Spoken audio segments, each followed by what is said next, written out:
Time grinds forward, relentless and unforgiving. We meet our protagonist, Xu Xiaowen, age 24. His eyes reflect a life already full of weariness. He prepares for the daily grind, just trying to get by. His current job is that of a simple delivery rider. He descends from his cramped apartment into the world below. And of course, the landlords are waiting to collect the rent. Kicked out by his parents, he has no other options. A new order pops up, a brief distraction from his troubles. As night falls, he accepts the job, unaware of what's coming. Xu Xiaowen rides through the desolate city streets. Suddenly, a fiery figure blazes past him in pursuit. A thug flees down the alley, mocking the hero's power. But the flame wielder just smiles, ready to prove him wrong. The criminal is engulfed in flames, a lesson learned too late. Onlookers debate if these heroes bring peace or just more chaos. Their debate is cut short by a massive explosion nearby. Another hero swings in, saving a damsel with a bit too much flair. He lands with a flourish, striking a pose for the stunned crowd. The grateful woman thanks her rescuer, a new celebrity born. The hero milks the moment, asking for a 5-star rating. As the hero swings away, Xu Xiaowen continues his mundane ride. He pulls up to a noodle shop for his next delivery. The friendly owner expresses concern over his few daily orders. He praises Xu Xiaowen's skill, saying he could be the best. But the words "the first" strike a nerve deep and cold. The shopkeeper is stunned by the sudden shift in mood. Xu Xiaowen just snatches the order and peels out. So much for a tip. His inner thoughts reveal a terrible curse from his past lives. He's doomed to excel, to become number one at any cost. He recalls the absurd, comical ways his curse has claimed him. In his last life, he was an all-powerful immortal emperor. He believed he was invincible, beyond the reach of fate. But the universe has a very twisted sense of humor. The mightiest immortal taken out by a common melon seed. So this time, his grand plan is to be utterly mediocre. He just wants to live a quiet, uneventful life until he's 80. But of course, trouble comes running right to his doorstep. A woman in distress leaps right over his head. She unleashes a flying kick, but Xu Xiaowen is just over it. She lands perfectly on his shoulders, a rather awkward predicament. The impact sends them both tumbling to the unforgiving pavement. Xu Xiaowen tries to process what just happened, his head ringing. The woman explains her desperate situation, begging for his help. She clarifies these aren't just thugs, but superpowered criminals. For a brief moment, her expression shifts to one of annoyance, but she quickly resumes her act, pleading for him not to leave her. While she fears for her life, our boy is doing financial planning. He coldly tells her he's just trying to stay out of her mess. Stunned, she asks if he can read minds, but he just wants to finish his shift. And right on cue, her pursuer steps out from the shadows, promising pain. He's Lim Kui, a level 4 criminal with frost abilities, here to collect a debt. He scoffs at the sight of Xu Xiaowen, dismissing him as useless. She urges him to escape, but Xu Xiaowen just wants her to get off his bike. Desperate, she grabs his shirt, refusing to let him leave her behind. But our boy is a man of principle, agreeing that debts should be paid. The thug warns him to mind his own business, a suggestion Xu Xiaowen is happy to take. He agrees immediately, leaving the woman utterly speechless at his cowardice. But his simple compliance somehow enrages the thug, who feels disrespected. He declares himself the boss of this area, his frost powers beginning to manifest. Xu Xiaowen sighs, completely over this unnecessary drama. The thug, Lim Kui, is momentarily stunned by his nonchalance. In the blink of an eye, he's left holding an empty shirt. Xu Xiaowen reappears, his patience finally worn thin. He unleashes a devastating kick right to the thug's jaw. The impact is brutal, shattering teeth and drawing blood. Lim Kui is sent flying backward down the dark alley. So much for being the boss of this particular area. But the frost wielder isn't done, summoning an ice shield. He looks up to see a terrifying power ready to devour him. With blinding speed, Xu Xiaowen follows through with his kick. The blow shatters the ice shield in a fiery, devastating explosion. From the thug's perspective, his reign as boss is officially over.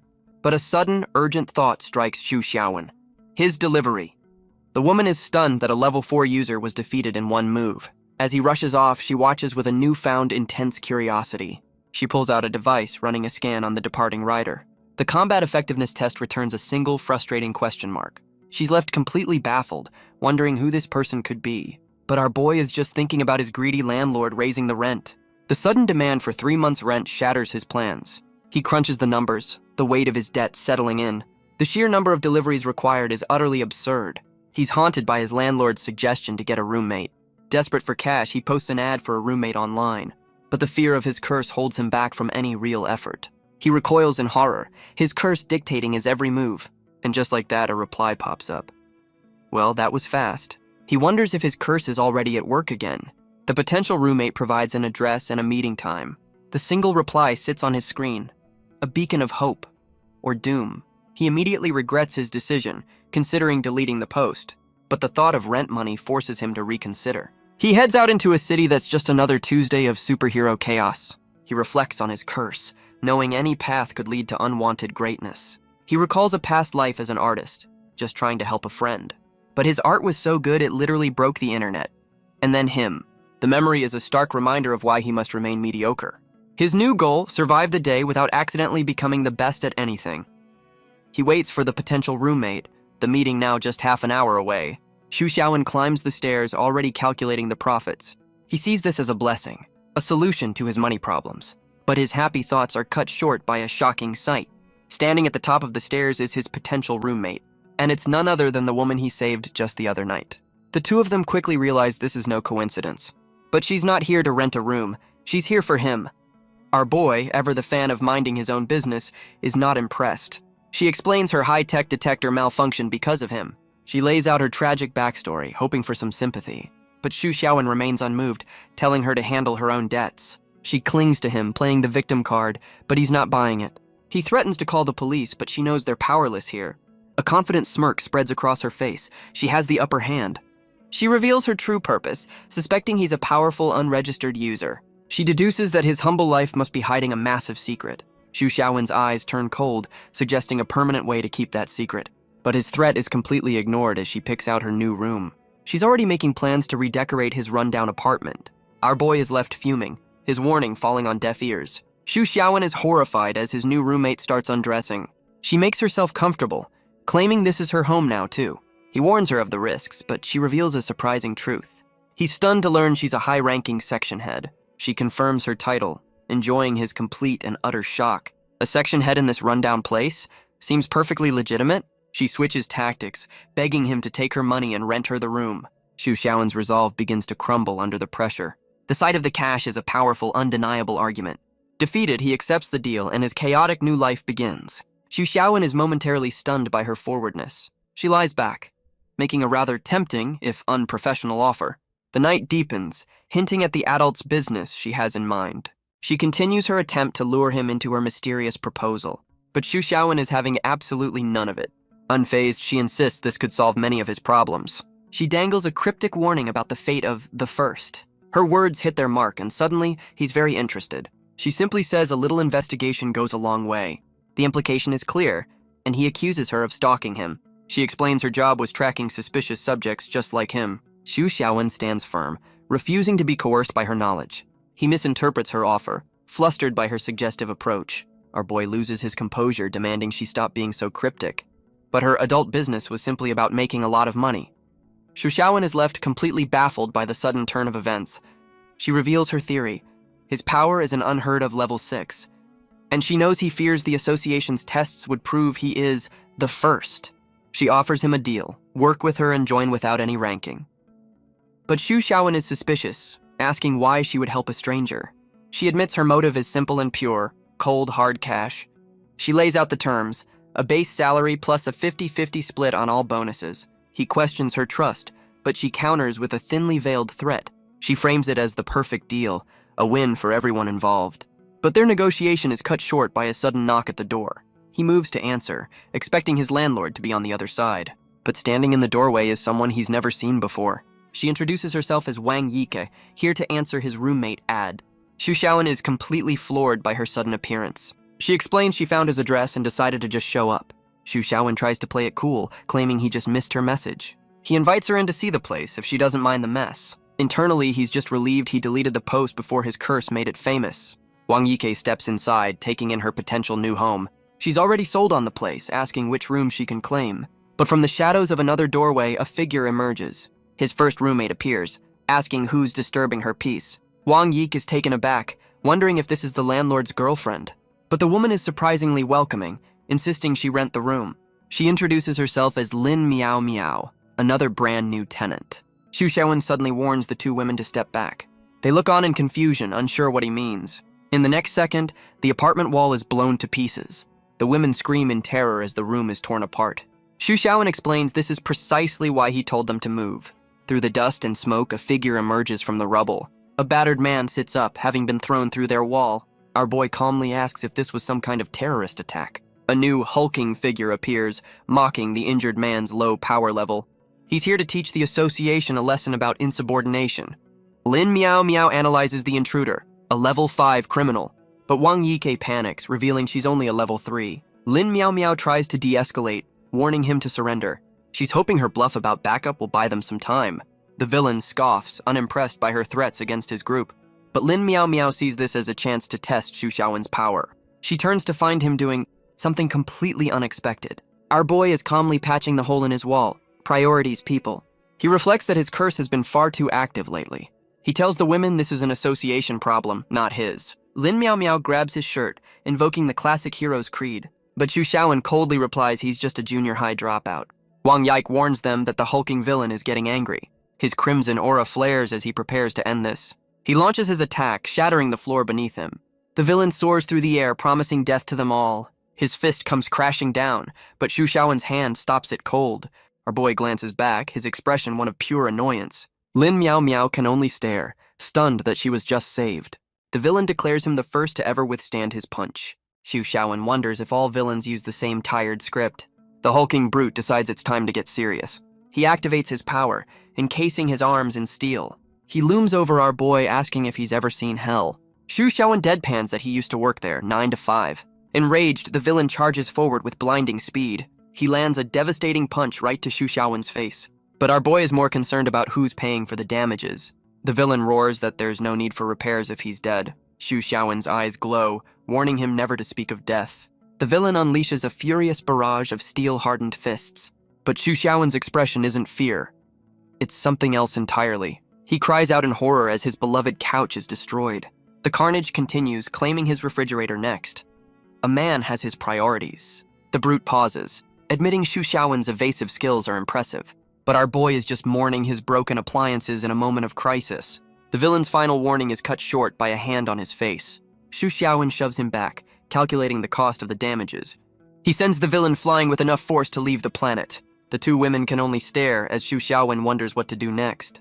While Xu Xiaowen worries about rent, Lin Miao Miao suspects he has a mind-reading power. She realizes she's stumbled upon a hidden treasure, a powerful new ally. Wang Yike confronts her, amazed that a level 5 was defeated so easily. The injured association member finally speaks, demanding to know who Xu Xiaowen is. Xu Xiaowen calmly asks the man when he regained consciousness. The man admits he was awake the entire time, witnessing everything. Lin Miao Miao panics, realizing her colleague saw everything and knows his secret. They immediately start bickering, because that's what roommates do. Wang Yike observes their argument, realizing they want to keep this quiet. Stepping forward, she offers a solution to their little problem. Wang Yike steps forward, her hand glowing with a strange power. She tells the injured man that he is the one who can defeat Lucas. She places a finger on his forehead, her power flowing into him. Xu Xiaowen and Lin Miao Miao watch, surprised by this sudden turn. The man sits dazed, repeating her words like a mantra. She calmly tells him everything is all right, her power still active. She reveals her solution. She's completely rewritten his memory. Lin Miao Miao identifies the power as hypnosis, a rare and unregistered ability. She knows powers like hypnosis and mind reading are highly valued by the association. Lin Miao Miao smirks, realizing their new living arrangement will be interesting. As Xu Xiaowen attempts some impromptu home repair, Lin Miao Miao asks to be let in. He peeks through the hole to find a trio of suited agents at his door. She introduces herself as Jin Shan, secretary of the association's cleaning section. Surprised by their rapid response, Xu Xiaowen lets them inside. She explains her department is responsible for cleaning up the mess heroes leave behind. The crew gets to work, as Jin Shan congratulates Chief Lin on her success. The hypnotized agent is presented as the hero who defeated the villain, Lucas. Jin Shan is understandably skeptical about this sudden power spike. Lin Miao Miao confirms the story, adding that Xu Xiaowen also provided assistance. Jin Shan accepts the official report, noting the bonus will be paid out shortly. But Jin Shan points out a problem. Wang Yike isn't registered. Lin Miao Miao quickly concocts a story to smooth things over. The story is accepted, and the villain is hauled away. As the crew departs, Jin Shan apologizes for the intrusion. She offers him a business card for any future incidents, but Lin Miao Miao steps in, taking control of the situation. Jin Shan agrees, respectfully addressing her as Chief Lin. With the coast clear, Lin Miao Miao invites him to her room. Business, I'm sure. He then asks Wang Yike if she's still interested in renting the place. She apologizes for the chaos, but he just tells her to settle in. He enters her room, unsure of what to expect from this meeting. Meanwhile, Wang Yike watches from afar, her expression unreadable. Xu Xiaowen cuts to the chase, asking what she wants to discuss. She gets right back to their deal, laying out the registration process. But our boy pushes back, reminding her he never actually agreed. Lin Miao Miao reveals she's already set the wheels in motion. She explains that the association is already suspicious of him. He collapses in frustration, but she calls it a golden opportunity. She then sweetens the deal with a very unprofessional offer. Xu Xiaowen is horrified, reminding her of her professional duties. She laughs it off, claiming it was all just a joke. She clarifies her real motive. She needs his power to pay off her debts. She insists this arrangement is mutually beneficial, a deal he can't refuse. She leans in close, her words and actions blurring professional lines. Overwhelmed, he asks for one night to consider her offer. She agrees, but gives him a strict deadline for the next morning. Defeated, he sarcastically agrees to her terms. What other choice does he have? The door clicks shut, leaving him alone with his thoughts. He finally processes the situation. This isn't a deal, it's blackmail. But as he paces, he admits there's some truth to her words. But his contemplation is cut short by a sudden, unwelcome guest. A strange, steaming spider scuttles across his floorboards. Elsewhere, that same arachnid's bite triggers a horrifying transformation. A human leg twists into a monstrous thorny appendage. The spider, marked with a heart, is clearly more than just a simple pest. But our boy's solution is decidedly low-tech and very effective. He cautiously lifts the book, disgusted by the green mess left behind. He just complains about the bugs, oblivious to the chaos he just averted. The story shifts, hinting at a new player entering the game. And in a lavish room somewhere else, a desperate man begs for his life. He offers all the money he has, surrounded by her spider minions. But a hand grips his chin, its owner uninterested in wealth. A terrifying spider woman reveals herself, with a much more personal price in mind. Her swarm of arachnids closes in, a tide of clicking legs. She makes him an offer he literally can't refuse. Her plan involves raising a very unique kind of family, but her enthusiasm wanes as she senses his submissive nature. The man, however, seems to have a sudden change of heart. A very, very weird change of heart. Her disgust is palpable. This was not the reaction she was hoping for. She declares him useless, and his pleas for mercy begin all over again. The man's screams are silenced as the spider swarm consumes him. His eyes go blank, reflecting the horrifying green glow of his demise. In moments, only a skeleton remains, a testament to her power. The spider woman stretches, deciding she'll make his home her new lair. She calls upon her babies to help her change into something more comfortable. A tide of arachnids and green energy begins to reshape her form. The swarm envelops her completely in a swirling, magical vortex. She emerges with a new, far more alluring appearance. She notes this form is necessary to avoid scaring off potential prey. With business done, she sends her children out to fetch some takeout. Her swarm of spiders floods out into the city streets. She settles in, ready to begin her twisted version of a vacation. Meanwhile, a news alert warns of a deadly spider infestation. Xu Xiaowen glances over, still focused on his home repairs. Wang Yike finds the timing of the news a little too convenient. But our boy just writes it off as another Tuesday in this crazy city. He then asks Wang Yike why she's not at her association job. Just then, Lin Miao Miao appears, explaining she got the day off. She immediately gets back to business, cornering him about her offer. And by business, she means getting extremely close and personal. Xu Xiaowen is suddenly pulled into a panicked, desperate embrace. Their brief moment of chaos is cut short as they turn to the real problem. Wang Yike bursts out of her room screaming in absolute terror. The floor is a moving carpet of venomous black spiders. Lin Miao Miao springs into action, stomping the pests into oblivion. She yells at Xu Xiaowen to stop standing there and lend a hand. But our boy is completely frozen, a look of pure horror on his face. Lin Miao Miao can't believe it, asking if he's actually afraid of spiders. Apparently, the man who can punch villains into orbit has a tiny, 8-legged weakness. She pleads for his help again as the tide of arachnids becomes overwhelming. He shoves Lin Miao Miao aside, telling her to get out of the way. But she just watches, calmly asking what he plans to do. In response, Xu Xiaowen unleashes a terrifying wave of fire. A roaring dragon of flame consumes the entire apartment. Lin Miao Miao can only stare in absolute unfiltered shock. With the spiders gone, Xu Xiaowen declares his eternal hatred for them. Lin Miao Miao's mind races, wondering just how many powers he's hiding. Our boy just smirks, teasing her about her own mind-reading skills. Flustered, she storms off, unable to get a straight answer. She realizes she's dealing with someone far more infuriating than she thought. With the fire out, Xu Xiaowen tells his roommates to clean up as he heads to work. Wang Yike emerges from her room, completely baffled by his nonchalant attitude. But Lin Miao Miao stops him, explaining the city's services are shut down. The news of a day off hits our boy harder than any supervillain punch. She shows him the citywide alert, confirming it's a spider infestation. He reads about the mass casualties, his expression growing grim. The pieces click into place. This is more than just a pest problem. He declares a personal vendetta, a war between him and all spider kind. Elsewhere, in a lavish villa, someone lets out a sudden sneeze. The Spider-Woman wonders who could possibly be cursing her name. An association agent crashes through a window, guns blazing. She's Faye, a level 4 secretary here to make an arrest. But the Spider-Woman is unimpressed, lounging casually on the couch. She taunts the agent, asking if she's sure she wants her to disarm. Faye meets her challenge with a confident, unwavering smirk. The villain agrees, as her swarm of spiders begins to emerge. Faye keeps her guns trained, demanding to know what's happening. The Spider-Woman explains her babies are her real weapons. Classic villain logic. With no other choice, Faye leaps forward and fires a devastating shot. She lands a direct hit, confident that the fight is already over. But the bullet dissolves into green energy, stopped by a living shield of spiders. Her babies form an impenetrable defense, absorbing the attack completely. Faye can only stare in disbelief, her confidence utterly shattered. The Spider-Woman taunts her, warning that playtime is officially over. Back at the apartment, Wang Yike admits she barely used any of her power. Xu Xiaowen just blames the previous day's chaos for some loose screws. He calls for Lin Miao Miao, who emerges looking deeply preoccupied. She explains the association has suddenly called her back into service. So much for that day off. She worries about the repair costs before rushing to leave. As she departs, Xu Xiaowen tells Wang Yike to ignore it and focus on home repairs. He suddenly shouts a warning, his arachnophobia kicking back in. Wang Yike leaps into his arms, startled by his sudden outburst. But his fear is quickly replaced by a much different kind of shock. He's momentarily taken out, not by a villain, but by simple human contact. She snaps him out of it, telling him they need to seal the hole. Xu Xiaowen, completely flustered, asks for a bit of clarification. She points to the gaping hole in the wall, the obvious answer to his question. Meanwhile, at the association headquarters, an agent delivers an urgent report.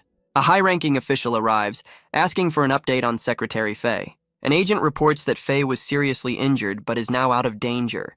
The high-ranking official questions the report on the villain, Arachne. Her subordinate explains that Arachne escaped, but was badly wounded. She orders her intelligence section to find the villain immediately. But she's intrigued by how a top agent like Faye could have lost. The elevator doors open, revealing a familiar face. It's Lin Miao Miao, back in her element as a section chief. She immediately puts her colleague to work on a new task. 3 days pass and the city is still on lockdown. The spider infestation has only grown worse, spreading fear. A lone rider spots one of the creatures, his day officially ruined. He declares a personal war on the city's spider infestation. With a look of pure hatred, he prepares to eliminate the first victim. And with a single satisfying crunch, the battle begins. Later, back on the job, he arrives at his next delivery location. The door creaks open, revealing a sliver of the world inside. A man answers, asking for the food while munching on a snack. The exchange is brief and the door is quickly shut in his face. As he turns to leave, a notification dings on his phone. He checks the message, his expression turning to one of disbelief. It's a 1-star review, blaming him for spiders in the hot pot. So much for a tip. But then, a moment of pure joy, a 4-star review. He realizes the spiders are helping him avoid his curse of being number 1. He quickly snaps out of it, annoyed that his plan is in shambles. Elsewhere, in a dark alley, the city's true problem festers. The villain Arachne is wounded, cursing the association for her defeat. She calls upon her babies, hoping their essence will heal her. Her eyes glow red as she demands more from her swarm. But she realizes their life force is far from enough. She decides she needs to find a man and drain him completely. In her monstrous form, she begins her hunt through the city. Xu Xiaowen finds himself at a second-hand market, mourning his broken-down scooter. He calculates the cost, another expense he simply can't afford. But his financial woes are cut short by a sudden chilling presence. A massive bladed leg crashes down just inches away from him. The villain Arachne looms over him, her hunt finally bearing fruit. Our boy is understandably horrified by the giant talking spider lady. She sizes him up, noting he's a bit on the skinny side for her tastes. But she decides he'll do just fine for a quick snack. And suddenly, a memory from a past life flashes through his mind. He recalls being a monk captured by 7 spider demons. Deja vu is a terrible thing. The spider demon tries to tempt the young monk from his sacred path. Her sisters join in, promising him a paradise of earthly delights. But the monk recites his scriptures, trying to resist their allure.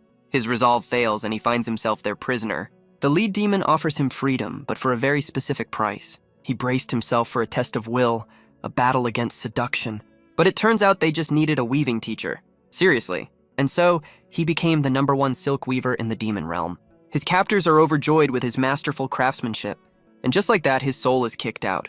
Another life, another curse. His beautiful creation was so perfect, it summoned a divine tribulation. Snapping back to reality, he recognizes the familiar form of a spider spirit. Xu Xiaowen puts the pieces together, asking if she's behind the infestation. She scoffs, saying she only eats scum, and offers him a chance for last words. He considers her offer, his mind racing. But his expression hardens, he has nothing to say to her. She makes him a final, crude offer, but he senses the real danger. She explains her venom will give him a painless, hallucinogenic death. How thoughtful. In a flash, something is thrown with blinding speed. The Spider-Woman is caught completely off guard by the sudden attack. The projectile, his own scooter, slams into the ground with explosive force. Arachne looks around in confusion, wondering where her prey has gone. She stands in the crater, unable to find any trace of him. Suddenly, Xu Xiaowen appears right beside her, much to her shock. He asks a very specific question, wondering if she can produce silk. She completely misinterprets his intentions, thinking he's into something kinky. But our boy is not in the mood for games, grabbing her hand mid-gesture. He uses her own momentum to effortlessly flip her over his shoulder. His eyes burn with a rage that has nothing to do with saving the city. He repeatedly slams her into the ground, demanding an answer. He declares that her ability to spit silk is a crime worthy of death. With the threat neutralized, he calmly walks away from the scene. But his dramatic exit is immediately ruined by a stray soda can. He kicks it away, furious about being tricked into knitting yet again. As he leaves, an unseen figure watches him from the shadows. Elsewhere, news of Arachne's defeat sends shockwaves through the association. Night falls over the city, and over Xu Xiaowen's apartment. Lin Miao Miao returns home, announcing her arrival with a flourish. She explains she just heard Arachne was defeated right in their neighborhood. Xu Xiaowen admits he's the one who did it, all because of a bad memory. Lin Miao Miao lets out a sigh, completely done with his nonchalance. She asks why he wouldn't mention taking on a high-level villain. Our boy just admits that his hatred for spiders was too strong to resist. She hands him his commission for the Lucas fight, explaining the pay is lower. But Xu Xiaowen isn't listening. His eyes are locked on the cash. He immediately declares he's in, his financial woes overriding all other concerns. With the deal sealed, she tells him to report for training on Monday. That night, Xu Xiaowen tosses and turns, his mind racing. He wakes the next morning, stretching as a new day begins. A quiet moment of contemplation before his new life officially starts. But his quiet morning is interrupted by a strange rustling in his bed. He stares at the lump under the covers, wondering if it's a person. With a deep breath, he cautiously lifts the blanket to investigate, and finds a strange woman passed out right next to him. He immediately drops the blanket, his mind struggling to catch up. His curse-addled brain wonders if this is its latest, most bizarre assassination attempt. The woman begins to stir, asking if it's morning already. She sits up, rubbing her eyes and greeting him by name. Xu Xiaowen is completely stunned that this stranger knows who he is. She then throws herself at him, complaining that she's hungry. He demands to know who this strange woman is. She teases him, implying they shared an intimate night together. Xu Xiaowen panics, insisting on his innocence and telling her to leave. Her expression turns sly, hinting that reality isn't always required. The pieces click into place. He asks if she's a powered user. She breaks into laughter, amused by his naive reaction. He finally loses his cool, demanding to know why she's in his home. A fair question. She calmly introduces herself as Wang Yihan. The name strikes a chord, and he asks about her link to Wang Yike. And right on cue, his other roommate appears at the door. Wang Yike stands in the doorway, completely stunned by the scene. She points a trembling finger, assuming the worst about the two of them. Xu Xiaowen frantically denies everything, but Wang Yihan just greets her sister with a smirk. The revelation hits him. These two are actually related. Later, over a very awkward breakfast, he wonders how they could possibly be sisters. Wang Yihan then makes a rather pointed comment about her sister's development. Our boy is just confused, thinking Wang Yiki looks far too young for this conversation. He questions his own eyesight, not seeing the vast difference she's talking about. But Wang Yike proudly declares her sister is the clan leader with a first-class figure. Xu Xiaowen's internal monologue, however, paints a very, very different picture. Wang Yihan explains that the Phantom Clan can change their forms at will. Xu Xiaowen is confused as she explains their origins as dream seducers. This power is actually a rare form of hypnosis, highly sought after by the association. She stretches, eager to get to know her new roommate. Our boy is less than thrilled.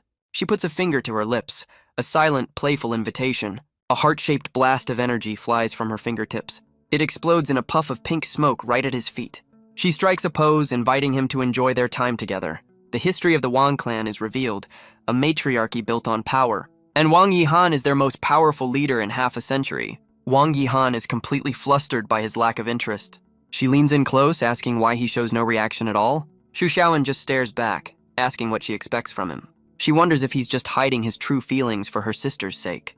But our boy calmly schools her on the diversity of human attraction. Her expression darkens, and Wang Yiki grows visibly nervous. She begs Xu Xiaowen to stop talking before her sister gets angry. But he's already moved on, focused on fixing his broken scooter. Wang Yihan refuses to believe any man could resist her charms. Wang Yike can only watch in horror, pleading with her sister to stop. She decides to prove her point, conjuring her hypnotic power. An arrow of pure energy is formed, designed to trap any man.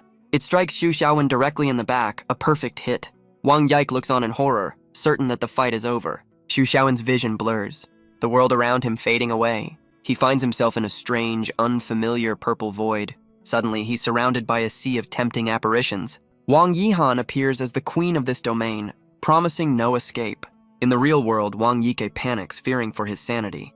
But inside the illusion, Xu Xiaowen is just intrigued. Another Tuesday for the immortal emperor. But inside her own mindscape, Wang Yihan finds his calm demeanor unsettling. Xu Xiaowen simply offers her a casual thumbs up. He even congratulates her on the impressive display. So much for seduction. Furious at being mocked, she promises to make him pay for his arrogance. She unleashes her power, commanding the illusion to consume him. Her technique is designed to slowly drain the willpower of anyone trapped inside. A swarm of her previous victims, now mindless puppets, rushes forward. She declares that his annoying attitude has earned him a permanent place in her collection. But Xu Xiaowen just smirks, questioning the very premise of her attack. He coolly states that a child's willpower is the last thing he's ever needed. A strange blue energy begins to form a shield around him. It expands, effortlessly repelling her army of illusions. Wang Yihan can only stare, her confidence completely shattered. He warns her that if this makes him late for a delivery, there will be consequences. She's furious, unable to believe he's worried about work right now. She lunges forward, ready to teach him a lesson in priorities. But she's stunned to find he can use his own powers inside her mind. In the next instant, his hand is wrapped around her throat. A terrifying demonic aura erupts from his body, filling the void. With glowing eyes and a twisted grin, he asks her to guess who he really is. She struggles in his grip, unable to believe he's using his own power here. No human has ever broken free from her mental prison.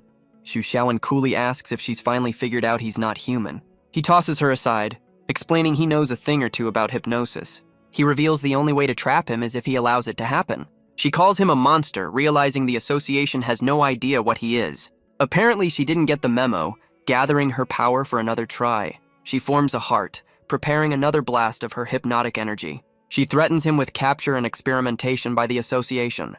But our boy just asks if she really wants to cast an illusion inside an illusion. She sees this as a rare chance to test her limits against a true monster. But Xu Xiaowen just stands there, inviting her to take her best shot. Wang Yihan is completely baffled by his calm and his cryptic words. He explains he's letting her appear in his own illusion. A creative little test. Furious at being underestimated, she unleashes her most powerful attack. The arrow strikes, but not against him. It shatters the very fabric of her reality. Her entire mental world crumbles into a million pieces. So much for that plan. Back in the real world, Wang Yihan collapses. The psychic backlash too much to handle. The commotion brings Lin Miao Miao out, complaining about the noise and the lack of soundproofing. Wang Yiki explains her sister just passed out, leaving them all to wonder what just happened. Wang Yiki panics, having never seen her powerful sister faint. But Xu Xiaowen calmly checks her pulse, saying she'll be fine. Lin Miao Miao then questions why her sister was in his room to begin with. She turns on Xu Xiaowen, scolding him for just standing there. But our boy is completely unresponsive, lost in his own world. Furious at being ignored, Lin Miao Miao delivers a swift kick. He falls to the floor, stiff as a board, much to her confusion. Wang Yike realizes he's still reeling from her sister's hypnosis. Lin Miao Miao puts the pieces together. Two sisters, the surname Wang. She finally identifies the unconscious woman as the Wang clan leader. Lin Miao Miao's expression shifts, a plan already forming in her mind. She informs Wang Yike that both sisters will be returning to the association. The very thought sends a wave of panic through the younger sister. Lin Miao Miao reveals the reason. Wang Yihan is a suspected member of a villain group. She insists it's just a friendly chat to clear up a misunderstanding. Sure it is. Wang Yike points out her sister is still unconscious, but Lin Miao Miao has a solution. She reveals a rare and powerful ability, a form of mind reading.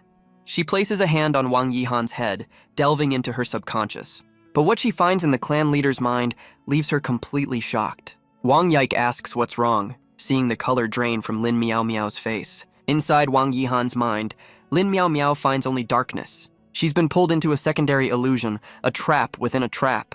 She realizes this isn't Wang Yihan's mind, but a deeper, emptier space. She wonders where Xu Xiaowen is, as he should be here too. Suddenly, she collides with something solid in the void. Before her stands a massive, imposing wall of stone. She looks around, unnerved by the silent, empty darkness. Her gaze falls upon a colossal stone statue on a throne. Well, this is new. Suddenly, the statue's eyes ignite with a terrifying red glow. She can only stare in horror as the immense figure awakens. She wonders how he's become the master of her illusion. The pressure from the stone figure is absolutely breathtaking. Its massive stone hand begins to shift on the arm of the throne. Lin Miao Miao is but a speck before its immense, silent form. The statue slowly raises a finger, pointing directly at her. A voice echoes in the void, asking if she wants to know who it is. She can only swallow her fear, completely paralyzed. The voice reveals a name as the world shatters into fragments. Visions of his past lives flash before her, each ending in a ridiculous death. She sees him die again and again, an endless cycle of cursed greatness. The vision shifts, showing a woman slumped over her desk in exhaustion. Lin Miao Miao's eyes widen, the truth of his existence dawning on her. The revelation leaves her questioning the very nature of his identity. A single drop of sweat traces a path down her cheek, a sign of her fear. Inside the illusion, Xu Xiaowen confirms that all those lives were his. Every single one of them doomed to die a miserable, cursed death. He then asks how he managed to take control of her illusion. A question he cheekily admits he can't answer himself. In a moment of pure panic, she covers her eyes, promising she saw nothing. Classic, nothing to see here defense. She realizes this man is far beyond her comprehension. Xu Xiaowen just smirks, asking where all her confidence went. She admits defeat, knowing a fight against this monster is pointless. Even Xu Xiaowen is confused by his own power's manifestation. He declares the game over, bored with their little mindscape. Lin Miao Miao resorts to empty threats, her confidence all but gone. But he reminds her that she's trapped here with him, not the other way around. Suddenly, Wang Yihan appears, her own power flaring to life. She claims she can end this illusion whenever she pleases. She gathers her hypnotic energy, preparing to break them all free, but her power fizzles out, having no effect whatsoever. Well, that's embarrassing. Xu Xiaowen casually asks if she needs a hand with that. Wang Yihan gathers her power, refusing to accept her defeat. She unleashes a whip of pure energy, but Xu Xiaowen is unmoved. The clan leader finally realizes he was telling the truth all along. With a sigh, our boy decides to end this game himself. A single kick shatters the very foundation of their mental prison. In the real world, Wang Yike desperately tries to wake her sister. The two of them reappear as the illusion finally crumbles away. Xu Xiaowen smirks, reminding her he said he'd have to handle it. But his victory is cut short by a sudden, horrifying realization. He turns to Lin Miao Miao, asking if she was in there with them. She demands to know why he was completely unresponsive for so long. He comically asks if she'll pay for damages, but she's not amused. Just then, the clan leader's golden eyes slowly flutter open. Wang Yike rushes to her sister's side, who complains of a dizzy head. She has no memory of the illusion's end, wondering why Xu Xiaowen is fine. Lin Miao Miao wastes no time, ordering the clan leader to the association, but Wang Yihan questions her authority, demanding to know who she is. She introduces herself as a section head, leveling a serious accusation. Wang Yihan calls her bluff, demanding to see an official investigation order. Lin Miao Miao's expression darkens, her authority now openly challenged. Lin Miao Miao promises to get the paperwork, but Wang Yihan isn't waiting. The clan leader reveals she knows about Lin Miao Miao's mental powers. Lin Miao Miao is stunned that her own ability was so easily detected. But their standoff is interrupted by a new, imposing figure. Wang Yihan's defiance crumbles, refusing to return with this woman. The newcomer's gaze is cold steel, questioning her insubordination. The powerful clan leader is reduced to a stammering, fearful subordinate. She's given a final order to follow, her will completely broken. Family drama is universal, it seems. But just as she's about to be taken, Xu Xiaowen steps in to object. He confronts the woman, declaring he's onto her little scheme.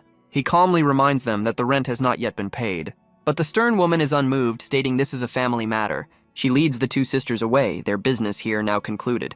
Lin Miao Miao watches them go, noting the strange power dynamic. The moment they're gone, the two roommates are back to bickering. The clock on the wall ticks forward, the morning already half gone. Xu Xiaowen collapses in despair over his still broken scooter. A man has his priorities. Lin Miao Miao blames him for all the chaos, but he refuses to engage. The scene shifts, leaving the apartment's drama behind for now. Elsewhere, a team of suited agents prepares for their next assignment. The woman in charge orders the younger girl to hand over her bag. But it's the older woman who receives a formal, synchronized greeting. She seems completely bewildered by the sudden show of respect. From a window above, Xu Xiaowen watches as they're ushered into a car. A hand suddenly lands on his shoulder. A quiet surprise. It's Jin Shan, who remarks on the shy girl's powerful family ties. She then asks why he'd still bother with deliveries now that he's an agent. The question hangs in the air, leaving our boy completely stumped. He has a sudden, loud realization that his old life might be over. The scene shifts, a proverb hinting at the dangers of a lifelong commitment. A young woman pleads with her attendant, not wanting to be married. But she's told the contract is set, and she has no choice in the matter. Her face darkens with despair, questioning her cruel fate. She gently stops the attendant's hand, a silent moment of decision. The comb is set aside, her protest now over. Her attendant can only offer a comforting embrace, calling it destiny. A voice from outside asks if the second miss is ready for the ceremony. The patriarch's aide announces that the guests have arrived. No pressure. With cold resolve, she agrees to meet them, her fate now sealed. She walks down the long hall, a lonely figure heading toward her future.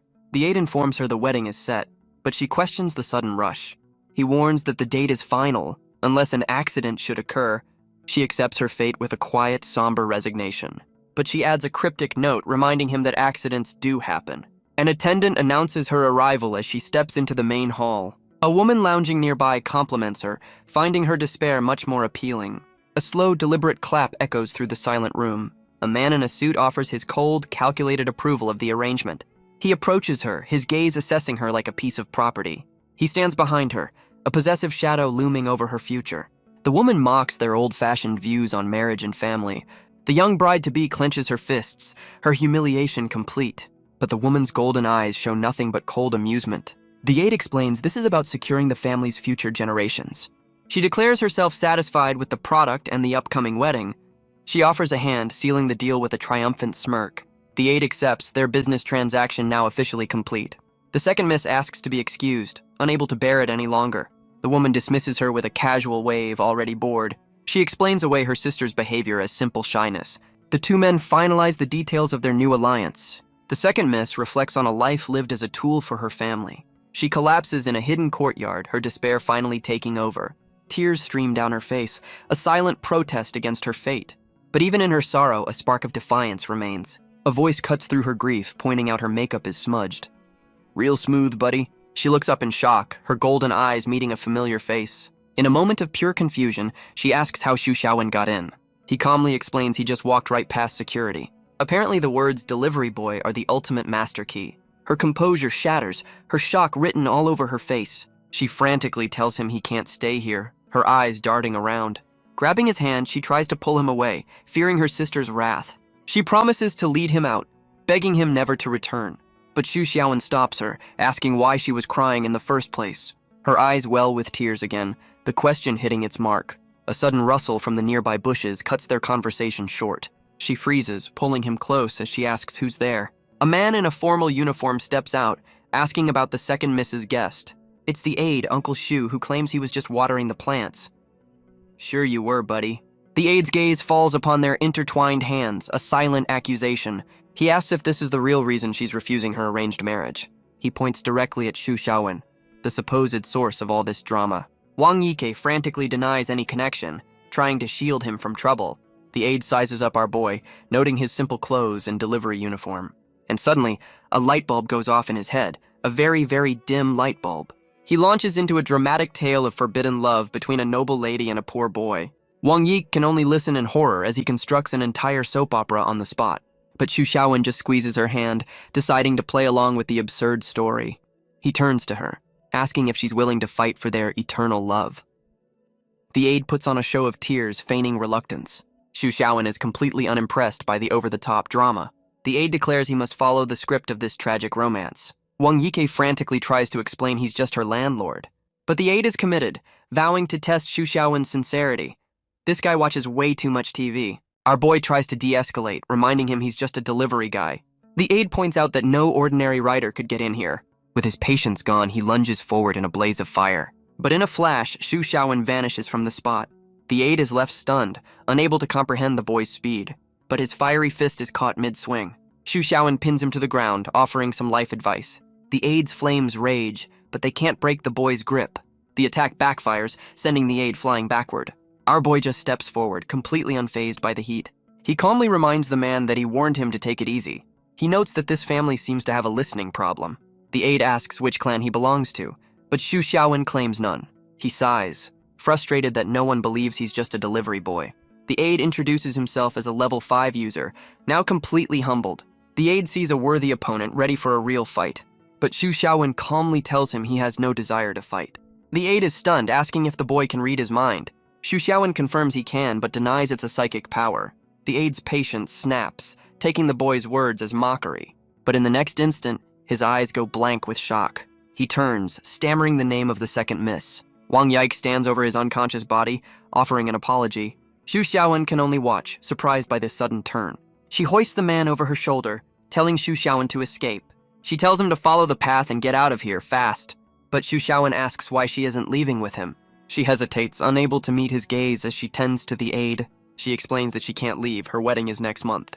Our boy's first thought, of course, is about the rent money. She tells him not to worry, admitting she was the one who broke their contract. Overwhelmed, she begs him to go, insisting he owes her nothing. But her words seem to have the opposite effect on him. He turns away, agreeing to leave her to her fate. But as he walks away, a new voice commands him to stop right there. The voice belongs to Lin Miao Miao, making a rather dramatic entrance. Wang Yike is stunned to see her other roommate has arrived. Lin Miao Miao grabs his shirt, asking if he was just going to leave. She complains about the trouble she went through to find this place. She threatens to report him, but he tells her to keep her voice down. Meanwhile, Wang Yike is touched, thinking he came all this way for her. The two roommates trade insults, their partnership off to a fantastic start. Xu Xiaowen realizes his curse may have found a new favorite weapon. He ignores her, turning to Wang Yike with a simple offer. His words leave her completely speechless, a single tear forming in her eye. He gives her one last chance, an ultimatum that will seal her fate. Wang Yike hesitates, the weight of her entire life hanging on this one decision. Her resolve finally shatters and she screams out her refusal to be a pawn any longer. With tears in her eyes, she begs him to take her away from it all. Xu Xiaowen quickly covers her mouth, his mind flashing to a bizarre anime parody. He internally apologizes for getting too emotional, a very strange time for a tangent. Lin Miao Miao steps in, offering a deal that involves free rent and a new life. Wang Yike looks at the outstretched hand, a lifeline from an unlikely source. With a quiet word of thanks, she accepts their help, her choice finally made. But when asked for a plan, our boy admits he has absolutely no idea what comes next. A true leader. Lin Miao Miao smirks, questioning his lack of a foolproof plan. He claims he was just checking on a tenant, sending her into a rage. He turns to Wang Yike, telling her to come home with him. But she hesitates, worried about the family she's leaving behind. Xu Xiaowen's words cut deep, telling her Atul has no home. His statement leaves her completely stunned, the truth hitting its mark. Lin Miao. Miao pulls her close, promising they'll figure it out together. With their escape successful, the trio heads off in search of noodles. Priorities. But from the bushes, a hand emerges, their escape not as clean as they thought. The aide cries out in despair, his dramatic performance far from over. The aide lets out a long, theatrical sigh. He dabs his eyes, remarking that the second miss finally has a friend. Later, he reports his failure to the family's matriarch. But Wang Yihan just mocks his definition of incompetence. He reaffirms his loyalty, trying to salvage his dignity. She laughs it off, telling him it was only a joke. But the aide vows to retrieve Wang Yike, his resolve hardened. Wang Yihan tells him to wait, questioning if he's fine with her living outside. She wants to see if this new man in her sister's life is truly determined. Her sister's newfound defiance has finally made things interesting. She struggles to recall the illusion. Certain Xu Xiaowen is the cause. Her golden eyes narrow as she orders her aide to stand down. The aide respectfully agrees, acknowledging her as the clan's patriarch. He then takes his leave, closing the door behind him. But her quiet moment is interrupted by a hulking, uninvited guest. Without hesitation, she launches a banana like a deadly projectile. But her attack is casually caught and consumed in a single bite. She questions the man, Gulu, on his unannounced arrival. The massive man stands before her, his presence filling the room. He then barrels past her, a blur of motion and brute force. He asks why she's been skipping their meetings, a message from their lord. Wang Yihan dismisses meetings as inefficient, preferring a more modern approach. He mocks her clan's reclusive nature, saying their lord is old-fashioned. Annoyed, she tells him to stop eating while he's talking. The question strikes a nerve, and he asks if she's calling him fat. He explains that eating keeps him from getting angry and doing bad things. A classic hangry defense. She cuts to the chase, asking if there's any other reason for his visit. He then asks about the marriage alliance between her clan and the Ouyangs. He answers his own question, declaring the arrangement a success. His expression darkens as he warns her to ensure the alliance holds. Wang Yihan dismisses him, telling him to leave if he has nothing else to say. But Gulu seems to have one last very important question. He points to a bowl of fruit, asking if he can have a snack for the road. He grabs an apple, joking that she wouldn't want him to choke. She asks if he's worried about being seen, but he seems unconcerned. He casually explains that if anyone were to see him, he'd simply make sure they disappeared. Problem solved. With a final wave, he departs, reminding her that their lord is waiting. Left alone, Wang Yihan clutches her head, completely fed up with the man. The scene shifts, returning to the relative quiet of the city. Lin Miao Miao presses Wang Yike for information, but the girl seems genuinely clueless. She questions how the second miss could be so ignorant of her own family's business. Wang Yike insists she's just an outsider, completely terrified by the interrogation. But Xu Xiaowen just sits there, completely over the drama. He casually picks up the remote, a silent protest against the tension. Enraged, Lin Miao Miao hurls the remote at his head, demanding he take this seriously. She laments how hard it was to find this lead, and he just blames her poor mind-reading skills. She accuses him of having ulterior motives for rescuing Wang Yike, but a flashback reveals she already investigated the Wang family's history. She learns of their cruel tradition, sacrificing children for the family's prosperity. Lin Miao Miao reminds Xu Xiaowen that his association training is just 2 days away. Wang Yike timidly asks if she can visit, a lifelong dream she thought was impossible. Lin Miao Miao is surprised, explaining the association values mental abilities. But Wang Yike's confidence is shaken, recalling a warning from her sister. Lin Miao Miao bluntly tells her that her powerful sister has been lying to her. She reveals the association has tried to recruit the Wang clan for years, but was always rejected. A flashback shows Wang Yihan dismissing her sister's power as useless. She was told to just stay home, her dreams crushed by her own family. Lin Miao Miao insists her power is far from weak, a potential game changer. She reminds Wang Yike of how she just took down the aide, but the girl remains unconvinced. She wonders if she truly has what it takes to step out of the shadows. A flashback reveals a childhood spent in her sister's brilliant, blinding light. She was always the forgotten one, a footnote in her own family story. Xu Xiaowen knows all too well that excellence is just another kind of curse. But Lin Miao Miao sees an opportunity, a plan already taking shape. She asks Wang Yike if she's truly ready to commit to this new path. With a surge of newfound courage, Wang Yike declares that she is. Lin Miao Miao's sly smile suggests this won't be a simple process. But the girl is determined, willing to do whatever it takes to join. Lin Miao Miao lays out the association's grueling recruitment process. She reveals there's another, more secretive test they must pass. But Wang Yike's resolve is unshaken. She's ready for any challenge.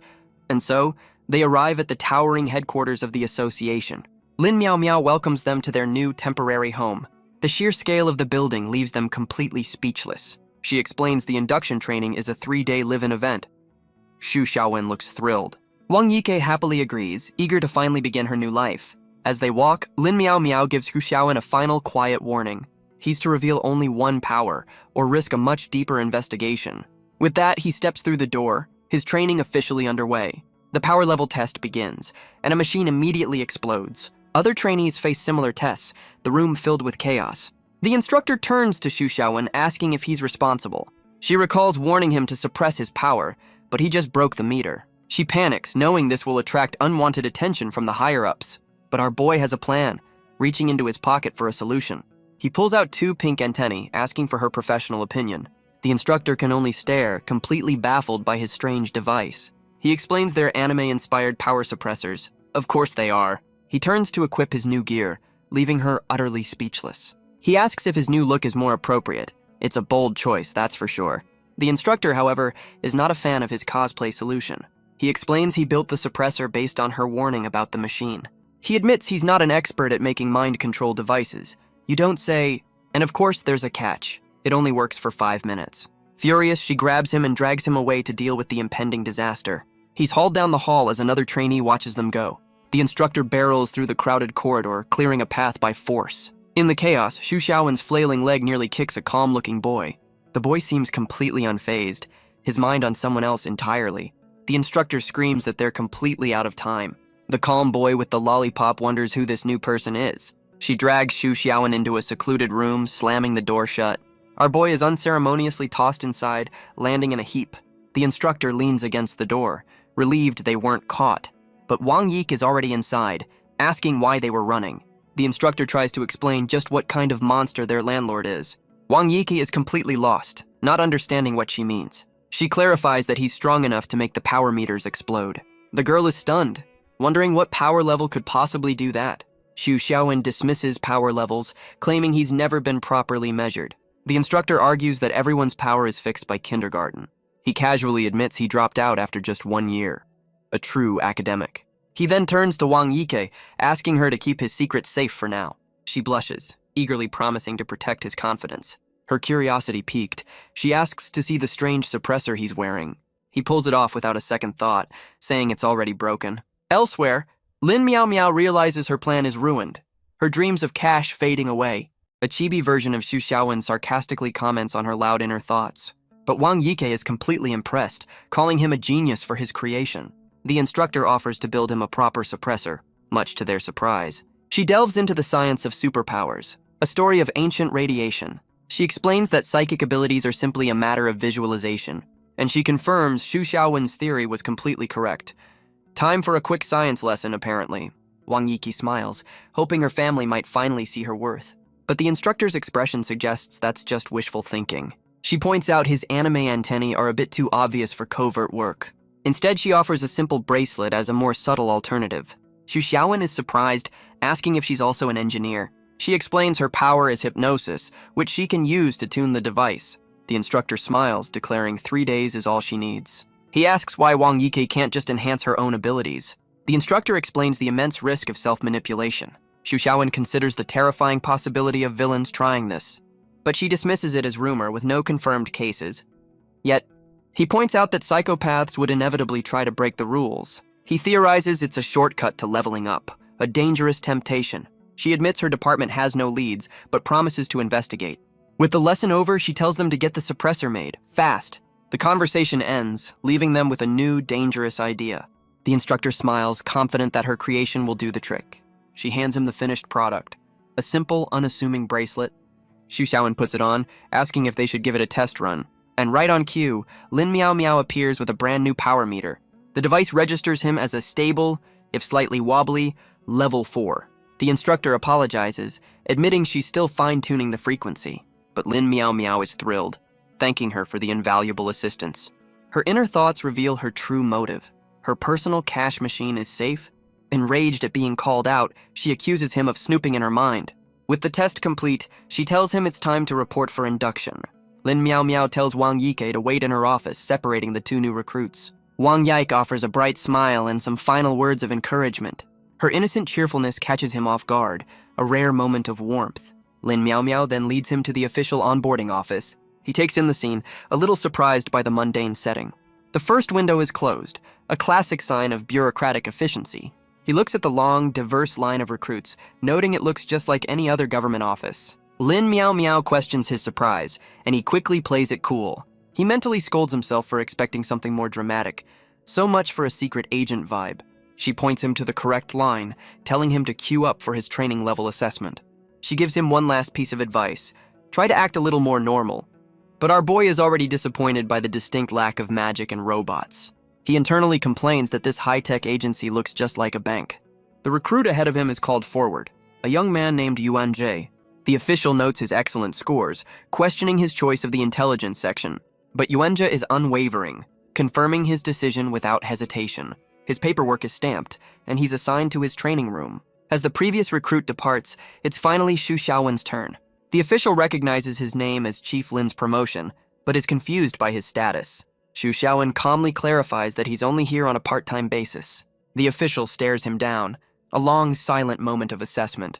With a heavy sigh and a stamp of red ink, he's assigned a room. Xu Xiaowen walks away, sensing he was just being sized up. He's immediately waved down by Lin Miao Miao, his ever-present handler. She asks about the interrogation, and he explains they questioned his part-time status. She confirms he followed her script, a crucial part of her grand plan. He tells her he stuck to the story, just as she'd instructed.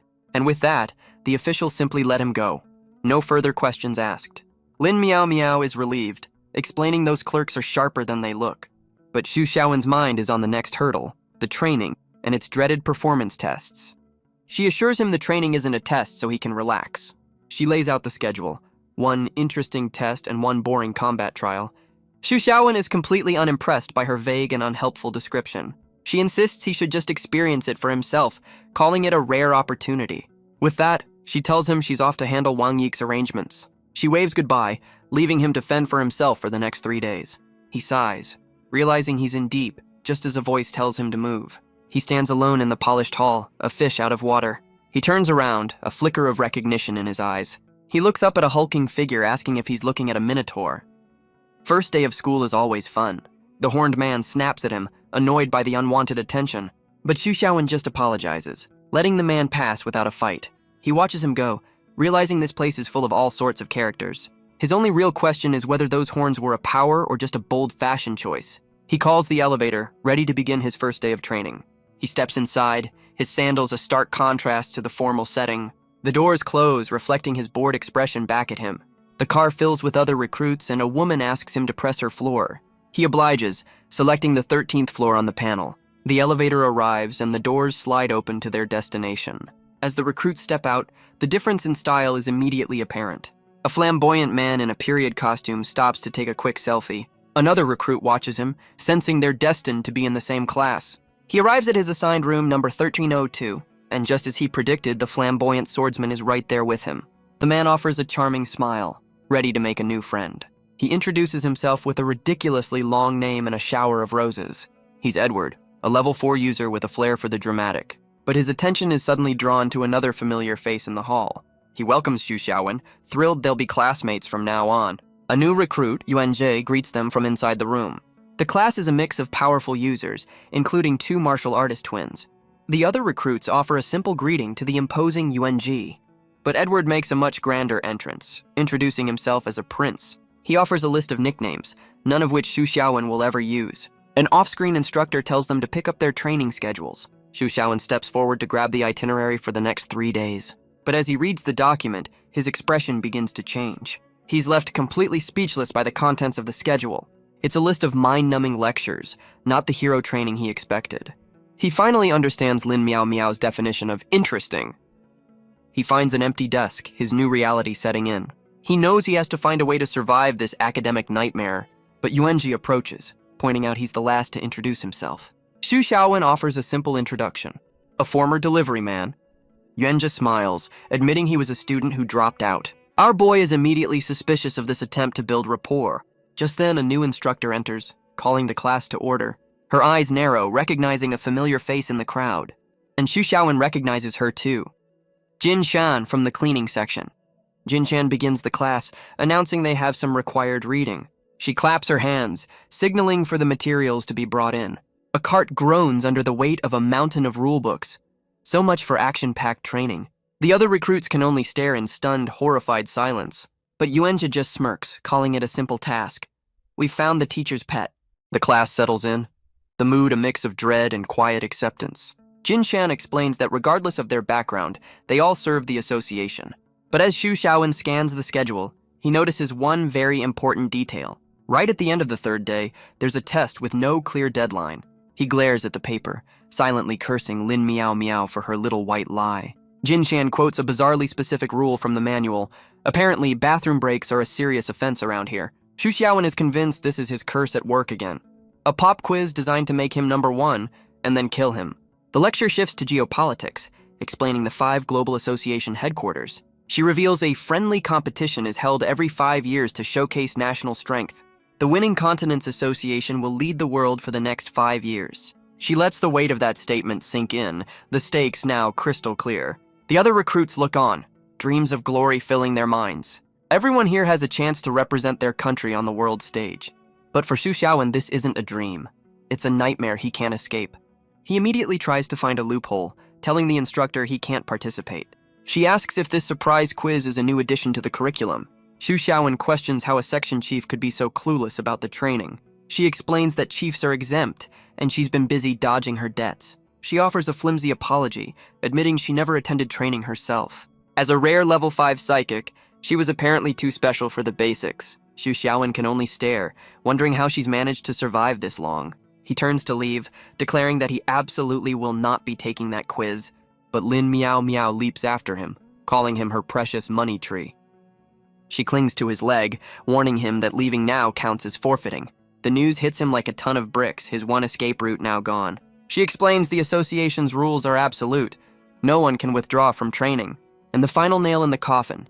Quitting the test means he'll be ranked last, which is still number 1. Back in the classroom, Xu Xiaowen's fury reaches a boiling point. He desperately searches for a loophole, even considering injuring himself to get out of it. But the memories of his past lives flood his mind, the curse's grip tightening around him. 3 days later, Jinshan announces the moment they've all been dreading, the final test. The other recruits are completely drained, but Yuan Jie looks on with cold contempt. Our boy is just as fried, his brain completely overloaded from the academic gauntlet. The instructor stands before her class, a silent observer of their exhaustion. With a sly smile, she asks if they're truly ready for what's about to come. But Yuanjia stands, questioning the test's ambiguous deadline. He correctly deduces that this quiz has nothing to do with their lectures. Jinshan simply pushes up her glasses, offering no comment. He presses on, guessing the test must be different for every recruit. She praises his intelligence, but once again refuses to give anything away. With a final adjustment of her glasses, she begins the 30-second countdown. Xu Xiaowen sighs, realizing his only option is to reboot. Again, a voice echoes through the room, the final seconds ticking away. Suddenly, the room is plunged into absolute darkness. The recruits cry out in confusion, demanding to know what's happening. A timer ticks down as a strange gas fills the classroom. Jinshan calmly dons a gas mask, announcing the test has begun. The other recruits panic, wondering if they're being gassed. The final seconds tick away, her expression hidden by the mask. One by one, the trainees begin to succumb to the fumes. So much for Prince Charming, but Yuanjia remains calm, wondering if this is just an escape room.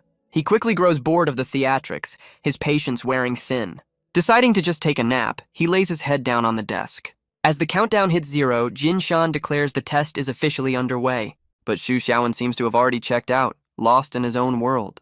Xu Xiaowen slowly comes to, wondering how he lost consciousness. He looks around the unfamiliar room, his classmates scattered around him. Wenjia deduces they were all transported here after being gassed. He notes the labeled doors, realizing this is a secret off-the-books location. The sterile, identical rooms suggest a carefully constructed maze. One of the younger recruits is already complaining, asking for a computer. The martial artist twins scold him for his terrible timing and priorities. Suddenly, a screen flickers to life and a voice asks if they can be heard. The disembodied voice confirms the audio is clear, and the test can begin. Yuanjia realizes they're trapped in a fishbowl, their every move being watched. The voice introduces itself as the jury for this little test. A motley crew of judges appears on screen, welcoming the new recruits. The rules are simple. Quitting the quiz means quitting the association for good. Before the test begins, they're told to each choose one item from a table. The selection is bizarre. A jacket, an ice pick, chocolate, squash, water, and sunscreen. Edward is completely baffled by the random assortment of survival gear, but the quiet boy in overalls explains there's a clear pattern to the items. He deduces there are 2 kits, one for a cold climate and one for a hot one. Edward is impressed, though he notes it feels like another boring lecture. He then asks the boy why someone so clever would join their section. Edward explains his choice with perfect logic. Only the most handsome section is worthy of his beauty. On screen, the judge notes their choices with a sly, knowing smile. A quick breakdown shows the recruits and their chosen survival items. The judge then reveals the first twist. Their props will determine their teams. The martial artist twins are completely stunned by the announcement. One of them protests, explaining that she and her sister have never been separated. They can only watch as the test's true, cruel nature is revealed. A glitchy screen displays the complex rules of this little game. The quiz is divided into 2 stages, with points awarded for pressing a button.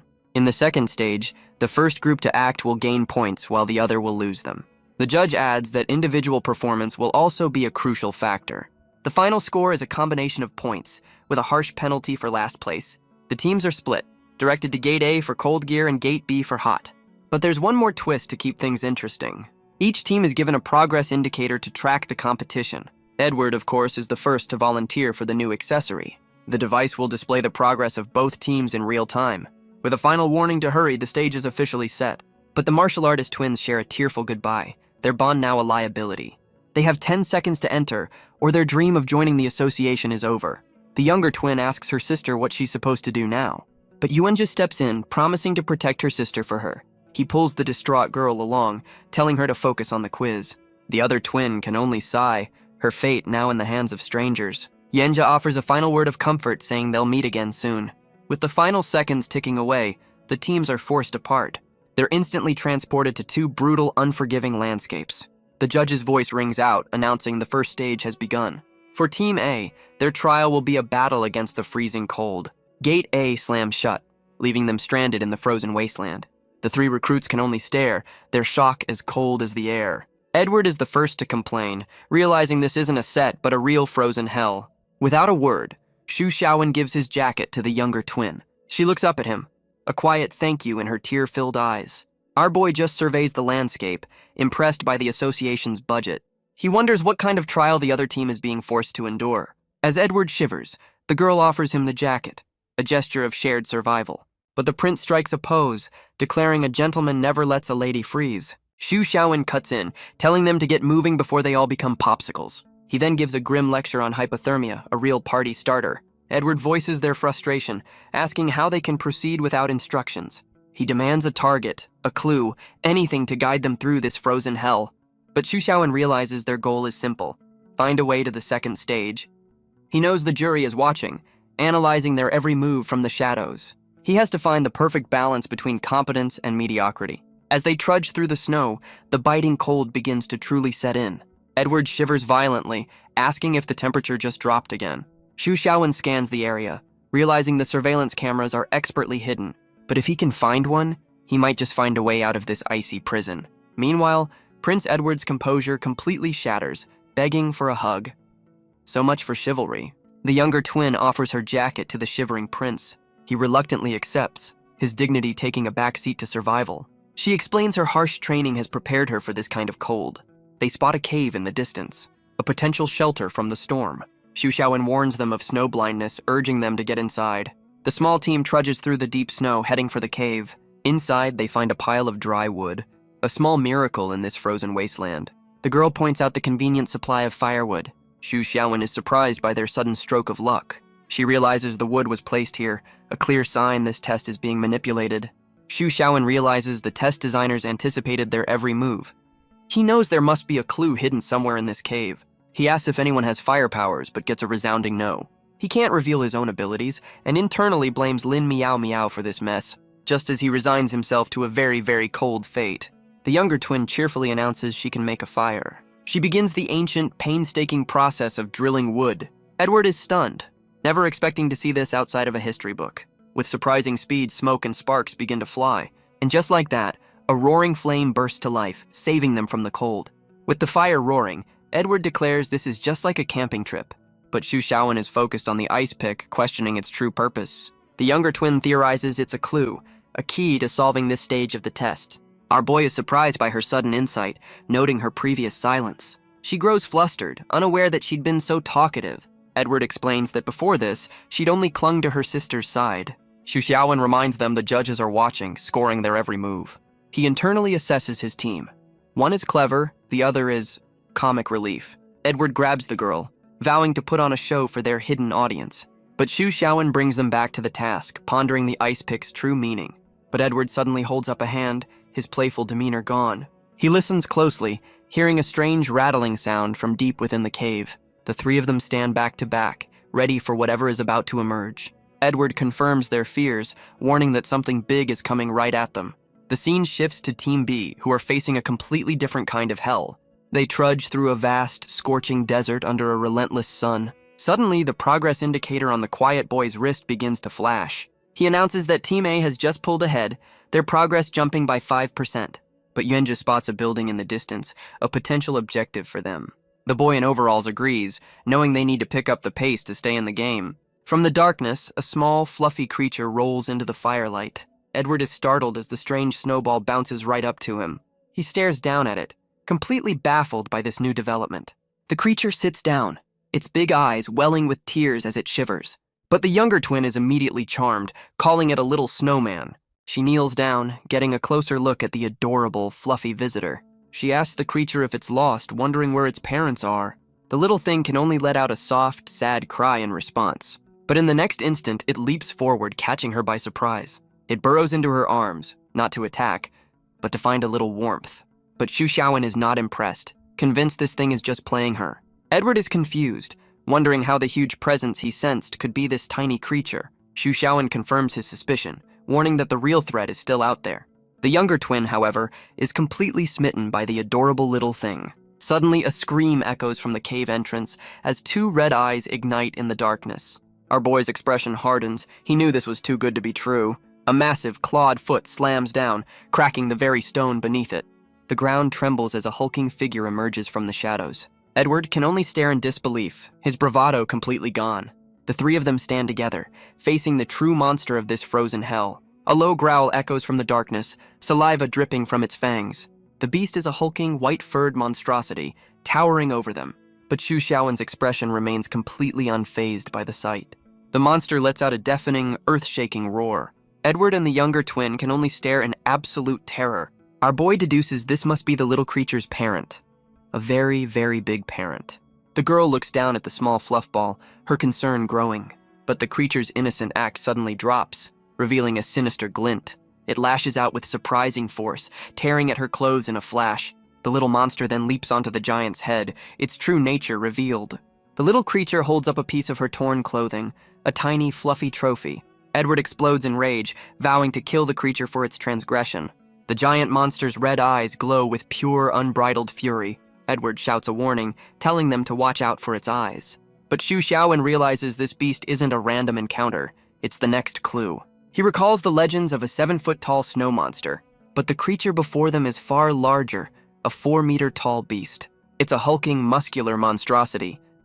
Weird is definitely one word for it. Xu Xiaowen knows this is all too convenient, a perfectly timed test.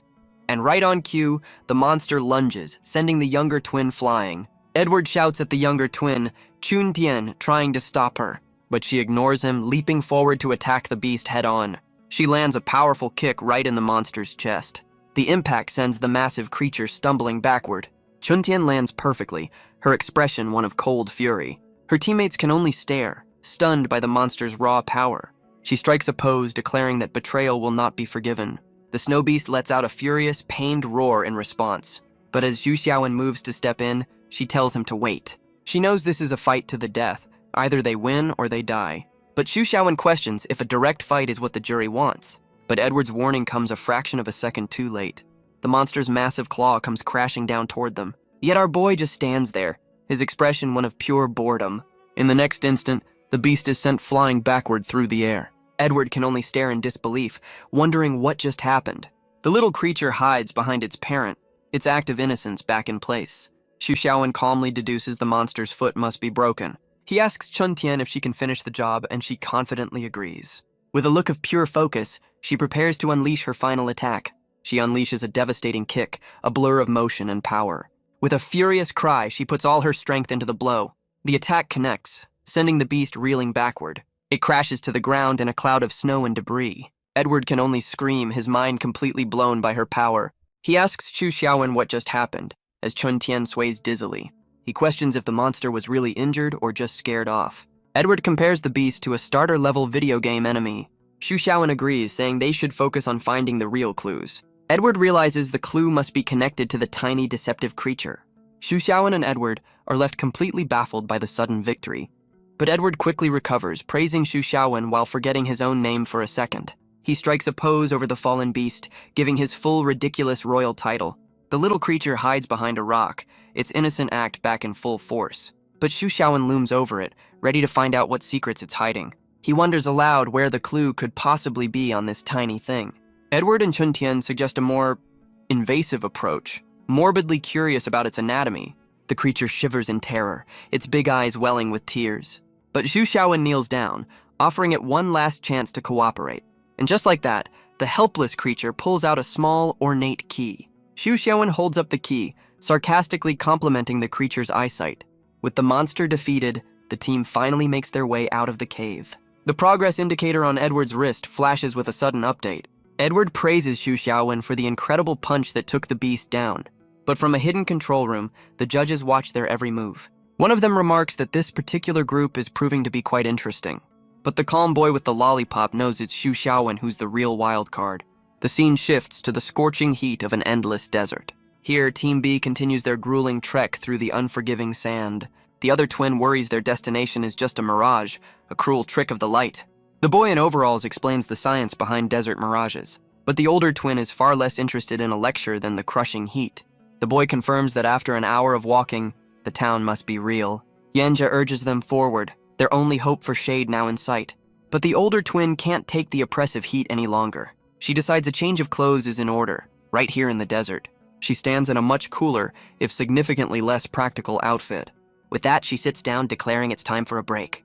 A bold move in a timed test. The boy warns her that exposing skin will only make her dehydrate faster, but she insists her martial arts training has prepared her for this. She's surprised by his stamina, telling him to get up. He checks the tracker. Team A is already pulling ahead. The older twin complains, but the boy insists the town is their only lead. But a new danger emerges from right beneath his feet. Yenja shouts a warning, telling him to freeze. The boy looks on, completely unaware of the threat. In a flash, a blast of energy neutralizes the scorpion. Wenja holds the last of his power, his reflexes saving the day. He identifies the creature as a highly venomous desert scorpion. He explains they're lucky. At night, these things are a nightmare. The boy in overalls recalls a terrifying fact about scorpions. His teammates share his look of dawning, absolute horror. The older twin realizes they're not dealing with just one. From beneath the sand, more of the creatures begin to emerge. A massive, chittering swarm boils up from the desert floor. The boy realizes time is accelerated here. Night is falling fast. Yenja shouts for them to make a run for the distant town. They sprint through the sea of venomous creatures, because one venomous bug is never enough. But Yuenja's patience has finally reached its limit. He stops, declaring he'll thin the herd before they go any further. Wenja's hand crackles with a brilliant blue energy. He unleashes his power, a storm of raw force erupting from him. With a furious cry, he prepares to wipe them all out. A massive shockwave of energy blasts outward from his body. The scorpions are torn apart, their carapaces shattering. But the boy in overalls shouts for him to stop his attack. He warns that this will only make the swarm more furious. But as Yuenja runs, he feels the ground begin to give way. He realizes something else is moving just beneath the sand. Because of course there is. The team makes a desperate final sprint for the safety of the town. But just as they reach the town's edge, the swarm suddenly stops. The older twin is confused, wondering why they're no longer being chased. Wenja realizes the creatures seem to fear entering the town. But the real threat was never the swarm. It was what lay beneath. A massive armored claw erupts from the cloud of sand. The team can only stare as a monstrous scorpion king appears. So much for a simple pest problem. Wenja realizes this is another test, another push toward the town. He knows the jury is forcing their hand, herding them like cattle. Entering the town means falling right into the test-maker's trap. But staying out here means facing an endless, venomous tide. The boy in overalls explains that fighting is a losing battle of attrition. He concludes their only real option is to retreat into the town. The older twin and Yuanji prepare for a fight, ready to take on the beast. But the boy wonders what choice the jury is actually testing here. His eyes narrow, a plan finally clicking into place. He suddenly bolts for the town, deciding it's better to regroup than die. From a hidden control room, the judges watch the team's desperate escape. The calm boy with the lollipop asks one of the judges about his interest. The mustachioed judge scoffs, knowing the obvious answer is never the right one. Another judge tells him to calm down, noting this group is finally getting interesting. The judge with the lollipop watches, musing that this test is more like a variety show.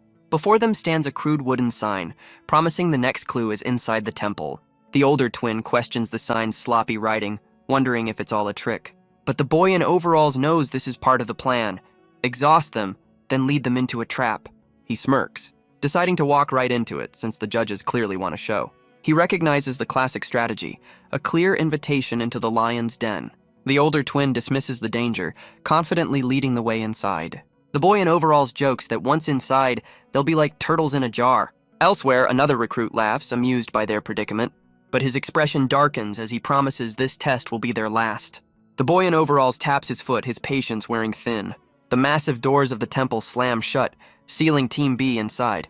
The tracker on his wrist flashes, confirming their progress has been noted. The hall is lit only by flickering candles, casting long, ominous shadows. They realize they're trapped, their only path leading further into the darkness. The older twin shivers, complaining about the sudden, unnatural chill. Yanja offers her his jacket, a practical solution to an impractical outfit choice. The boy in overalls spots their objective, a single wooden box on a distant altar. The others agree, ready to rush forward and claim their prize. But he facepalms in frustration, begging his teammate to use her head for once. The older twin has already reached the altar, holding the box aloft. But her prize is sealed shut by a heavy, unyielding lock. She realizes they'll need to find a key to open it. So much for a quick win. The boy in overalls scolds her for her reckless impulsiveness, but she just waves him off, confident this is a simple puzzle. As she steps back, her foot presses down on a hidden floor panel. Yenja screams a warning, but it's already far too late. But the recruit ignores the order, breaking into a sudden sprint. He rushes past his teammates, heading straight for the pedestal. The pink-haired twin questions why her teammates are holding back, but their leader warns them to stay put, certain this is a trap. The analyst agrees, knowing the test wouldn't have a dead end. Suddenly, the entire temple begins to rumble and shake around them. The leader looks up, realizing the massive pillars are shifting. With a grinding groan, the columns slide back into the walls. The analyst wonders what kind of trap awaits them, hopefully not just poisoned darts. A massive object crashes down, shattering the stone floor with immense force.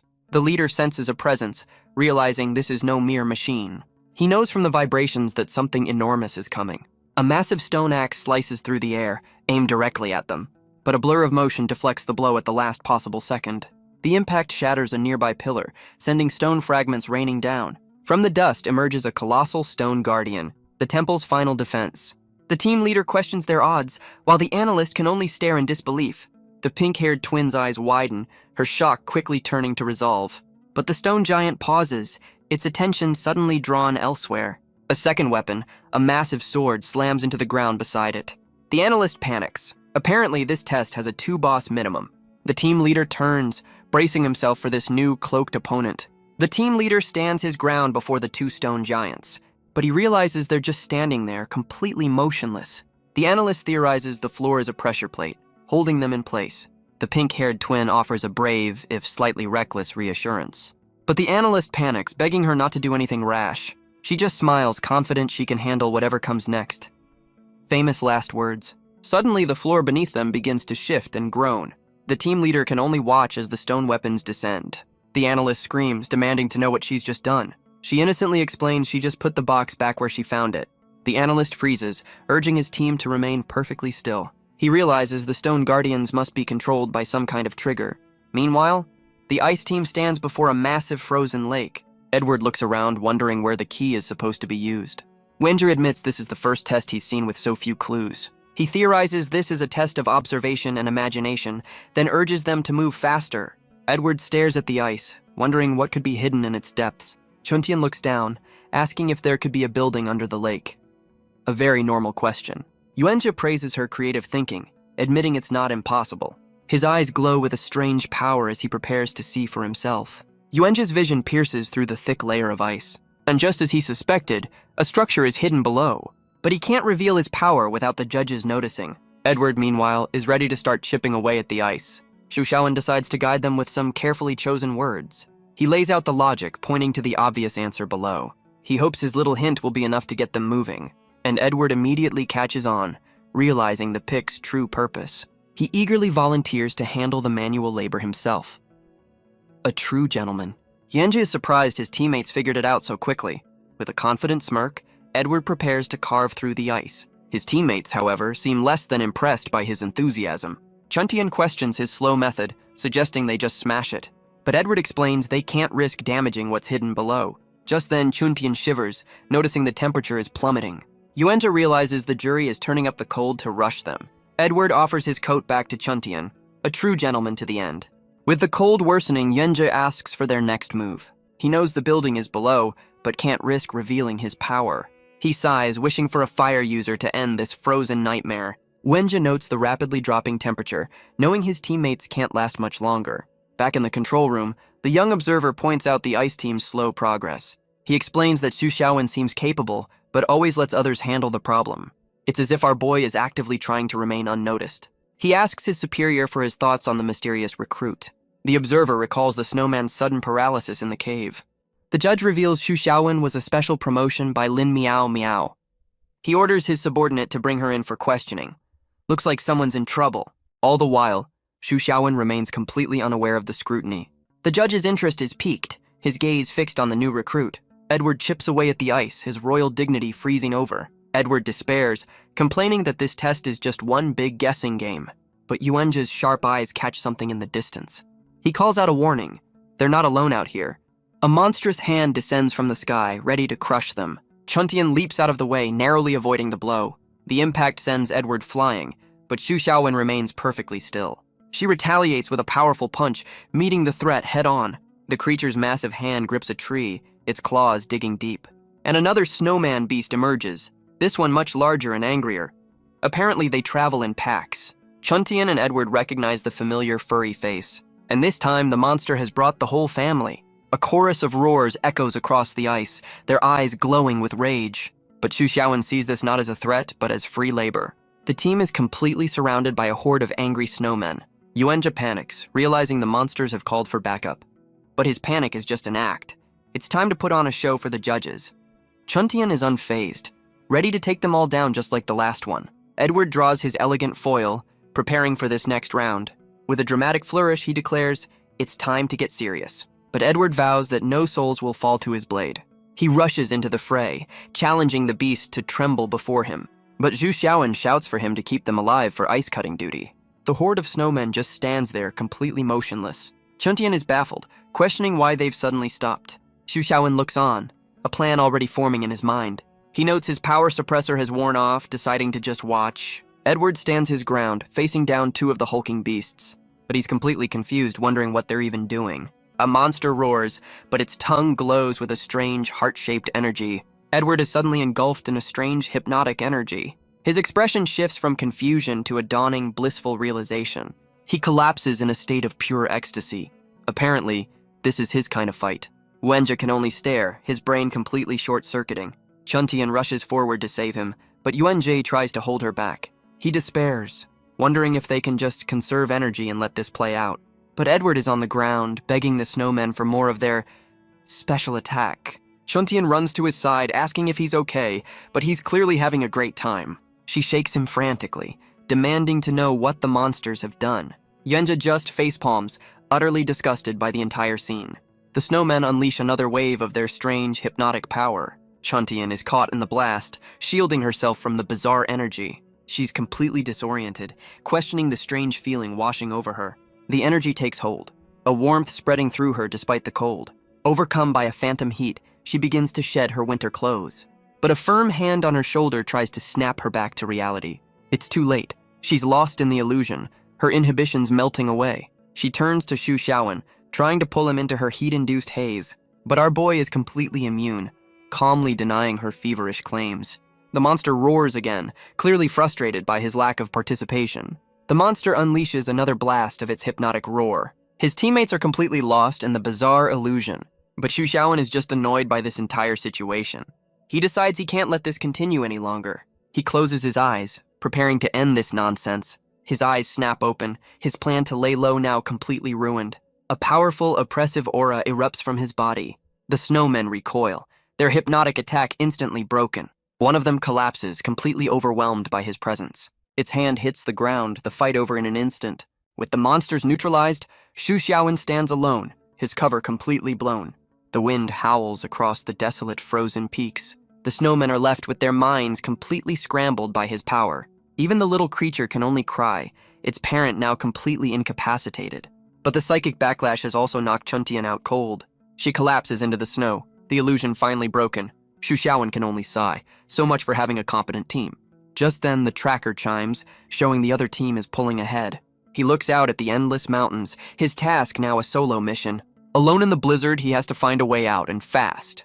He's made a makeshift shelter from the defeated snowman's hide, and with his teammates safe, he calmly tends to a roaring fire. He watches over them, the only one left standing after the chaos. Edward is the first to wake, completely disoriented and confused. He can't remember a thing, but Xu Xiaowen tells him to get up. But his legs are like jelly, completely devoid of strength. He demands to know what happened, his panic growing by the second. Xu Xiaowen offers a deadpan diagnosis of severe overexertion.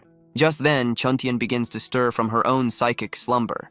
But her first waking thought is a panicked cry about her missing clothes. Xu Xiaowen calmly tells the shivering Chuntian not to worry. He explains he stopped her in time, so nothing inappropriate happened. She can only sit in embarrassed silence, clutching her clothes. Edward, now recovered, asks what happened to the snowman horde. Xu Xiaowen casually gestures over his shoulder with a thumb. The once fearsome beasts are now huddled together in the snow. They're weeping as they chip away at the ice. Free labor is the best labor. Edward is completely stunned by this impossible turn of events. Back at the fire, Xu Xiaowen admits he can't fool them any longer. He reveals he's a psychic, claiming he hypnotized the beasts. He's relieved Lin Miao Miao didn't register his specific ability. Yanji accepts the explanation, noting psychics are useful for their division. Back in the control room, the young observer watches the team's progress. He questions Lin Miao Miao's motives for bringing in an unregistered psychic. Xu Xiaowen casually checks on the progress of their new ice-cutting crew. The beast is clearly terrified of its new, very unimpressed supervisor. He considers the situation as the monster points out its hard work. And just like that, the beasts have carved a massive hole in the ice. Yanju is impressed, wondering how strong a true high-level psychic must be. With the path cleared, Xu Xiaowen announces it's time to descend. Edward flashes a confident smile, ready for the next phase. Chuntian eagerly agrees, her spirits high despite the cold. Without hesitation, Edward and Chuntian leap into the icy chasm. Xu Xiaowen tells the giant beast its work is done here. He then casually dismisses his new, very depressed workforce. They land in a vast chamber, a hidden world beneath the ice. In the center of the room is a strange circular platform, and on it, a single, unmistakable keyhole. So much for a complex puzzle. Yuanja steps forward, holding the key that will unlock their path. He inserts the key, ready to face whatever lies ahead. The tracker chimes, showing the ice team is now at 60% completion. Back in the temple, the desert team is still trapped by the stone guardians. The analyst shouts, demanding to know how the pink-haired twin got across the floor. Her eyes narrow, her expression focused and determined. She casually explains she just walked and jumped over without a second thought. Frustrated, the analyst begs her to retrace her exact steps. She recalls her path. 2 steps left, then a 2-tile jump. The analyst repeats her words, trying to visualize the sequence. She smiles, confirming that was indeed her brilliant, unplanned strategy. The gears in his head turn, he's finally found the pattern. He deduces the trap is linked to the 6x6 grid on the floor. A flash of insight hits him. Her path was the key to disarming it. He desperately asks her to recall the exact tiles she stepped on, but she can't remember, leaving the analyst to question his life choices. She then offers a simpler solution. Just walk around the giant statues. The analyst sighs, explaining the test would never be that easy. She scoffs, suggesting they just destroy the guardians before the trap is even sprung. Without waiting for an answer, she rushes past her stunned teammate. With a confident smile, she declares that she'll handle this herself. He begs her to wait, but she's already gone, certain her martial arts are enough. She declares that soon, this will all be over. With a battle cry, she charges headfirst at the 2 stone giants. Her teammates can only watch, wondering if the statues have moved. The analyst screams a desperate warning for her to watch out. But one of the guardians is already powering up a devastating attack. The team leader realizes the statue is about to unleash a massive blast. It fires a beam of pure energy, aimed directly at the reckless twin. She freezes, realizing she has no way to avoid the incoming attack. But at the last second, her team leader leaps in front of her. He takes the full force of the blast, shielding her from the blow. Chunhua can only watch as the energy beam descends upon her. The analyst screams a warning as she's sent flying by the blast. Her leader unleashes his own power, yelling for her to get clear. But she just gives a casual thumbs up as she's thrown through the air. He grits his teeth, pushing his power to its absolute limit. The shockwave sends Chunhua tumbling away from the impact zone. The temple is rocked by the explosion, debris raining from the ceiling.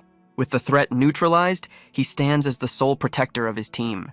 The analyst breathes a sigh of relief, admitting he was terrified. He then scolds Chunhua, reminding her this is an intelligence test, because clearly she forgot. Chunhua can only offer a quiet, embarrassed apology for her mistake.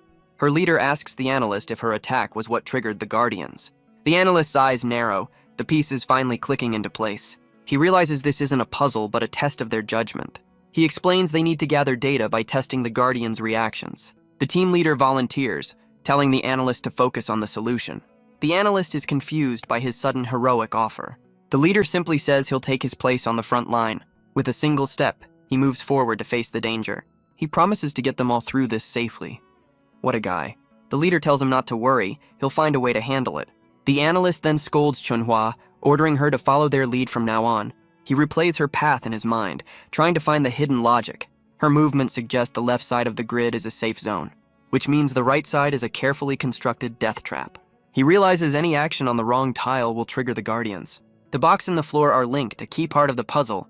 He struggles to find the rule that governs this deadly game. He knows the judges wouldn't make it random. There has to be a pattern. He turns to Chunhwa, asking her to remember exactly where she jumped. Chunhwa clutches her head, desperately trying to remember her path. She explains her memory is hazy, but she landed near the middle. The analyst questions her vague answer, needing absolute certainty. She clarifies that after landing, she walked a few steps to her spot. She's sure she didn't just jump directly to her final position. A sudden realization strikes the analyst with incredible force. He excitedly theorizes the grid is based on the ancient Luoshu square. The team leader considers the pattern, seeing how 4 tiles form a palace. He deduces the odd-numbered palaces are dangerous, wondering if the even ones are safe. The analyst issues a challenge, asking if he dares to find out. The team leader smiles, ready to test the dangerous theory himself. The analyst orders Chunhwa to carefully observe the Guardian's movements. With a steady foot, the leader steps onto the glowing red tile. He dodges with incredible speed as the trap is sprung. He lands on another tile, warning his team to stay perfectly still. The stone giants remain motionless, waiting for their next trigger. Confident in his theory, the analyst tells Chunhwa to test the safe zone. She tentatively steps onto the tile, bracing for an attack. But nothing happens, and she celebrates their correct guess. The analyst smirks, impressed by his own brilliant deduction. Chunhwa is completely blown away by his brilliant deduction. She asks how he could possibly have figured out the ancient puzzle. He plays it cool, claiming it was just a lucky guess. But their leader praises him, calling him a human supercomputer. Chunhwa is finally convinced, promising to respect his intellect. With the path clear, they wonder if the final door holds another trap. The analyst is confident the Guardians won't move from a safe tile. He points to a keypad, certain it follows the same ancient pattern. With a few confident taps, he inputs the correct sequence. The team leader watches, his expression unreadable as they near the end. The heavy door clicks open, revealing their next challenge. The team cautiously peers inside, bracing for another trap. But all they find is a single tempting red button. So this is how it ends. The analyst deduces that with no other clues, this must be the way forward. With no other choice, Chunhwa reaches out and presses the button. Instantly, the entire chamber begins to collapse around them. But the analyst remains calm, his resolve unshaken. His tracker chimes, confirming both teams have now completed the first stage. The ground gives way, revealing a long staircase leading down. He realizes this is the final descent, the end of the first trial. Chunhwa worries about another trap, but the analyst knows they have no choice. With grim determination, the desert team descends into the unknown. The analyst is confident, certain the judges wouldn't bother with another trap here. He confirms the first stage is over. This is the final race to the finish. But as they walk, Chunhwa can only hope her sister is safe. They reach the bottom, a single door separating them from the end of the test. It opens to a vast room with one objective, a single tempting red button.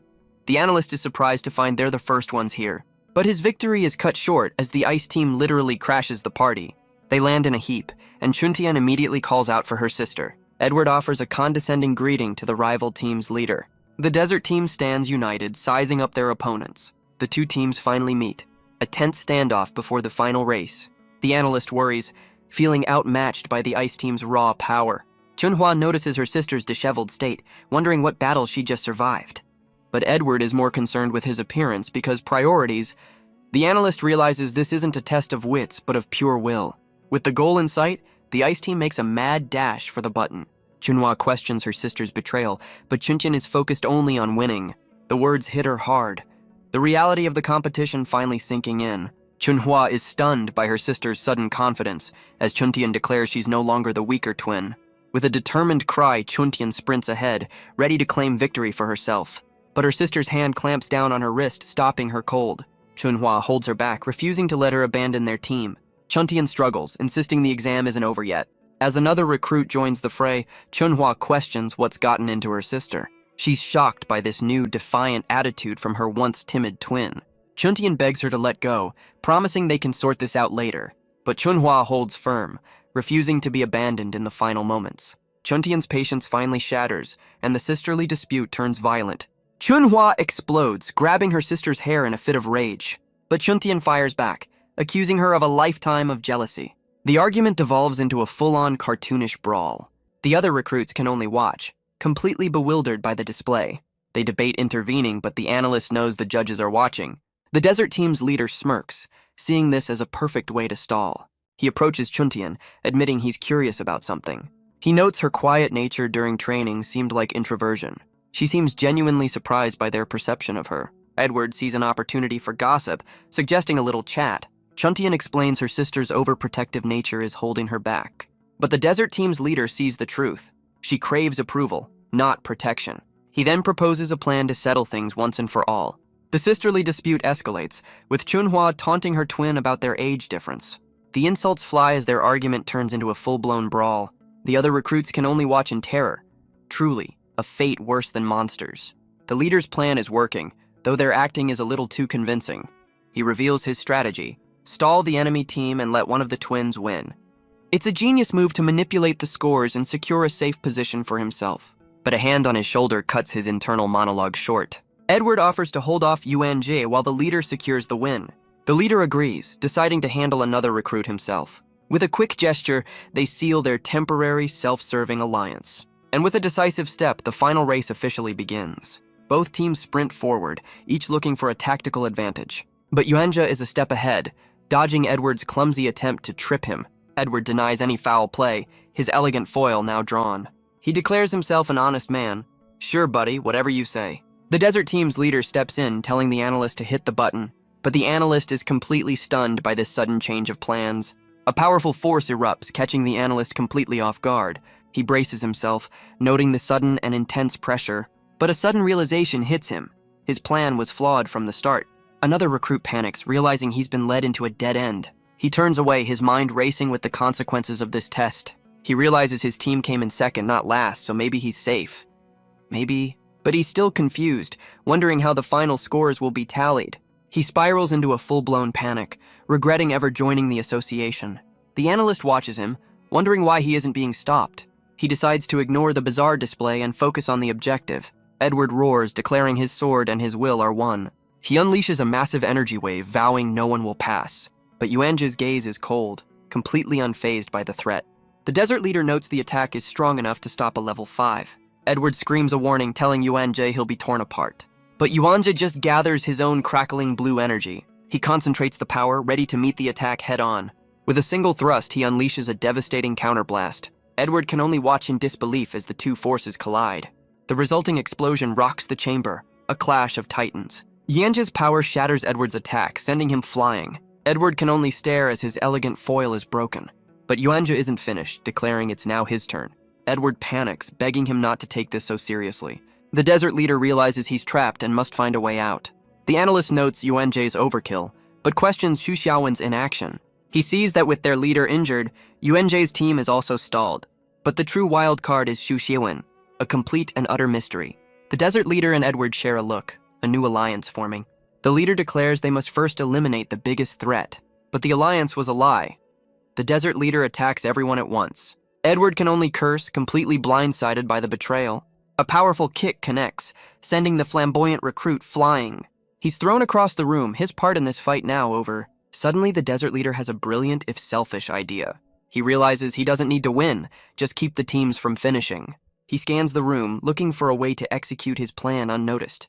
And with a confident smirk, he spots his opportunity. He shouts encouragement to Edward, playing the part of a concerned ally. He then tells Chuntian he's going for help. A classic "I'll be right back" maneuver. The desert leader is confident his plan to manipulate the teams is working perfectly. But the analyst is completely baffled, questioning his leader's sanity. The leader waves, trying to get the attention of the brawling sisters. They finally stop, turning to him with matching expressions of pure annoyance. He tries to play peacemaker, but they just yell back in perfect, angry unison. He offers words of comfort, a carefully crafted lie to escalate the conflict. His true goal is to fan the flames of their sibling rivalry. A truly stand-up guy. But another voice cuts in, and Chuntian turns, confused by Xu Xiaowen's sudden question. He reminds her of her desire to step out from her sister's shadow. Enraged, Chunhua tells him to stay out of their family business. The desert leader leans in, preying on Chunhua's deepest insecurities. He offers a condescending reassurance, fanning the flames of her jealousy. Internally, he celebrates, hoping her anger will fuel the chaos. But his plan backfires as the sisters unite to punch him simultaneously. He's sent flying, and Chuntian is stunned by their shared outburst. The master manipulator tumbles through the air, taken out by his own scheme. Meanwhile, Edward prepares to settle things with UNJ. But their fight quickly devolves into a cartoonish, one-sided beatdown. Wenja grabs the flamboyant recruit, ready to throw him at the objective. And with everyone distracted, the analyst makes a mad dash for the win. But his mad dash is cut short by a massive, fiery explosion. Another recruit lunges forward, shouting a desperate warning. He grabs the analyst's leg, pulling him back from the blast zone. The button, and the floor around it, have been completely obliterated. The twin sisters look on, wondering if they hit the desert leader a little too hard. Sometime later, Jin Shan stands before the class, ready to deliver the verdict. The screen behind her confirms it's time for the ranking announcement. The recruits can only glare at each other, the tension from the test still palpable. She calls them out for turning an intelligence test into a complete combat free-for-all, and since no one pressed the button, the ranking is canceled and their bonuses are docked. Welcome to the association. Xu Xiaowen is just relieved he survived another near-death experience. The twin sisters sit in stunned silence, realizing Xu Xiaowen is a bigger problem than they thought. Edward weeps over his lost bonus, while Xu Xiaowen is just glad to be alive. But Jin Shan steps forward, ready to deliver the final results of the test. The desert team's leader is confident he's safe from the top spot. He tries to reassure himself, certain he's avoided any unwanted attention. But a flicker of doubt remains as he glances back at the class. He recalls Xu Xiaowen's strange, restrained behavior throughout the training. He knows our boy could have won easily, but chose not to. As the projector whirs to life, the final judgment is about to be revealed. Jin Shan explains the judge's scoring criteria for the now canceled final objective. The desert team's leader grits his teeth, sweating with anticipation. Xu Xiaowen silently prays, promising to fast for 3 days if he's spared. Wenja watches him, surprised by his sudden and intense nervousness. With a slight smile, Jin Shan prepares to announce the top-ranked recruit. Xu Xiaowen's face contorts in pure terror, bracing for the worst. And the first-place winner is announced, the stoic and powerful Yuan-Jie. Xu Xiaowen shoots up from his seat, his expression a mix of shock and relief. Jin Shan turns to him, asking if he's somehow dissatisfied with the results. But he just slumps back down, quietly admitting he has no complaints. A chibi Xu Xiaowen erupts in a silent, victorious cheer. He congratulates himself, having passed the ultimate test, staying unnoticed. But Jin Shan isn't finished, preparing to announce the last-place recruit. Her gaze falls on Chunhua, asking if she accepts her ranking. The pink-haired twin can only bow her head in silent defeat. Jin Shan reveals their punishment comes directly from Chief Lin. Chunhua turns to her sister, the weight of her actions sinking in. But Edward glances over, a smirk on his face as he observes our boy. He asks Xu Xiaowen what's wrong, noticing his strange reaction. With tears of pure relief, Xu Xiaowen insists he's perfectly fine. Edward tries to console him, thinking he's upset about the rankings. Jin Shan explains the test was a lesson in avoiding real-world mistakes. She dismisses them, ordering them to return tomorrow to meet Chief Lin. With a final wave, the instructor takes her leave. Edward congratulates Yuan-Jie, noting his impressive thunder abilities. But Yuan-Jie turns to Xu Xiaowen, asking if he's part of the Yuan family. The question leaves Edward completely stunned and confused. But our boy is already skipping down the hall, eager to escape. He happily calls the elevator, his 3-day ordeal finally over. Elsewhere, a young woman worries about a colleague being sent back to work while still injured. A woman with glasses confirms they'll meet the new members tomorrow. She and a young boy watch as Xu Xiaowen leaves his apartment. Our boy stretches, practically glowing with the joy of mediocrity. The young boy recognizes him, questioning his cheerful demeanor. Xu Xiaowen waves goodbye, completely oblivious to his observers. Elsewhere, Lin Miao Miao takes a very serious phone call. She's given 1 week to pay her debt or face a grim alternative. But she hangs up with a smile, completely unconcerned by the threat. Classic. Back at the apartment, Xu Xiaowen notes her surprising calm. He calls her out for buying lipstick while loan sharks are at the door. Lin Miao Miao ties up her hair, offering a strange bit of philosophy. She believes a solution will always present itself in the end, and it seems her solution is sitting right in front of him. She reminds him that he's her personal walking ATM, but Xu Xiaowen is still furious about the near-death training test. She offers to compensate him, but he's not interested in her games. She explains her debtor's grim terms for late payments, so she offers herself to Xu Xiaowen instead. A truly generous offer. But our boy just tells her to get off his lap, completely unimpressed. He clarifies their relationship is purely professional, nothing more. Her eyes narrow, a new plan already taking shape. But their moment is interrupted by Wang Yike, who bursts in with new information, and she walks in on a very compromising situation. Lin Miao Miao scrambles for an explanation as Xu Xiaowen questions the intrusion. Wang Yike explains the door was open, her innocence making things even more awkward. Her mind immediately jumps to the most obvious and incorrect conclusion. Lin Miao. Miao laughs it off, casually reminding him to lock the door next time. Xu Xiaowen can only sigh, accepting his fate in this house of chaos. She then offers Wang Yiki an internship, complete with a very official-looking warning. Lin Miao Miao tells him to act natural, but it's a little late for that. Xu Xiaowen questions why he, as an assistant, had to endure the same brutal training.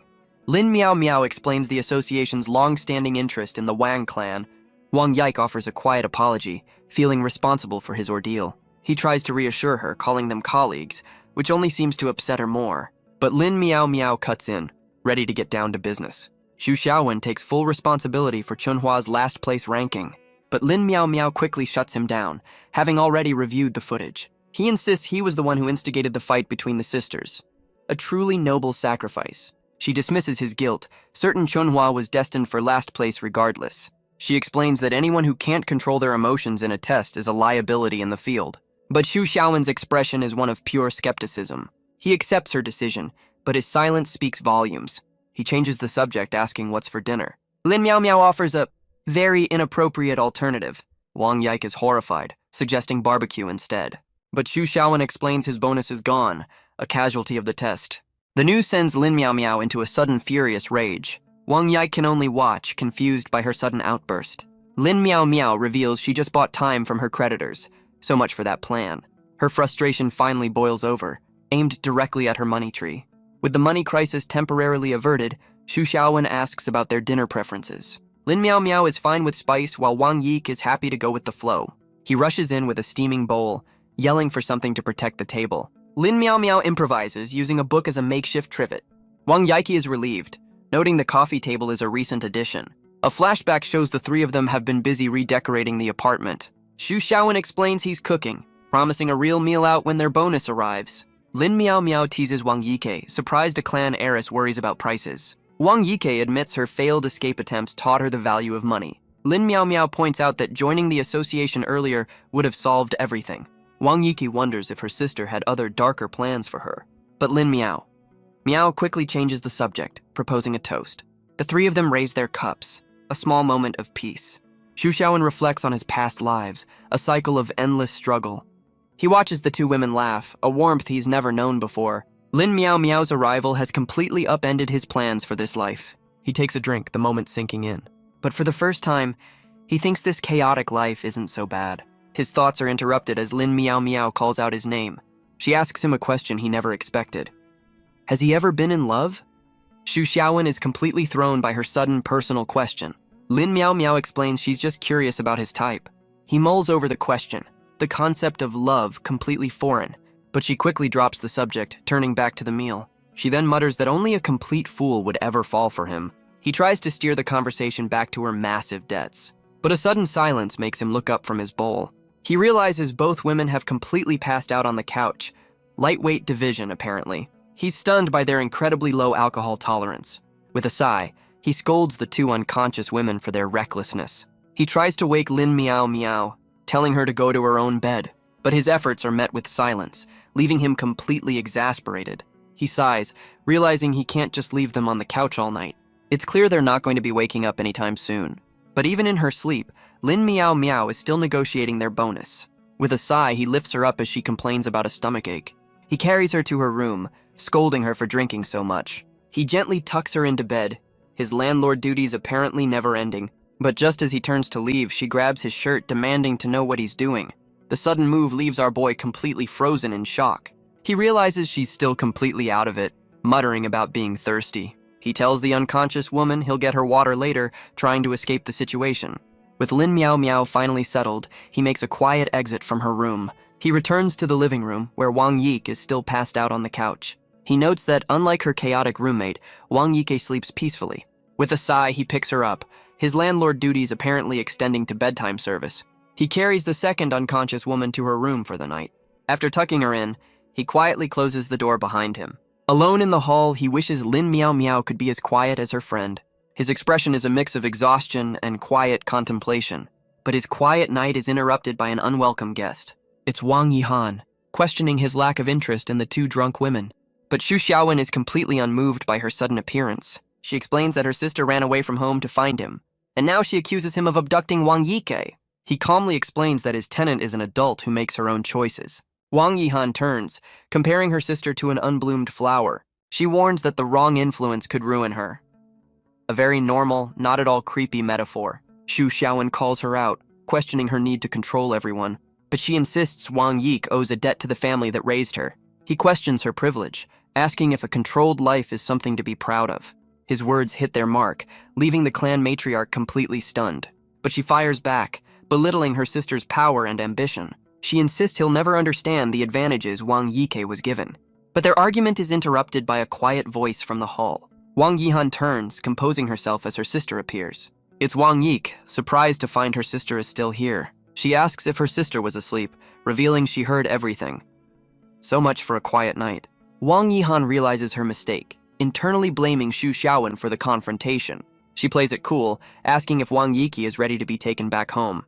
But Wang Yike's expression is firm, her resolve now unshakable. Xu Xiaowen steps in, telling Wang Yihan to leave her tenant alone. But Wang Yike insists this is her own decision, not his. She tells him to stay out of it, ordering her sister to go home. Wang Yihan proposes a bet, certain her sister will follow her. Xu Xiaowen's eyes narrow, ready to accept the challenge. Wang Yihan dismisses this as pre-wedding nerves, a simple tantrum. She turns to leave, expecting her sister to obediently follow. But Wang Yike just watches her go, her decision already made. And with a decisive slam, Xu Xiaowen shuts the door on the clan matriarch. With the drama over, he tells Wang Yike not to worry about her sister. She quietly thanks him before heading to bed, leaving him to wonder why he's so angry. The door clicks shut, leaving him alone with his thoughts. He regrets his words, worried he only made things more awkward for her. The next day, it's back to business at the association headquarters. But first, Xu Xiaowen laments the repair costs for his trusty scooter. He offers a silent prayer to his vehicle. A man has his priorities, but a voice calls out, breaking his moment of spiritual connection. It's Yuan Zhe, the top recruit, asking if they can head in together. He makes small talk, asking about Xu Xiaowen's delivery job. But Xu Xiaowen is wary, noting Yuanzhe's strange and persistent interest. Yuanzhe brings up the fight with the twins, brushing off his injuries with a smile. Our boy isn't fooled, deciding it's best to avoid this guy in the future. Yuanzhe then pivots, asking about the one ability that was never revealed. Xu Xiaowen offers a vague, unhelpful answer about being spiritual. But Yuanzhe's expression hardens. He's clearly not satisfied with that answer. His eyes narrow, his patience for games completely gone. And without warning, he unleashes a massive blast of pure lightning. So much for small talk. The attack surges forward, aimed directly at the unsuspecting Xu Xiaowen. A massive explosion of blue energy engulfs the entire hallway. Wanju is stunned, realizing his lightning was absorbed by a distortion. A swirling vortex of energy appears, neutralizing the blast completely, but a new voice cuts in, calling out a name from the past. A silver-haired man appears, his own power crackling around him. The Yuan family's young master asks if the man is ready to die for his sins. Talk about a warm welcome. The scene shifts and the green-jacketed man questions his supposed crimes. He insists he's not the one who started this fight. He questions if the death of one sister is worth sacrificing everyone else. But the young master just smirks, telling him to blame the real mastermind. The man is left confused, demanding to know who's pulling the strings. The silver-haired man grins maniacally, claiming no one knows the truth. The green-jacketed man unleashes a furious blast, demanding answers. But his opponent just smirks, calling him arrogant for even trying. He casually erects a fluid wall, not even bothering to face him. The massive energy attack crashes against the barrier, completely absorbed. The lightning dissipates, neutralized without any visible effort. The attacker can only stare in shock, his power rendered useless. Nearby, another man tries to walk away, insisting this isn't his problem. But he pauses, a flicker of concern crossing his face. He turns, recognizing the power as a legendary fantasy killer. The bystander laments Yuanju's terrible luck in facing this opponent. The silver-haired man roars, furious about his fallen comrades. He lunges forward, throwing a powerful, vengeful punch. But the green-jacketed man meets the blow with his own fist. The force of the impact sends the attacker stumbling backward. But the defender spits blood, the block taking a heavy toll. Unrelenting, the silver-haired man follows up with a vicious kick. The attack connects, shattering the ground around them. He smirks, confident that his assault was successful. But Xu Xiaowen panics, realizing he can't just stand by and watch. The green-jacketed man struggles, haunted by his sister's death. But there's no time for grief as another attack comes flying in. The silver-haired man lunges forward, his face a mask of rage. In a desperate move, the defender catches his opponent's arm. The attacker smirks, surprised by this show of physical strength. But the green-jacketed man knows he's outmatched, his power useless. He's sent flying by a brutal kick, crashing to the ground. Talk about a bad day at the office. With nothing left to lose, he summons a storm of crackling energy. He unleashes a massive wave of lightning, a final, desperate gambit. But his opponent dodges with ease, the attack completely missing its mark. The silver-haired man grins, mocking his opponent's foolishness. But the lightning attack continues to surge forward with incredible force. He scoffs, declaring the desperate move completely useless. He claims he was only toying with him until now, a simple restraint. The green-jacketed man closes his eyes, gathering his remaining power. He knows he has one last chance to turn this fight around, but instead of attacking, he turns the lightning inward. He roars in agony, channeling the raw energy into his own body. His opponent realizes he's using the electricity to amplify his strength. A truly shocking development. Now powered up, the green-jacketed man demands answers about the true mastermind. But the silver-haired man just smirks, asking what a dead man can do with a secret. He dismisses the power-up as a desperate, meaningless gesture. With a confident smile, he prepares to end this little rebellion. But the green-jacketed man is already in motion, his fist crackling with power. He lands a devastating punch, the lightning-infused blow connecting squarely. The silver-haired man stumbles back, his arrogant smirk finally wiped from his face. He's furious, questioning how he dared to punch his very expensive face. Without a word, the green-jacketed man twists him into a brutal throw. He slams his opponent into the ground, the impact creating a massive shockwave.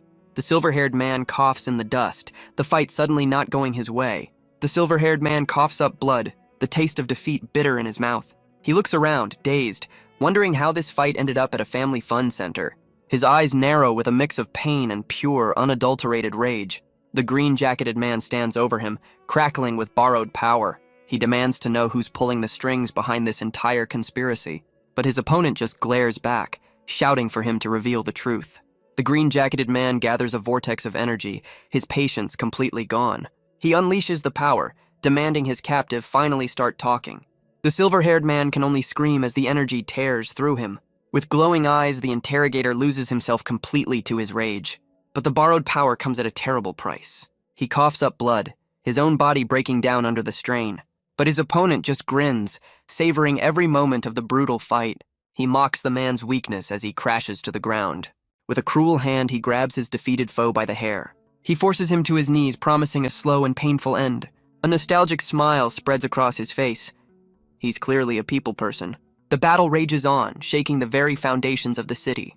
The silver-haired man prepares to deliver the final fatal strike. And with his opponent broken, the fight finally comes to an end. The silver-haired man struggles to his feet, annoyed by his opponent's resilience. He stands over the fallen man, questioning his right to use such power. He taunts him, recalling how his sister stared at them as she died. With a cruel smile, he mimics her desperate pleas for them to stop.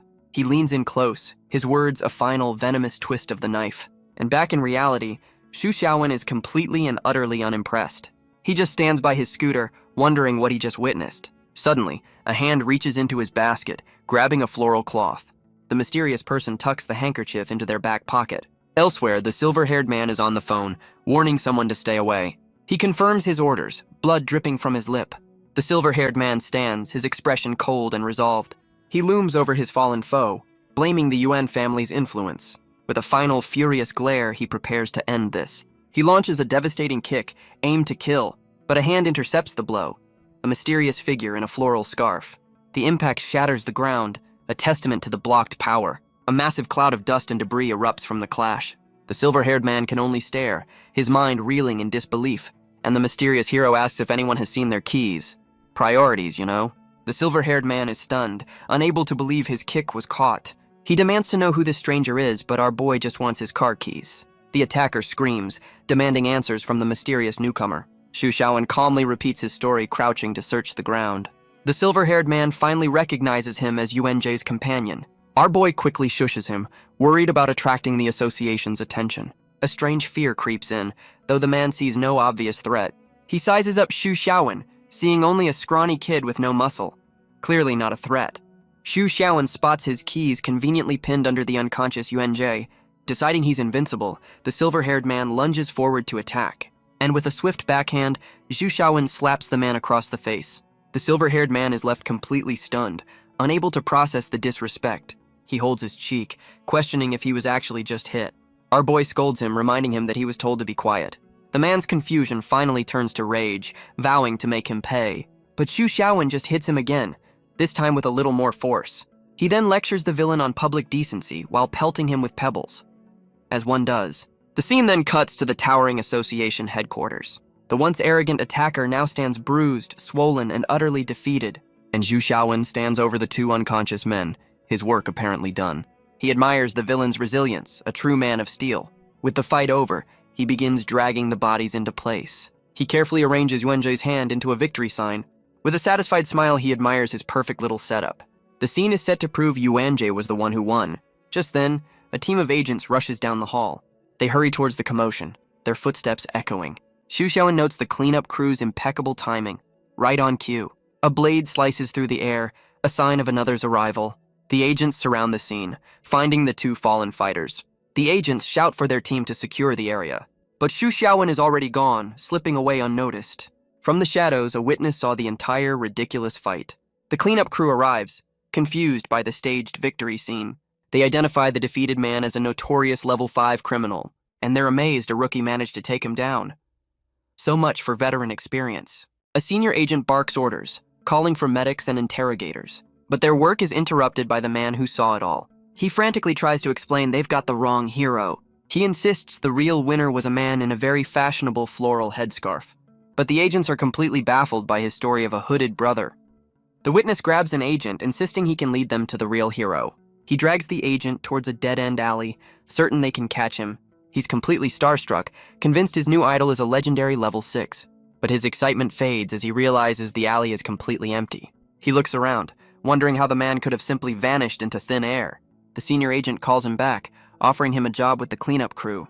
The witness reluctantly agrees, his mind still on the mysterious fighter. He vows to find his new hero, determined to get an autograph.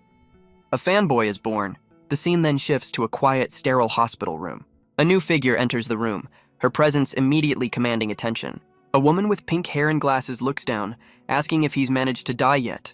It's Yuanzhe, wrapped head to toe in bandages, surprised to see his section chief. She crosses her arms, questioning why her star recruit is dressed like a mummy. He admits he got carried away, completely forgetting the rules in the heat of battle. She leans in close, reminding him that induction training wasn't a comedy show. Yuanzhe can only stammer, his body too broken to even sit up properly. Her lecture feels less like a scolding and more like a threat of further injury. She sighs, explaining that since the criminal was caught, his punishment is waived. But she leaves him with a final warning. One more screw-up, and he's out for good.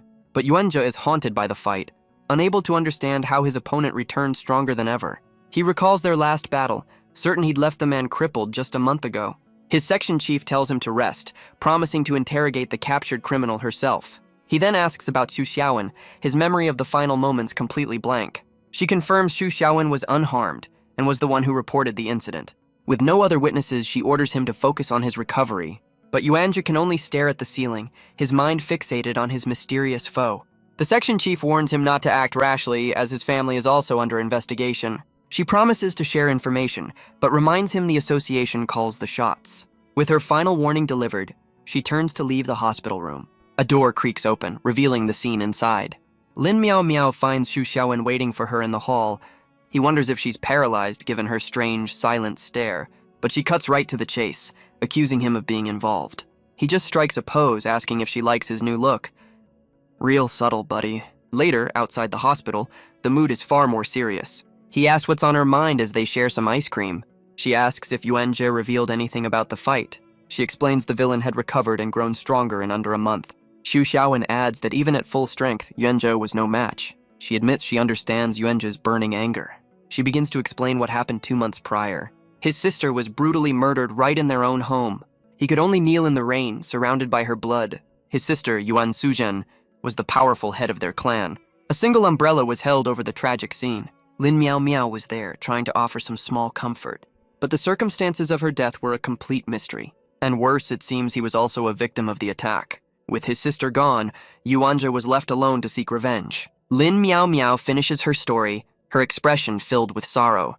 But her tragic tale is met with the sound of snoring. She explodes, furious that he slept through the entire thing.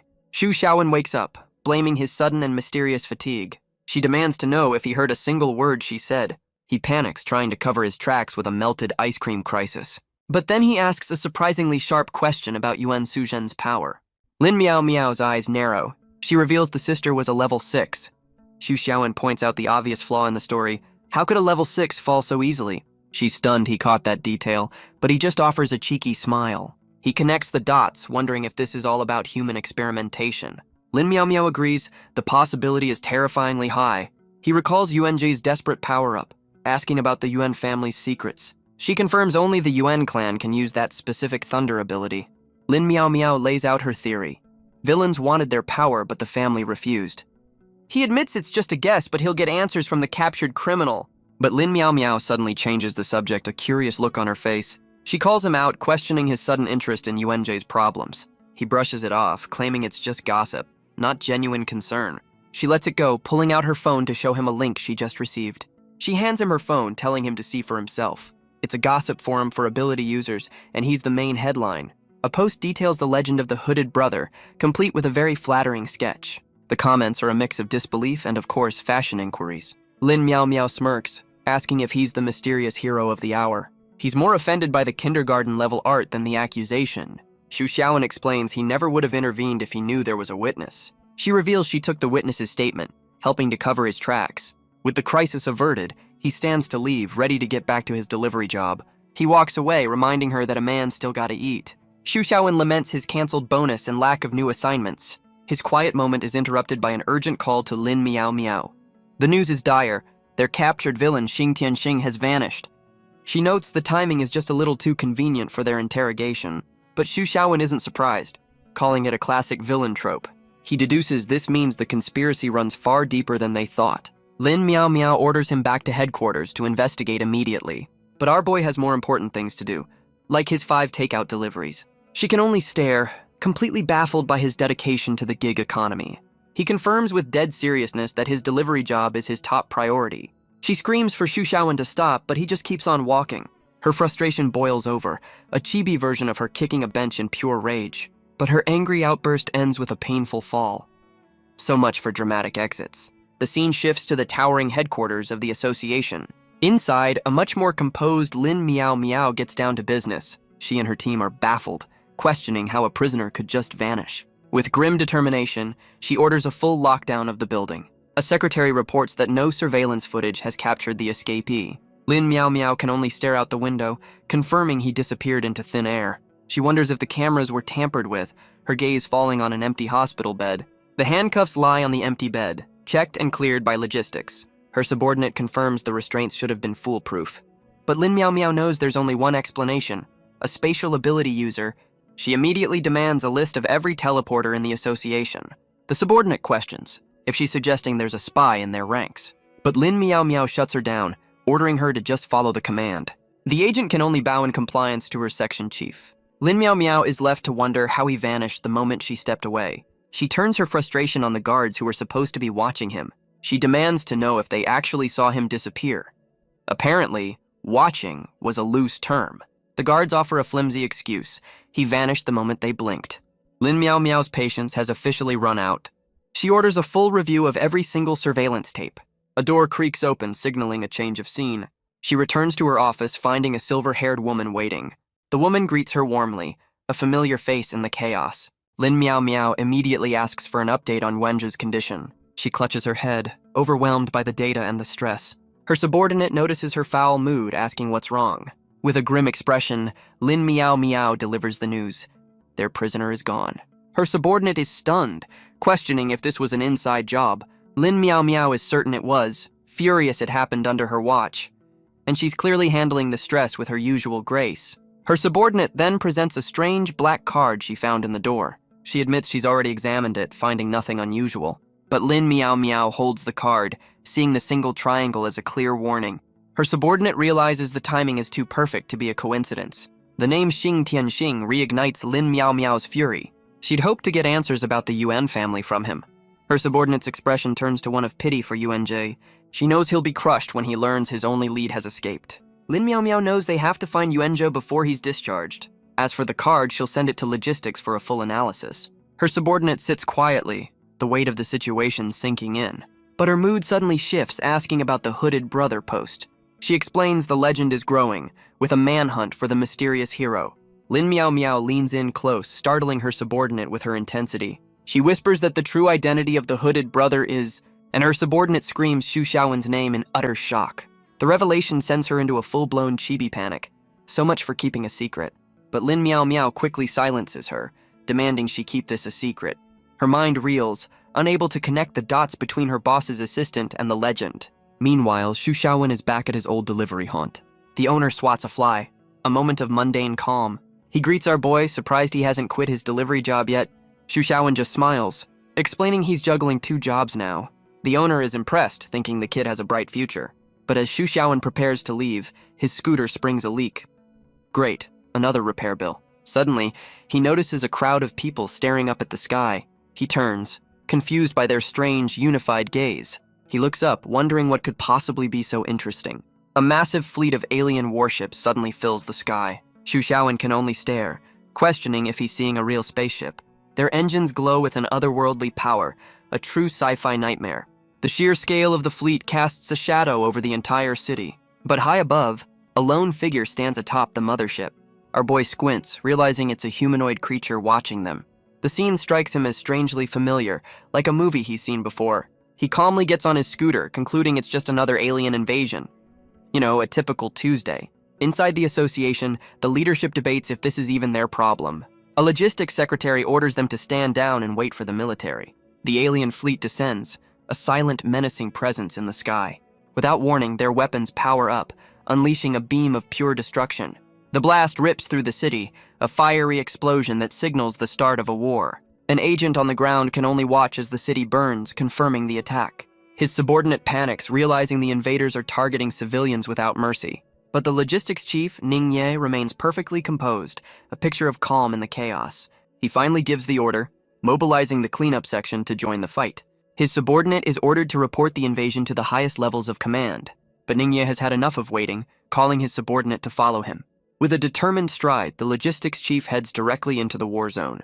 He and his subordinate arrive before the highest authority in the association. The president greets them, his voice echoing with ancient power. In the chamber sit the vice presidents, the most powerful figures in the organization. There's Wang Zhenyan, a man whose face is a roadmap of past battles. Xuan Tian and Yue Hanbing, each a powerhouse in their own right. And Bao Dao, who seems completely unimpressed by the impending apocalypse. But the president, Zuoye Qianji, holds them back, insisting they wait. Ningyi's subordinate argues, pleading for them to join the fight against the invaders. The president's answer is simple. They must follow the process. Another man erupts, screaming that their bureaucracy will get everyone killed. But Wang Zhenyan argues this is a show of weapons, not psychic power. Ningyi's subordinate fires back, demanding special action for a special event. But Bao Dao just yawns, completely uninterested in their debate. Ye Hanbing calmly explains they must follow state orders to protect their standing. Fuan Tian erupts, scoffing at their fear and declaring he's ready to fight. But the president's cold glare is enough to silence the entire room. Shen Tian immediately backs down, his bravado gone in an instant. The subordinate is shocked by the outburst, calling it completely unrestrained. The 2 men bow, confirming they will wait for the official notification. And outside, the city continues to burn under the alien assault. Xu Xiaowen races through the streets, his scooter kicking up dust. He arrives to find his own neighborhood is now a pile of rubble. His expression is one of pure, unadulterated frustration. Elsewhere, Lin Miao Miao stomps her foot, furious about the lack of communication. But our boy can only stare up at the mothership hovering over his ruined home. Meanwhile, on the bridge of the alien vessel, the mood is far more sterile. A blue-haired woman in a white dress makes her way through the ship. She approaches a throne, ready to report to the alien commander. The great and powerful leader is busy slurping some instant noodles. He casually asks for a status update. Apparently, world domination can wait for lunch. His subordinate reports that their test data is incomplete. The commander is surprised. This is a first for their conquests. He looks out at the bridge, his interest suddenly piqued. A manic grin spreads across his face. This planet might be fun after all. Down below, amidst the dust and chaos, a hero prepares. Xu Xiaowen ties on his now infamous floral headscarf. He sighs, his perfectly planned work schedule now in ruins. His hard-earned, peaceful life has been completely shattered. And worst of all, his 80-year retirement plan is in jeopardy. With a furious glare, he decides to handle this personally. A massive impact shakes the ground, kicking up a cloud of dust. But his moment is interrupted by a familiar, frantic voice. The witness from the alleyway makes a less than graceful entrance.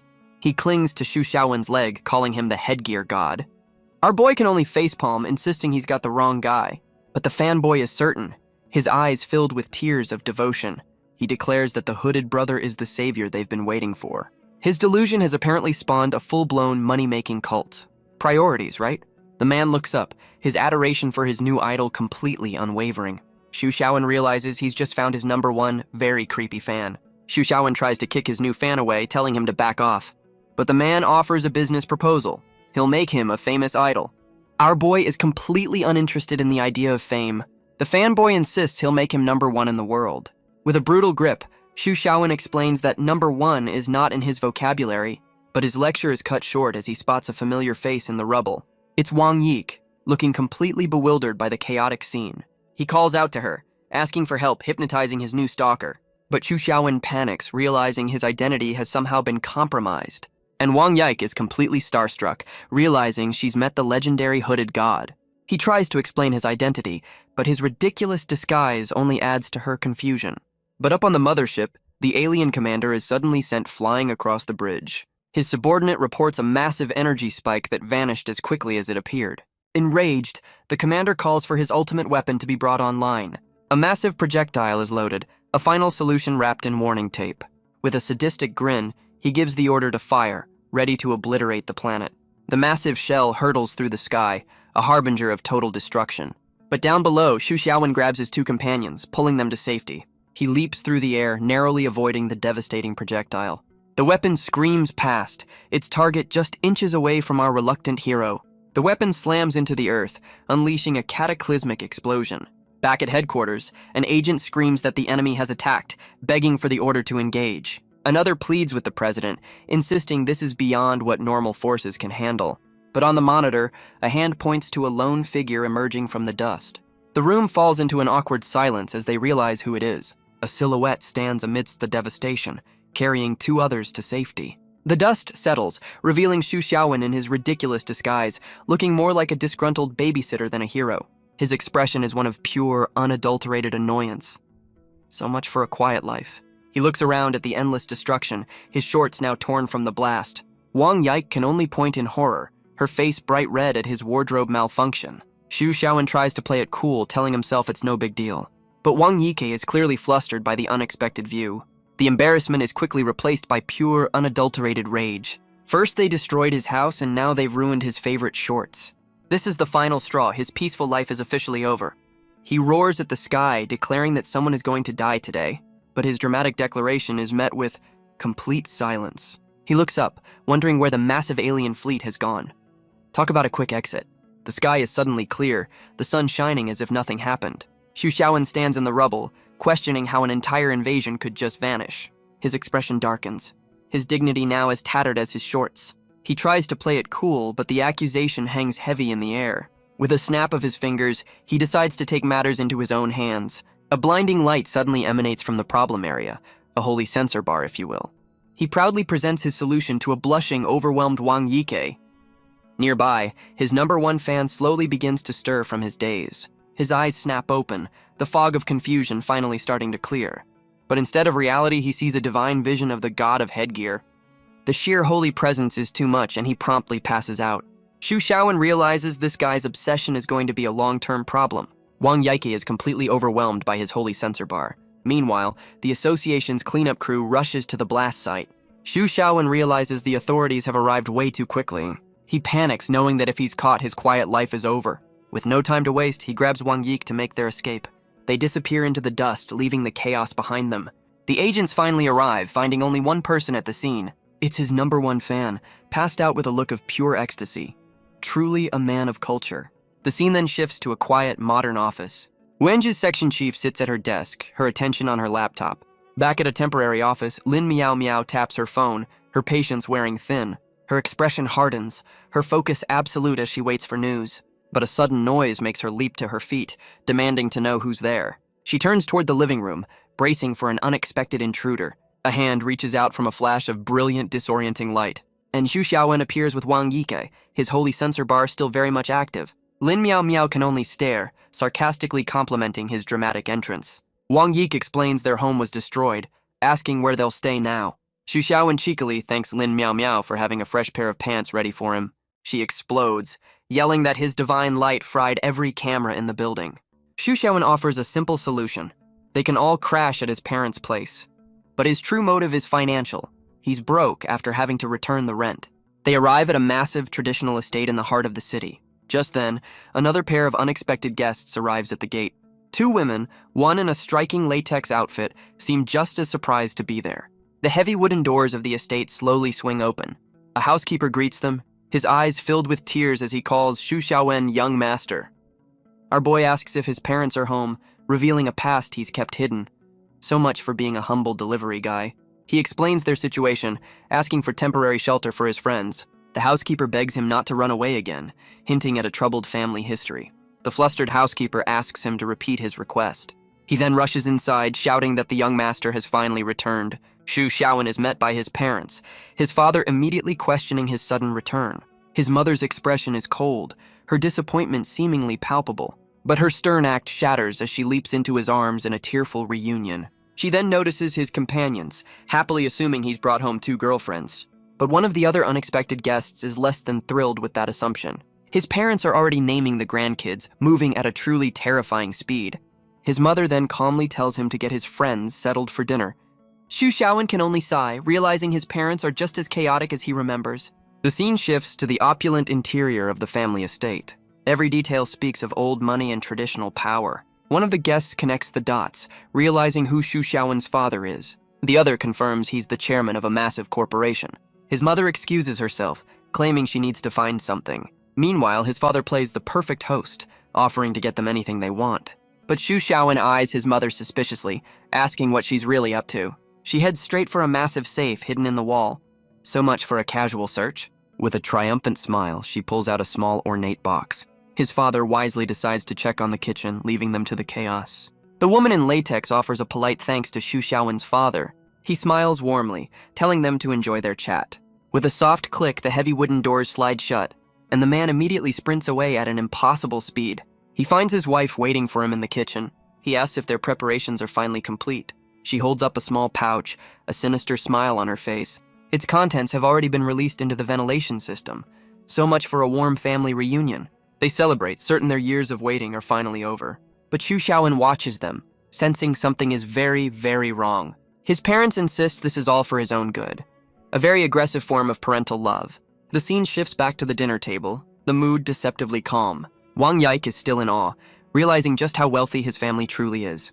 The other guest asks if he'll inherit it all, but he just brushes it off. He explains he has no business sense, and the will ensures the money is donated if he has no kids. He's terrified of accidentally becoming successful. The horror. The woman in latex can't tell if he's being serious or just messing with them. She points out his parents are already planning for the next generation.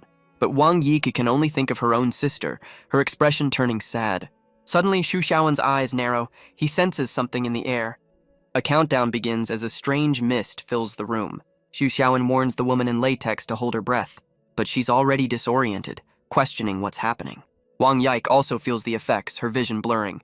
He rushes to her side, trying to get her out of the room. The gas continues to pour from the vents, thick and heavy, but it's too late. Wang Yike's hand falls limp at her side. The world dissolves into a hazy, disorienting blur. He holds her close, realizing she's completely passed out. Suddenly, a strange purple energy erupts from the other guest. Looks like Mom and Dad's plan has a few variables. Wang Yike shoves him away, her power erupting in a violent purple wave. She begs him to stay back, her voice filled with panic. Overwhelmed by the strange energy, she struggles to maintain control. Xu Xiaowen realizes the gas is absorbed through the skin. His parents really spared no expense. She screams as her power surges, her hair flying wildly. The others can only watch as her ability goes completely berserk. The woman in latex warns that once this power explodes, it's irresistible. And just like that, she collapses, another victim of the psychic wave. Xu Xiaowen yells for Wang Yike to fight it, to not let the power control her. But she's lost, admitting she has no idea what's happening to her own body. The purple energy consumes Wang Yike, her body racked with power. Xu Xiaowen reaches out, his hand steady amidst the chaos. He offers to help, his expression calm and reassuring. He explains his plan is to knock her out to stop the rampage. But she panics, begging him to stay away from her. He just smiles, asking her to trust him in this moment. He pulls her into a tight embrace, promising he can control it. A massive wave of purple energy explodes from their contact, but a hidden camera captures every moment of the chaos. So much for privacy. With the energy finally contained, Wang Yike collapses to the floor. His parents and their housekeepers stare at the monitor, completely baffled. His mother questions what she just heard through the speakers. His father confirms it. The power belongs to a phantom. But his mother is confident her special charm will still work on their son. The housekeeper notes that their young master is in for a wild night. The phantom is a demon that seduces humans through illusions. They are masters of the dream world, feeding on their victims. And legend says any human who falls for their tricks will die. So, this was Mom's grand plan. Back in the garden, Xu Xiaowen and the woman in latex stand in the moonlight. She senses something is wrong, a new danger in the air. Xu Xiaowen confirms they're now trapped inside Wang Yike's illusion.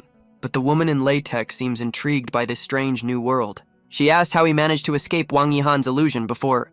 They walk through the dreamscape, a world born from a phantom's power. She questions the true extent of his strength, clearly impressed. But her curiosity quickly turns to frustration.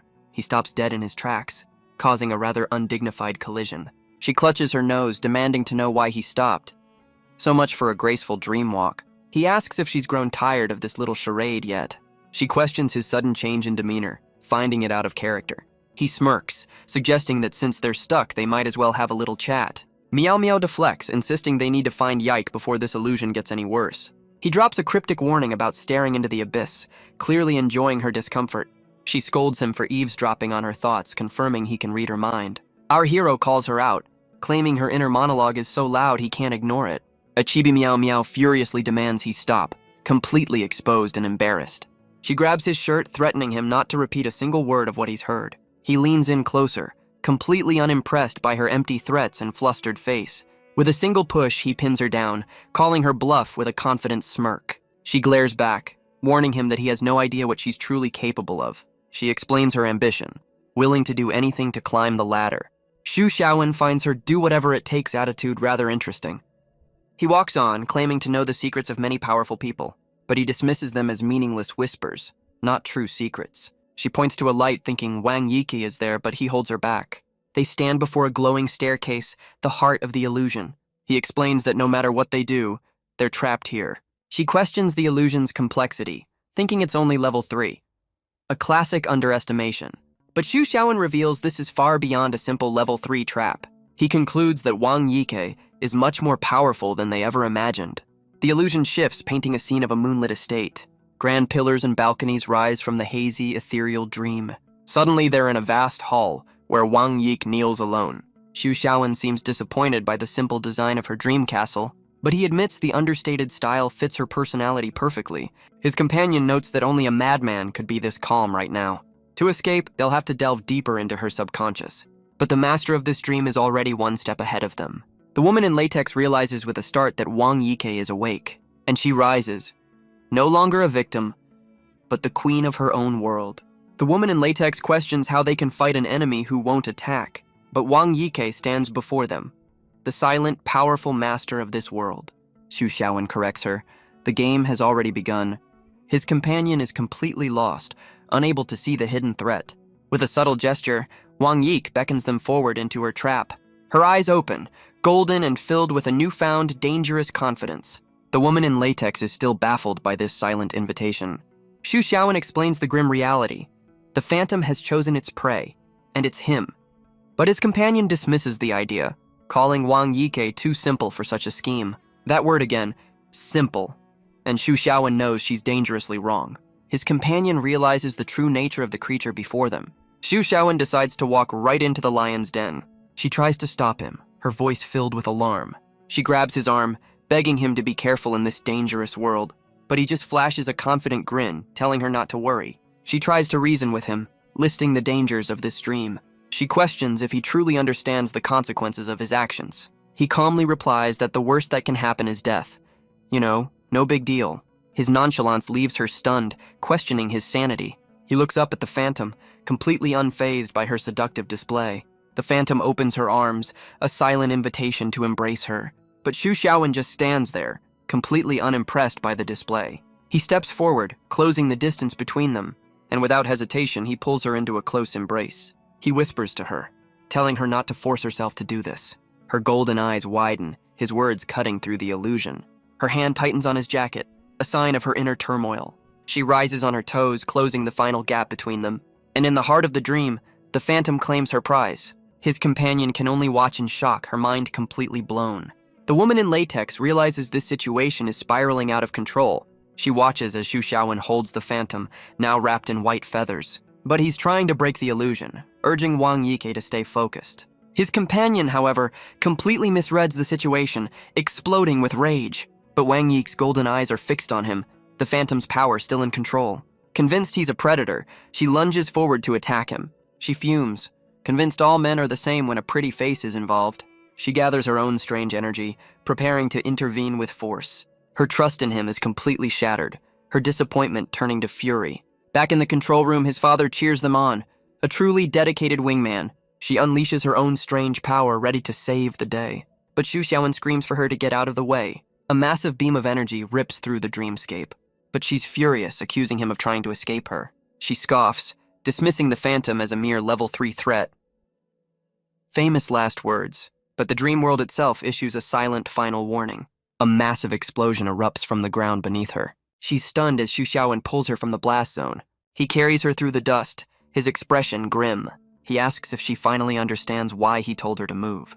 He explains that attack would have been fatal in the real world. His companion can only look down, the reality of the danger sinking in. But the phantom declares that anyone who gets in her way will die. The woman in latex questions his assessment of Wang Yike's power. She insists she almost broke the illusion all by herself. Sure she did. She then accuses him of trying to break it with a kiss. Xu Xiaowen explains that now the phantom is wary of them. She brings up his easy victory over Wang Yihan's illusion.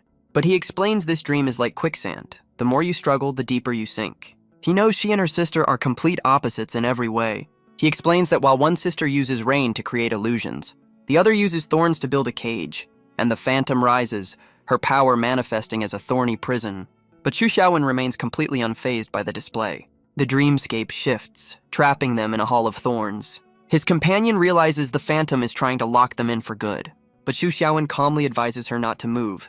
Classic overconfident hero pose. She suggests reading the phantom's mind to find a way out. But our boy explains he's already tried.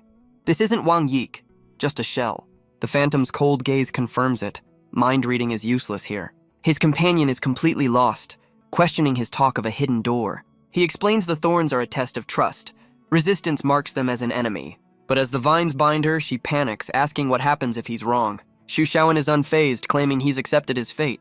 A very reassuring partner. But she's not ready to die, lamenting her unpurchased leather boots. The phantom's gaze is cold, her will shaping this thorny prison. She turns away as a massive sphere of thorns engulfs her captive. The woman in latex is now completely trapped, left to her fate. But a sudden crack appears on the phantom's perfect porcelain skin. The illusion begins to shatter, the thorny prison crumbling at her feet.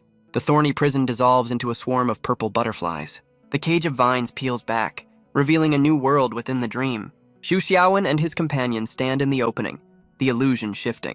She can only stare, stunned that his gamble actually paid off. They step into a barren wasteland, a desolate new layer of the dream. Xu Xiaowen wonders what horrors Wang Yike has endured to create this. His companion reveals she's researched the Wang clan's history. She explains their leadership is based on birthright, not power. And for centuries, the clan has known nothing but absolute loyalty. But Xu Xiaowen has a theory, based on how they've treated Yike. His companion asks him to explain his grim theory. He theorizes that Wang Yike was always an outcast in her own family. He suggests the clan sacrifices its other children for the sake of the heir.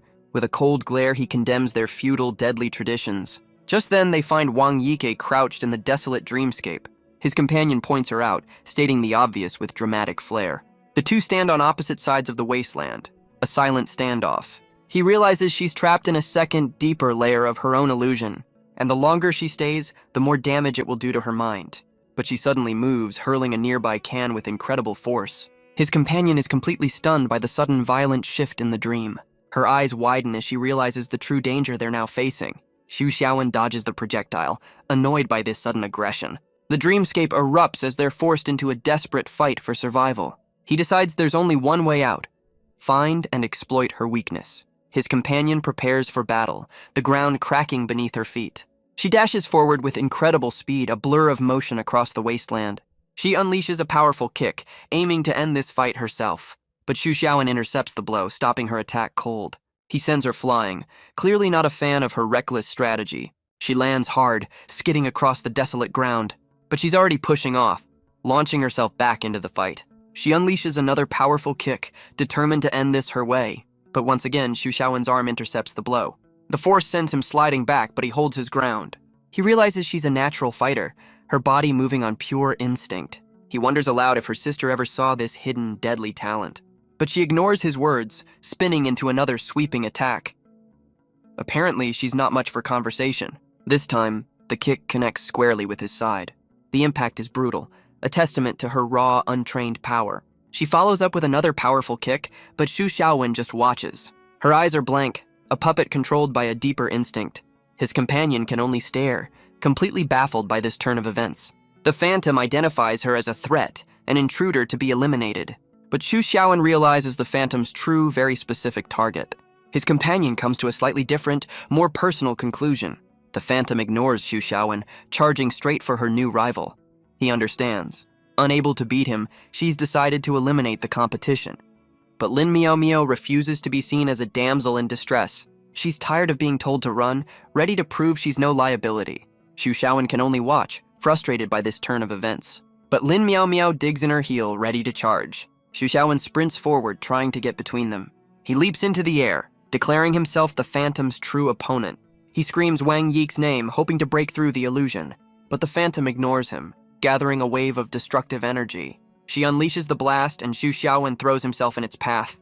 He screams for her to stop, his voice lost in the roaring power. He's completely engulfed in the swirling vortex of phantom energy. The blast consumes him, a hero's sacrifice in a dream world. But the blast transports him to a serene, sunlit clearing. He looks around, questioning this third layer of the illusion. He crouches in the grass, looking out at the endless mountains. He admits to himself that this is a difficult trap to break. Our boy is genuinely surprised by Wang Yike's hidden power. He scoffs, impressed by the Phantom's creative imprisonment.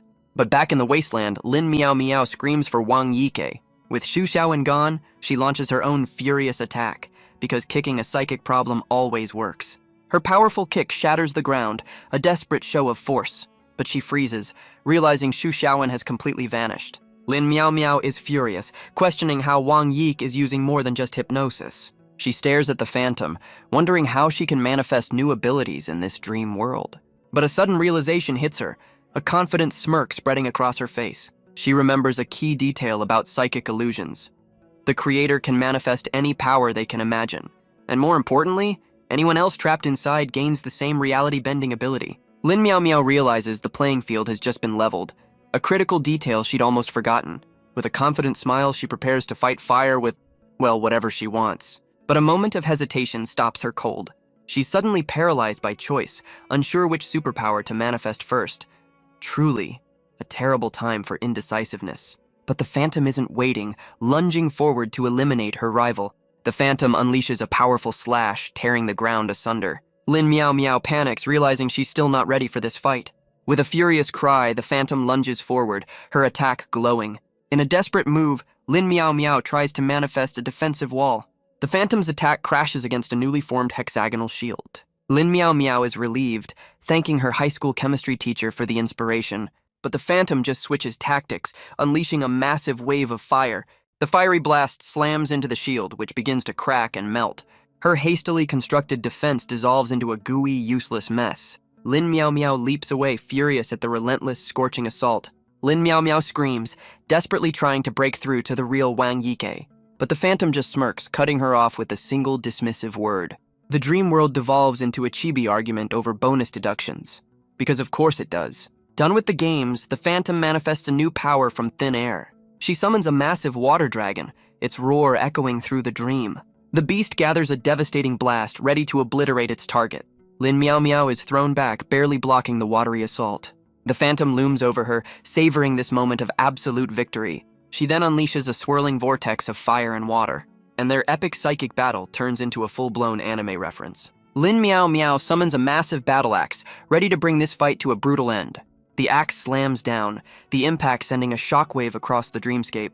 But the Phantom emerges from the dust, her eyes glowing with rage. Lin Miao Miao realizes they're both exhausted, locked in a pointless stalemate. She admits that at this rate, their fight will never end. So she changes tactics, questioning the Phantom's true desire to win. The question seems to hit a nerve, causing the Phantom to falter. Lin Miao Miao then proposes a high-stakes gamble to settle things. A very healthy coping mechanism. The Phantom hesitates, her expression a mix of anger and uncertainty. With a confident smile, Lin Miao Miao asks if she's willing to bet her life on the outcome. The dreamscape shifts, becoming a high-stakes gambling room. Lin Miao Miao lays out the rules for a game of rock, paper, scissors. The winner will be decided by the best 2 out of 3 rounds. She smirks, confident the Phantom understands the simple rules. She declares this will be a contest of pure luck. A bold move. The Phantom accepts the challenge, her expression completely blank. With a practiced hand, Lin Miao Miao shuffles the cards. Her eyes narrow, her focus entirely on the game before her. She draws her hand, the first round officially underway. Across the table, the Phantom waits, her gaze cold and unreadable. With a delicate flick of her wrist, Lin Miao Miao selects her card. The Phantom mirrors the action, her own choice hidden from view. The 2 women face off across the table. A silent, deadly challenge. Lin Miao Miao analyzes the odds, realizing the game is perfectly balanced. The Phantom gives a silent nod, ready to begin their high-stakes match. But Lin Miao Miao has a plan, banking on Wang Yik's conservative nature. With a confident cry, she throws down her first card, making her move. The Phantom calmly places her own card, meeting the challenge without hesitation. The cards are revealed. Lin Miao Miao's paper against the Phantom's rock. But the Phantom's cold voice declares victory, twisting the rules of her own world.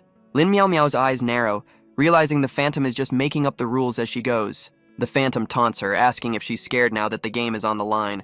Furious, Lin Miao Miao slams her cards down, demanding they finish this. In the second round, she throws down her card, declaring she's playing rock. The Phantom calmly plays scissors, easily taking the second point. But in the third round, Lin Miao Miao's paper finally beats the Phantom's rock. She breathes a sigh of relief, a glowing sigil on her chest as she finally scores a point.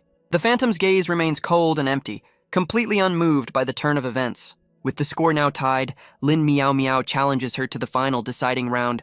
A confident smirk spreads across her face as she prepares to play her final card, scissors. But Lin Miao Miao plays her next card, confidently declaring it's rock. The cards are revealed and both women have played paper. Lin Miao Miao breathes a sigh of relief, confident in her strategy. But the Phantom calmly declares the round a draw, resetting the board. Lin Miao Miao lays out the odds, admitting the Phantom has a better hand. The Phantom questions how she can read her moves in this illusion. Lin Miao Miao just taunts her, refusing to reveal her secret. A true professional poker face. The Phantom holds her card, her blank expression hiding her confusion. She's baffled by Lin Miao Miao's confidence, certain this game is pure luck. But Lin Miao Miao just smirks, asking if she's really just pretending. The Phantom questions how Lin Miao Miao can possibly read her mind. But Lin Miao Miao just offers a sly, knowing smile. She explains that in a real gamble, you have to read your opponent's every move. The Phantom draws her next card, her expression still a perfect mask. Lin Miao Miao declares her move, confidently calling out rock. The Phantom counters, claiming she's playing scissors, but Lin Miao Miao slams the table, revealing her true play was paper all along. Her eyes widen, her expression a perfect picture of feigned shock. A true master of the game. The cards are revealed. Her paper easily beats the Phantom's rock. The Phantom is completely stunned, wondering how she could have been so easily read. The Phantom realizes the entire tense act was a complete bluff. Lin Miao Miao stands victorious, her high-stakes gamble having paid off. The Phantom lets out a hollow laugh, the game now officially over. Lin Miao Miao finally relaxes, admitting the Phantom had her scared. She looks down at her opponent, ready to collect on their bet. But the Phantom needs to know how she was so easily outplayed. Lin Miao Miao just smirks, claiming it was nothing but a lucky guess. A likely story. The Phantom erupts, refusing to believe in such impossible luck. Lin Miao Miao invites her to think back on how the game truly played out. She explains it was all psychology, exploiting a novice's predictable moves and using verbal cues to manipulate her choices. She explains how she used verbal cues to plant suggestions in the Phantom's mind, but she plays it cool, claiming it all came down to being luckier. She celebrates her win, conveniently forgetting her life was on the line. The Phantom slumps over the table, completely and utterly defeated. With a triumphant shout, Lin Miao Miao declares her victory. She orders the Phantom to bring Xu Xiaowen back and release them. But with blank eyes, the Phantom admits she's unable to do so. That's because our boy is currently taking a nap in a peaceful meadow. He's completely oblivious, lost in a deep and snot-bubbled slumber. But his peaceful rest is disturbed, and one eye cracks open with annoyance. He wakes up, annoyed that Lin Miao Miao hasn't freed them yet. He'd hoped to just sleep through this whole ordeal, but it seems he'll have to break this illusion on his own. The gentle sound of a wind chime catches his attention. He looks up, his expression shifting with curiosity. A young girl, a memory of Wang Yike, reaches for the chime. Her golden eyes are filled with an innocent, desperate longing. He watches the memory play out, offering to get it for her. The young girl turns to him, her expression hesitant, but then a warm, trusting smile spreads across her face. With a gentle touch, he plucks the wind chime from the branch. He kneels before the young girl, offering her the simple gift. He then asks the child if she's out here all by herself, but she just smiles, pointing to where her family is waiting. Xu Xiaowen's expression shifts as he follows her gaze. He sees a memory of a seemingly perfect family in the distance. A younger Wang Yihan runs up, asking her sister if it's time to go home. She chatters excitedly about the new clothes their mother bought them. It's a sweet, innocent moment between two loving sisters. A moment that clearly didn't last. And Wang Yike offers her new treasure to her sister, so she can have a gift too. The young girl thanks him for his help before saying goodbye. Xu Xiaowen watches her, his expression thoughtful and serene. The two sisters then run off together down the sunlit path. He watches as they vanish into a brilliant, ethereal light. He stands alone in the clearing, the memory now faded. He realizes this perfect family is what Wang Yike truly desires. He questions how her power is so much greater than her sister's, yet she's only ranked level 3. He wonders if this idyllic memory is the cage that truly holds her. A prison made of happiness. The scene shifts, and a hand opens a wooden drawer. It reaches deep inside, searching for something hidden within. A hand pulls a photograph from its simple wooden frame. Back in the real world, Wang Yihan holds the empty frame, her expression unreadable. The photo reveals the truth. A happy Yihan and a timid, neglected Yike. A sudden snap of fingers breaks the heavy silence. An attendant appears, announcing visitors who wish to see her younger sister. Wang Yihan carefully places the photograph back in its hiding spot. She walks toward the door, her decision already made. With a cold glare, she agrees to handle the visitors herself. Meanwhile, back in the dream, the Phantom admits she can't honor their bet. Lin Miao Miao leans in, questioning why the master of this world can't fulfill her promise. Lin Miao Miao demands the Phantom end the illusion, reminding her she's the master here. But the Phantom just looks down, quietly admitting she can't. The answer sends Lin Miao Miao into a full-blown rage. She grabs the Phantom by the collar, her patience completely gone. The force of her anger cracks the table beneath them. She accuses Wang Yike of faking her simple nature, questioning if this was all a lie. But the Phantom just cries, insisting she's powerless to stop this. Lin Miao Miao is completely exasperated, wondering what she's supposed to do now. But as the Phantom repeats her plea, a strange red energy begins to form. The ominous power swirls around them, a sign that this dream is far from over. Lin Miao Miao is stunned as the red energy erupts behind the Phantom. The vortex consumes the Phantom whole, dragging her into the unknown. Lying on the floor, the Phantom repeats her desperate, powerless plea. She insists she can't end this, trapped by a force beyond her control. The scene shifts back to the real world, inside the Wang clan estate. An impatient hand taps against a wooden chair, the silence deafening. A man with glasses waits, his expression growing colder by the minute. He notes with annoyance that the matriarch has kept him waiting far too long. An attendant explains she wasn't expecting visitors, asking for his patience. He internally complains about their lack of manners, truly the nerve of some people. Wang Yihan finally enters, addressing the butler with casual authority. She turns to the visitor, her expression a mix of curiosity and suspicion. The man states his purpose. He's here to see her younger sister. But Wang Yihan claims her sister is asleep, an excuse he doesn't seem to buy. She settles in, feigning ignorance and asking him to clarify his doubts. He explains the rumors of Wang Yike's involvement with the association. This creates a political problem, as both families serve a higher power. He insists on a face-to-face meeting to clear the air. So much for a friendly visit. Wang Yihan finds his choice of words a bit too aggressive for her taste. He claims he's just trying to ease the concerns of his own clan's leader. With a sharp snap, Wang Yihan's hand hits the chair, her patience gone. She explains a convenient family tradition about pre-wedding meetings. If they insist on breaking the rules, she'll simply terminate the marriage contract. The visitor is completely stunned by her sudden, aggressive ultimatum. With a cold glare, she orders her unwelcome guest to be shown the door. The man turns to the butler, questioning this sudden hostility. He tries to play the peacekeeper, suggesting their families should be allies. But Wang Yihan accuses his clan of slander and breaking their traditions. She questions if his family was ever truly sincere about the marriage. She then implies his family might have other, more sinister motives. The visitor is stunned as he's accused of betraying his own lord. He quickly proclaims his family's unwavering loyalty, trying to save face. But internally, he seethes, accusing Wang Yihan of slander. She turns his words back on him, questioning her own family's loyalty. He immediately backtracks, deciding it's best to leave before he digs a deeper hole. Wang Yihan watches him flee, her victory in this political game absolute. Meanwhile, Lin Miao Miao is pulled into a swirling vortex of energy, but a powerful hand grabs her, surrounded by crackling lightning. She cries out as she's yanked from the chaotic dreamscape. A new figure holds her, offering a smug and very familiar greeting. Lin Miao Miao lands hard, calling out Xu Xiaowen's name in confusion. She asks if he's finally managed to break them out of the illusion, but he corrects her. He's the one who pulled her in deeper. He gestures to their new surroundings, asking if she recognizes the place. Her eyes widen as she identifies the Wang family mansion. The impossible scene leaves her completely and utterly bewildered. She asks which layer of the dream they've been pulled into now. Xu Xiaowen reveals it's a third level, one even Wang Yike doesn't know exists. The revelation sends a jolt of pure shock through Lin Miao. Miao. She's stunned, admitting she's never heard of such a powerful illusionist. He explains this hidden layer wasn't made by Wang Yike, but for her. He admits he doesn't know who created it, but finding Lin Miao Miao was a challenge. He describes this secret level as a perfect, happy fairyland.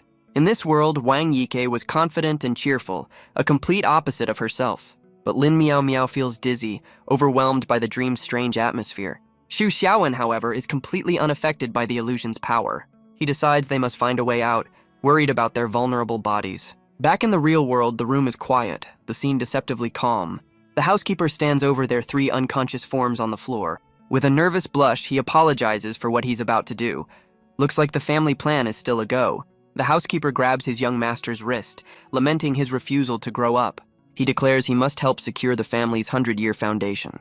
He carefully arranges Xu Xiaowen's hand next to the unconscious women. With the scene set, he declares his part and this is now done. He drapes Xu Xiaowen's arm over Lin Miao Miao, completing the setup. The housekeeper weeps, certain his master will be grateful later. A truly dedicated wingman. But back in the dream, Xu Xiaowen gets a very bad feeling.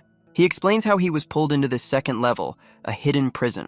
He theorizes that Wang Yike's weak will has left this space vulnerable, and now this cage within a cage is being invaded by a stronger presence. He explains this invading force gave him a glimpse into the dream's secrets. He believes Wang Yike's true self was fighting back, but was overwhelmed. Lin Miao Miao muses that Yike's harsh life created a deep longing for beauty, but he sees the cruelty in creating a perfect heavenly world just to trap her. He calls it a twisted, deeply personal form of revenge. Lin Miao Miao dismisses it as typical noble family drama. He explains he found her when the invasion destabilized the dream world.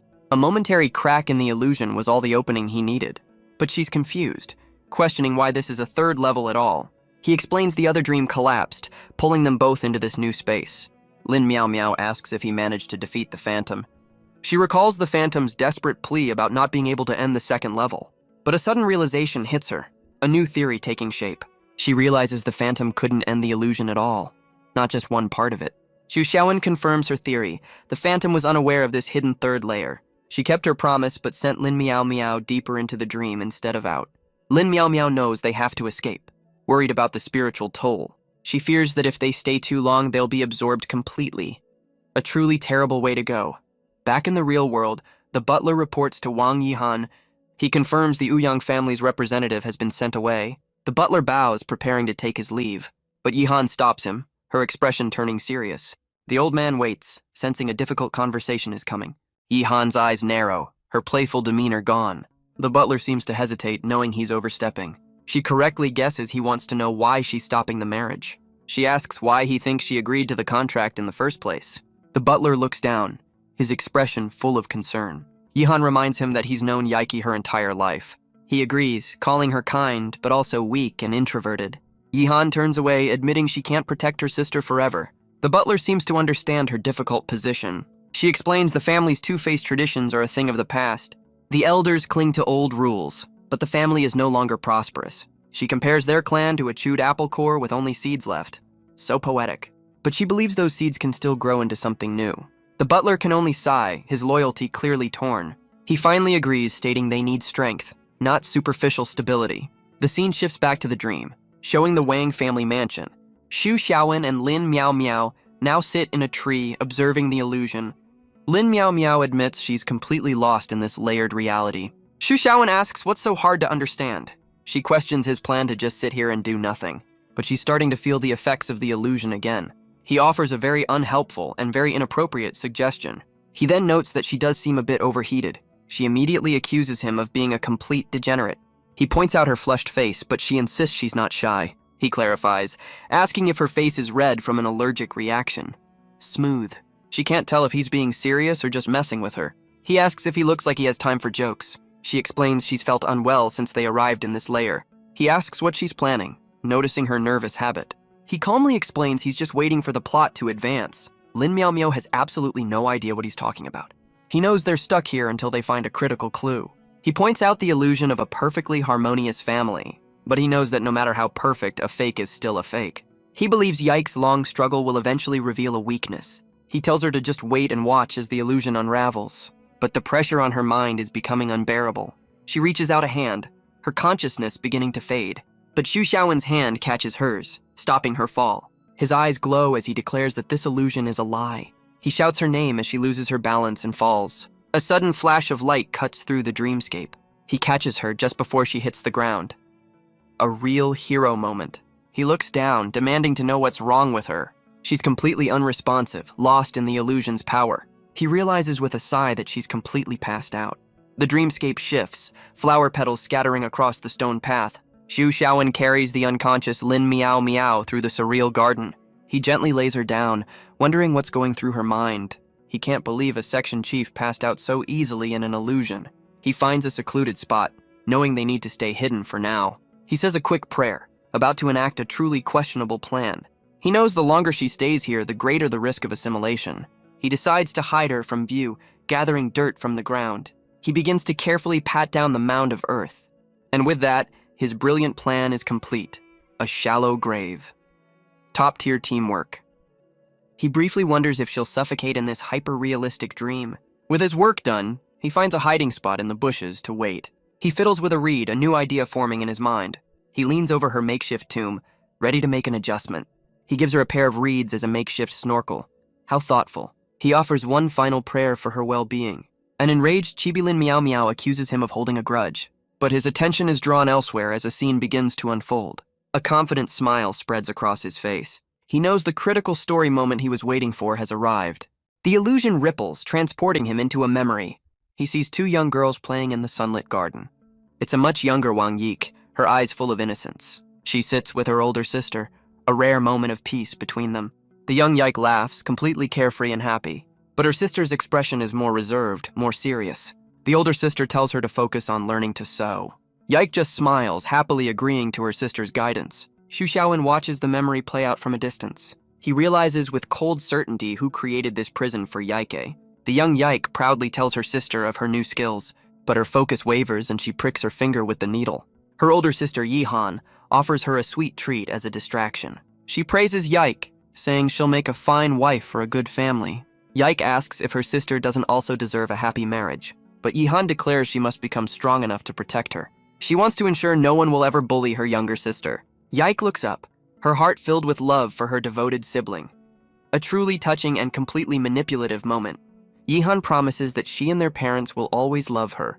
She gently touches Yike's head, reinforcing the family's affection. She tells her to forget her powers and just listen to them. Xu Xiaowen realizes this is the root of Yike's fractured mind. He stretches, admitting this is a complicated mess to untangle. He grabs his hair, overwhelmed by the psychological puzzle. He knows it's impossible to wake someone who wants to stay asleep. He scoffs at the family's outdated and cruel traditions. Suddenly, the two sisters in the memory turn and spot him. They look over, wondering who this strange man is. Xu Xiaowen realizes his presence has been detected within the dream. Yike asks if he's a guest invited by their parents. He stands as a silent observer in her sunlit past, but Yike recognizes him as the man who helped with the wind chime. The dream shatters, and Lin Miao Miao awakens in a war zone. A soldier shields her from an explosion, telling her to focus. He desperately shouts her name, trying to snap her out of her daze. The sky is filled with fighter jets as the battle rages on. She looks around, completely lost in this new, violent illusion. The soldier asks if she's scared by the chaos around them. He screams, demanding to know if she's afraid to die. He then admits that he's the one who is truly terrified. The soldier shouts, telling his chief to stay focused on the mission. But she's lost in the moment, clinging to him in a daze. A great time for a hug. She looks up, tearfully asking if he's still alive. He tries to snap her out of it, reminding her they're in a war. She seems confused, asking what war he's talking about. Her eyes widen in shock as the memory returns with a jolt. She kneels in the rubble, the chaos of battle all around her. The soldier asks what's wrong, certain they're about to win. He demands to know the enemy's location, ready to fight. But she looks away, muttering that they are going to lose badly. A sniper's shot rings out from a nearby building. The soldier is confident, believing their victory is assured. He tells her to get up and stop playing dead. So much for team morale. But a monstrous creature appears behind the sandbags. A blast of energy erupts, sending him flying. She looks over, asking if her subordinate is okay. A new enemy appears, a large man with a monstrous pet. The soldier gathers his power, a ball of lightning in his hand.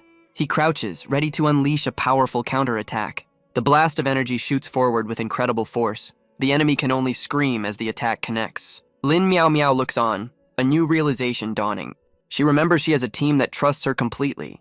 The soldier stands victorious over the battlefield. He scoffs at the insolent enemies who challenge the association. Lin Miao Miao is stunned by her subordinate's hidden power. He asks if they should go assist the other teams. She realizes this was all just a daydream, an enemy's ability. A genuine smile spreads across her face, her confidence restored. The two of them stand victorious as the association wins the war. Her subordinate praises her leadership, crediting her with their success. He teases her for zoning out under the pressure of battle. She flirts back, saying she was just charmed by his bravery. He panics, reminding her that she introduced him to his girlfriend. He playfully shoves her, telling her not to get a big head. He promises to treat the entire team to a meal to celebrate. Lin Miao Miao reflects on her team, realizing how much she trusts them. She remembers the countless battles they have won together, and she knows they will continue to fight as one. The dream fades, returning to the peaceful Wang family estate. Xu Xiaowen asks the young Yike what she's playing at. She proudly shows him a bag she's sewing for her sister. He asks if she's made anything for herself. The young girl seems confused by the very idea. She believes making something for her sister is enough. He asks if her sister feels the same way about her. He continues to watch the two sisters from a distance. The young Yihan looks over, her expression unreadable. He asks if she truly wants her sister to stay here forever. Her eyes seem to hold a hidden, steely resolve. She turns away, her back now facing him. Xu Xiaowen's eyes narrow, his theory now confirmed. The young Yihan dismisses him, saying she doesn't know him. The scene shifts to the Wang estate at night. The camera pans across the traditional moonlit architecture. The present-day Wang Yihan holds a cup, her thoughts dark. She sarcastically praises the Ouyang family and their master. A cruel, satisfied smile spreads across her face. Her grip tightens, shattering the cup in her hand. The butler asks if she's really letting Yike marry into that family. Her rage is palpable, the glass cracking in her hand. She slams her fist down, furious at the very idea of the marriage. She reveals she never intended to let Yike marry into that family. The butler can only stare, his relief evident.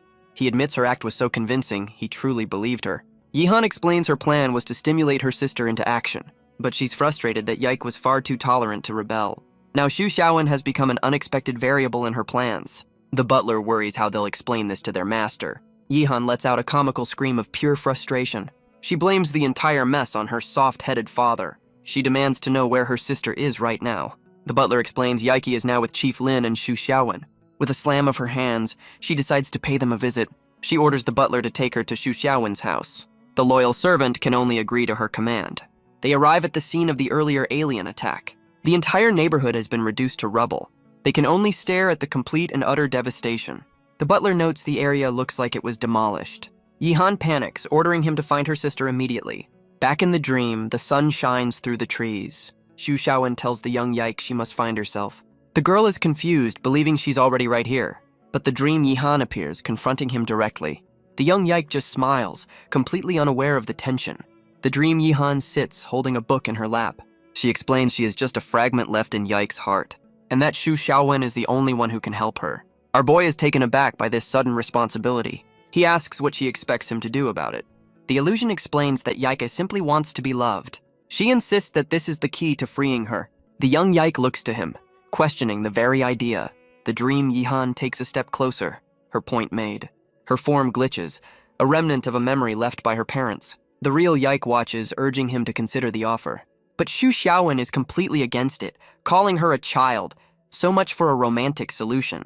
The illusion scolds him for being so dense after so many lives. He's stunned, realizing she knows his greatest secret. His eyes narrow, the pieces of the puzzle clicking into place.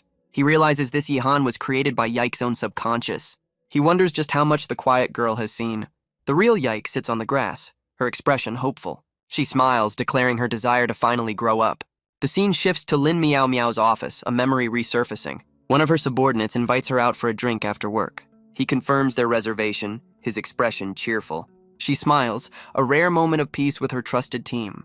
But a voice cuts through the memory, telling her to stay. She leaps to her feet, startled by the unseen presence. She clutches her head, wondering if she's just hallucinating. A wave of pain washes over her, the illusion fighting back. She winces, the pressure on her mind becoming unbearable. A voice echoes in her mind, commanding her to wake up. She screams, the dream world beginning to crumble around her. She cries out, demanding to know who is speaking to her.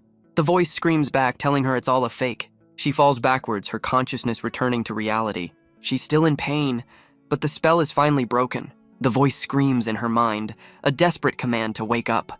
The dream shifts, and another Lin Meow Meow decides to take the night off. She watches her double, realizing this version of herself can't see her. The other Lin Meow Meow's expression is firm, her decision made. The two stand back to back, a woman confronting her own past. She's completely baffled, wondering why her double is in Yike's illusion. Her other self turns to leave, completely unaware of the danger. A digital clock displays a date, September 8th, 2008. The memory floods back and she's horrified by the significance of this day.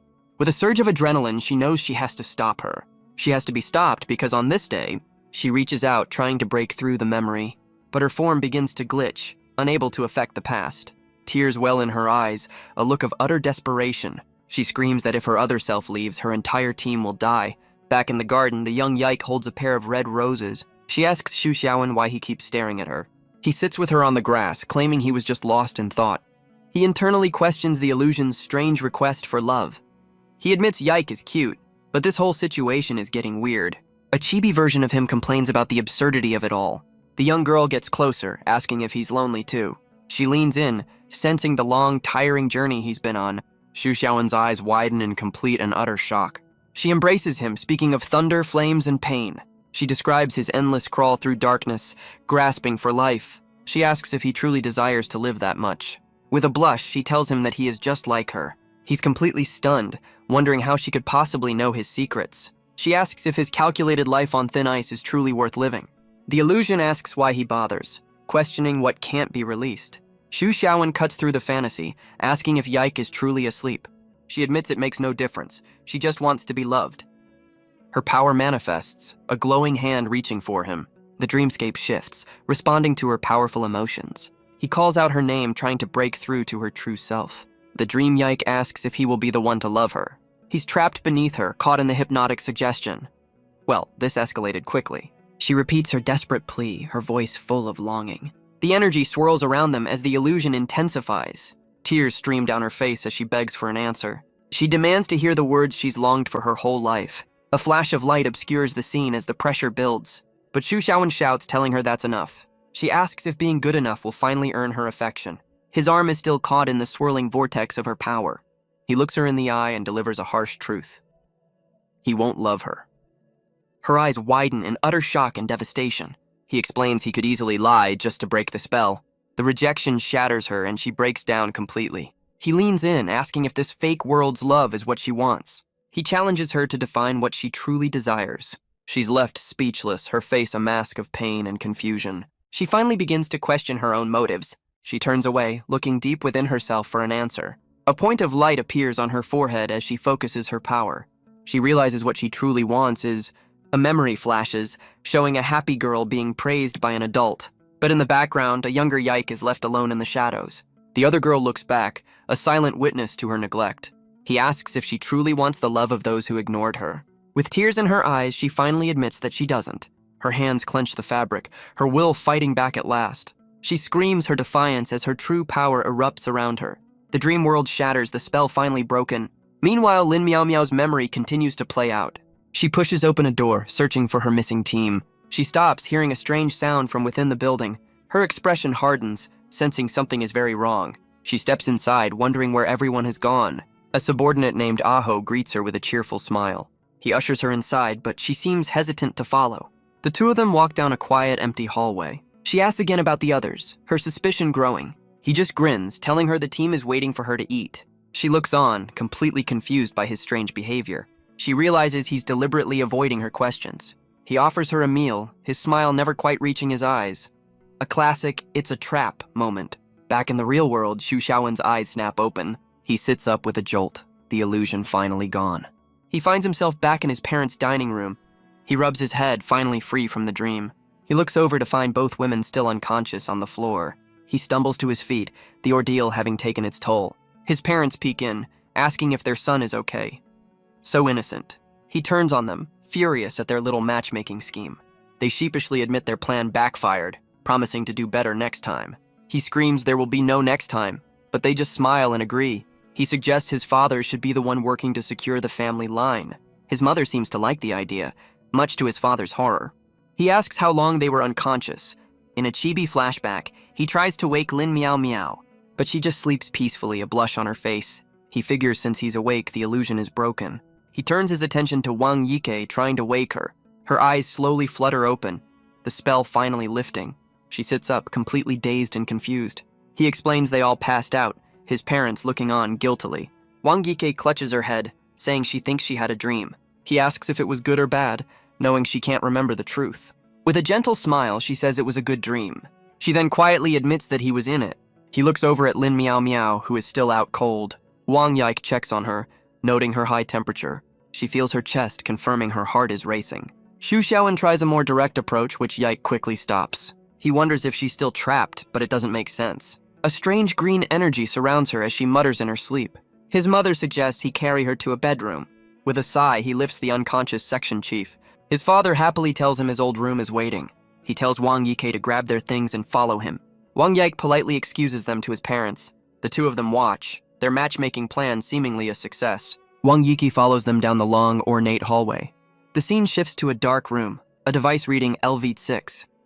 The screen glows, confirming a high-level power signature. Elsewhere, a pair of high heels clicks across a concrete floor. It's Lin Miao Miao, entering a dimly lit room where two men wait. Her expression is cold and determined, lost in a memory. The man shoves a strange white substance into his mouth. Lin Miao Miao asks her team what's wrong, sensing the trap. Her subordinate suddenly hunches over the table. He looks up with a manic grin, claiming to be tasting the food. Her eyes widen in horror and complete disgust. She leaps forward, declaring he is not her subordinate, Aho. The imposter just licks his lips, a taunting smile on his face. He reveals himself as overeating, one of the 7 deadly sins. Lin Miao Miao is stunned, believing he was already dead. He tells her she knows this is all just a lie. His eyes narrow, questioning if this is a beautiful dream. She pulls a small device from her purse. She aims her weapon, placing him under arrest. He just laughs, mocking her attempt to kill him in his own dream. With a wide grin, he dares her to do it. A massive blast of energy erupts from her attack. He taunts her, saying her arrogance killed everyone. Her weapon slips from her trembling hands. She falls to her knees, the world around her burning. She kneels in the flames, surrounded by her fallen comrades. Tears stream down her face as the memory consumes her. She covers her face, overwhelmed by grief and failure. She's left alone in the darkness, completely broken. The smiling faces of her lost team flash before her eyes. A second version of herself appears, looking down at her. She realizes her entire team was killed by overeating. She wonders if this new figure is her own inner demon. The double scoffs at the idea of a psychic being devoured by demons. The grieving Lin Miao Miao screams, clutching her head. She's consumed by the illusion, her mind shattering. She kneels in the wreckage, surrounded by her fallen team. Her eyes are wide with a horror that transcends the dream. The villain gloats, mocking her for sending psychics into a war zone. She screams at her past self, a desperate plea to wake up. And just like that, she's awake in Xu Xiaowen's arms. She tells him to put her down, insisting that she's fine. But he carries her to the bed, saying he wants to. A bold move. He asks what happened in the illusion, noting her depressed state. She leans against him, telling him he doesn't need to read her mind. Kicking off her heels, she vows to never use that power again. Wang Yike watches from the doorway, concerned for her chief. Xu Xiaowen notes the single bed, saying they'll have to settle. Lin Miao Miao clutches the pillow, her usual confidence gone. She turns away, muttering that she's just going to sleep. But he's not having it, saying he prefers her usual unreasonable self. Wang Yike defends her, insisting that her sister is already tough. Xu Xiaowen confronts her, saying she's dragged them all into her mess. He ties his hair back, declaring he's no gentleman. Wang Yike tries to stop him, but he refuses to let her sleep it off. He stands over her, saying it's time for adults to solve problems. She begs him to let her sleep, just for a little while. She buries her face, promising she'll be back to normal when she wakes. He asks why she pulled him in if she was this vulnerable. He grabs her wrist, giving her a 3-second warning. His expression is firm. He's not backing down this time. Defeated, she sits up and agrees to tell him everything. She explains that it all happened a few years ago. The memory is from the war with the Sons of the Morning. A flashback shows her team on a surveillance mission. She confidently uses her powers, certain of their target's location, but her subordinate questioned the logic, finding the enemy's move too obvious. She dismissed his concerns, confident in her own judgment. She explains this was her first major assignment as a section chief, and that her arrogance and poor judgment led to her team's demise. The villain, overeating, taunted her for falling into his simple trap. He mocked her team for believing a few prepared lines. Her eyes widened in horror, the truth of her failure crashing down. She was left kneeling in the dirt, defeated and alone. The villain pointed to her fallen comrades, mocking their fate. He loomed over her, promising she wouldn't be lonely for long. With a cruel grin, he prepared to send her to join them. Back in the present, she clutches the sheets, asking why she was the only survivor.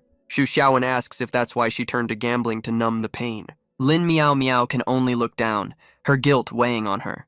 A small, knowing smile plays on Xu Xiaowen's lips. He questions how she could lead a section with such a broken spirit. Wang Yiki tries to defend her, saying she's already suffering. But he continues his lecture, calling her ungrateful and wasteful. He's furious she complains while collecting a high salary. A fair point, honestly. Wang Yi can only watch, stunned by his brutal honesty. Lin Miao Miao finally breaks down, his words hitting their mark. He tells her to continue lying to herself, seeing how well that's worked out. He shouts that her team deserved a better leader in their next life. She screams back, insisting he knows nothing of her pain. His expression softens as he reveals he's learned one thing over many lives. He looks down at her, his gaze filled with a quiet wisdom. His simple advice, to live a good life, strikes a chord deep within her. He tells her that no one knows when their time will come, and that a life not lived well is the greatest regret of all. He then leans back, cheekily calling his own advice useless. Wang Yike asks a simple question. Does she want revenge? Through her tears, Lin Miao Miao screams that she does. Yike comforts her, promising that they will help her get it. But Xu Xiaowen cuts in, declaring this is her own battle to fight. Wang Yiki scolds him for being so cold and ruthless. He clarifies that revenge through others is meaningless. Lin Miao Miao admits that she doesn't even know how to fight anymore. He just smirks, reminding her that they're right here to help. A truly motivational speaker. The scene shifts to the Wang family butler arriving at a new estate. He knocks on the heavy wooden doors of the Xu family home. Uncle Wang peeks out, asking how he can help. The butler asks if this is the residence of Xu Xiaowen. The housekeeper is impressed by the fancy car and the visitor's attire. He explains the young master ran away years ago, mistaking them for debt collectors. But the butler insists on seeing his parents, mentioning a fiancé. He warns that if they can't meet, the marriage will be annulled. Uncle Wang is completely stunned by this sudden revelation. He imagines the two women, thinking his master is in some serious trouble. A pair of elegant white heels steps out of the car. A woman with silver hair appears, asking about the delay. The butler explains that they are still in negotiations. Uncle Wang asks if she's truly the young master's fiancé. She explains his house was destroyed, so she came here to find him. The housekeeper begs her to stay, certain his master is awake. The woman and her butler wait, her expression unreadable. Inside, Xu Xiaowen wonders where he suddenly got a fiancé. He peeks out from a doorway, spotting his parents in the living room. His mother is already holding the woman's hand, his face a mask of horror. His father laughs, clearly delighted by this new development. The mysterious woman looks over, calling out Xu Xiaowen's name. Xu Xiaowen confronts the woman, demanding to know why she's here. His mother scolds him for his rudeness, while his father is just impressed by his son's social life. His father offers some very strange advice about nourishing his energy. He tearfully declares his son has surpassed him in ways he only dreamed of. The woman Wang Yihan calmly asks if Xu Xiaowen is all right. He asks why his house was demolished and if she's here for Yike. She asks about her sister's well-being, but his parents are stuck on the word sister. She explains she just wanted to see him and Yike, trying to calm him down. This family drama is getting complicated, but Xu Xiaowen isn't buying it, demanding to know her real plan. His parents have completely misinterpreted the situation, thinking he's a cheater. He grabs her hand, his patience completely gone. He pulls her along, telling her to follow him outside. His parents can only watch, lamenting their son's terrible behavior. Outside, he confronts her, asking why she's pretending to be his fiancé. He demands to know her true intentions. She just laughs, finding his seriousness amusing. She claims she just enjoys teasing him, calling it destiny. But he's not in the mood for games, telling her she's not welcome. Suddenly, her entire demeanor changes as she crouches down. He's completely baffled by her sudden shift in attitude. She kneels before him, explaining this is a sign of highest respect. With a desperate plea, she begs him to shelter them. He's left completely stunned by this dramatic turn of events. She grabs onto him, her desperation clear. She explains she wants to break away from the Sons of the Morning. She admits her subconscious knows he's strong enough to protect them. He calls her out for her self-righteous plan to manipulate Yike. She admits their psychic abilities leave them defenseless. The Sons of the Morning offer protection, but at a terrible price. She's been trying to force Yike to change, but their time is running out. But Xu Xiaowen's answer is simple and direct. He refuses. She desperately offers him anything he wants, any condition he can name. But he explains that money and power mean nothing to him. He just wants a quiet life. Wang Yihan can only puff her cheeks in frustration, her desperate plea denied. She's left kneeling in disbelief as he remains completely unmoved. She tries a new tactic, reminding him she's never knelt to anyone before. With tears in her eyes, she accuses him of going too far. A master of emotional manipulation. But he calls her out, saying moral blackmail won't work on him. He dismisses her grand gesture, saying they're barely even acquaintances. Just then, a quiet voice calls out her name from the shadows. It's Wang Yik, who has clearly overheard the entire conversation. Yihan quickly gets to her feet, trying to act casual, but her sister rushes forward, pulling her into a tight embrace. Yike cries, asking why she had to bear this burden all alone. Yihan holds her sister, admitting she was a fool to let her misunderstand for so long. Xu Xiaowen can only watch the tearful reunion, agreeing with her assessment. He claps his hands, eager to end the drama and go back to bed. But Yike turns to him, her eyes pleading for his help. He coldly states that being pampered is useless in the real world. His eyes narrow, his decision seemingly final. Suddenly, a massive fireball streaks across the night sky. The blast slams into a defensive barrier, shaking the entire estate. A beam of light cuts through the darkness, a clear sign of attack. Xu Xiaowen lands in a crouch, his power flaring to life. He notes another attack has inexplicably fallen from the sky. His life is never boring. Wang Yiki rushes over, asking if he was injured in the blast. He stands, confirming he's fine and that the attack came from above. The camera pans up to the full moon hanging in the night sky. A massive futuristic warship emerges from behind the clouds. It hangs over the estate, its cannons aimed and ready to fire. The massive alien warship looms over the Xu family estate. On the bridge, the horned leader casually enjoys a cup of instant noodles. With a manic grin, he declares he's finally found his target. He finishes his meal with a dramatic and frankly very messy slurp. He hands off the cup, promising to be back in a moment. His subordinate worries the noodles will get cold. A very valid concern. But the leader promises this little errand won't take more than 2 minutes. With a confident grin, he leaps from the ship, hurtling towards the earth. He lands with a thunderous crash, explaining he's been tracking a survivor. Xu Xiaowen stands before him, shielding the two sisters from view. The horned leader declares his long search is finally over. But his dramatic entrance is ruined by Xu Xiaowen's mother, who's crying about her garden. The invader's patience wears thin, his expression turning serious. He unleashes a powerful blast of fiery energy from his hand. His parents can only watch in horror as Xu Xiaowen moves to intercept. He meets the attack head-on, his own power flaring to life. The two forces collide in a massive, blinding explosion.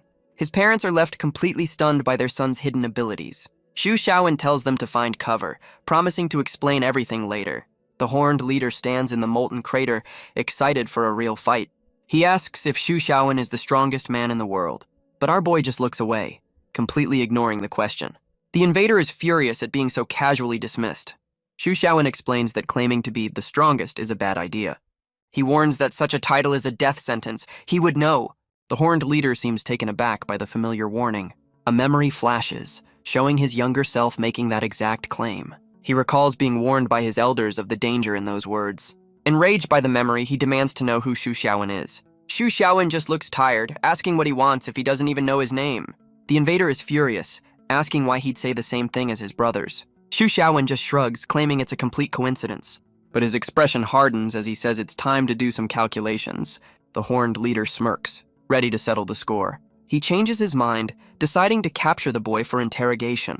But Xu Xiaowen just holds up a hand, stating a very specific number. He presents an itemized bill for his destroyed apartment and belongings. Priorities. The alien leader is left completely speechless by the request. He clutches his head, asking if this is some kind of joke. Xu Xiaowen launches into a lecture about the cost of his happiness. The invader's patience is gone. He vows to make this defeat ugly. Elsewhere, a chibi bunny girl laments the state of the noodles, the real tragedy. Xu Xiaowen calmly asks if he's sure he wants to fight.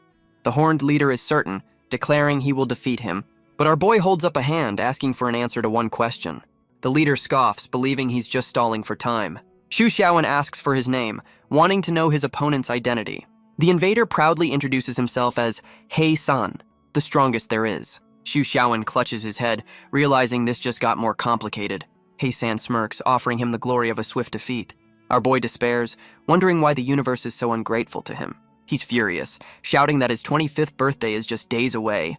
He suddenly changes his tune, shouting about his ruined noodles. With a panicked expression, he declares, He-san is #1 in the universe. But He-san is enraged, feeling completely disrespected by the act.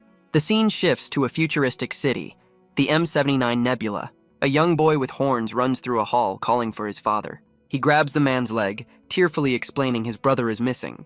He cries that his brother vanished into thin air right before his eyes. A flashback explains the two brothers were legendary, talented warriors. A decade has passed since that fateful day. He-san believes his brothers aren't dead, but lost in a system glitch. His father listens, clearly tired of this decade-long conversation. He questions if attacking every planet is truly necessary for the search. He tells his son he's already proven he's the strongest in the league. But He-san knows his brothers were far stronger than he ever was. He vows to challenge the entire universe until he finds them. Back in the present, he taunts Xu Xiaowen for his apparent cowardice. The ground cracks as he prepares to unleash his full power. He launches forward with a devastating high-speed kick. But Xu Xiaowen dodges, denying he ever made such a claim.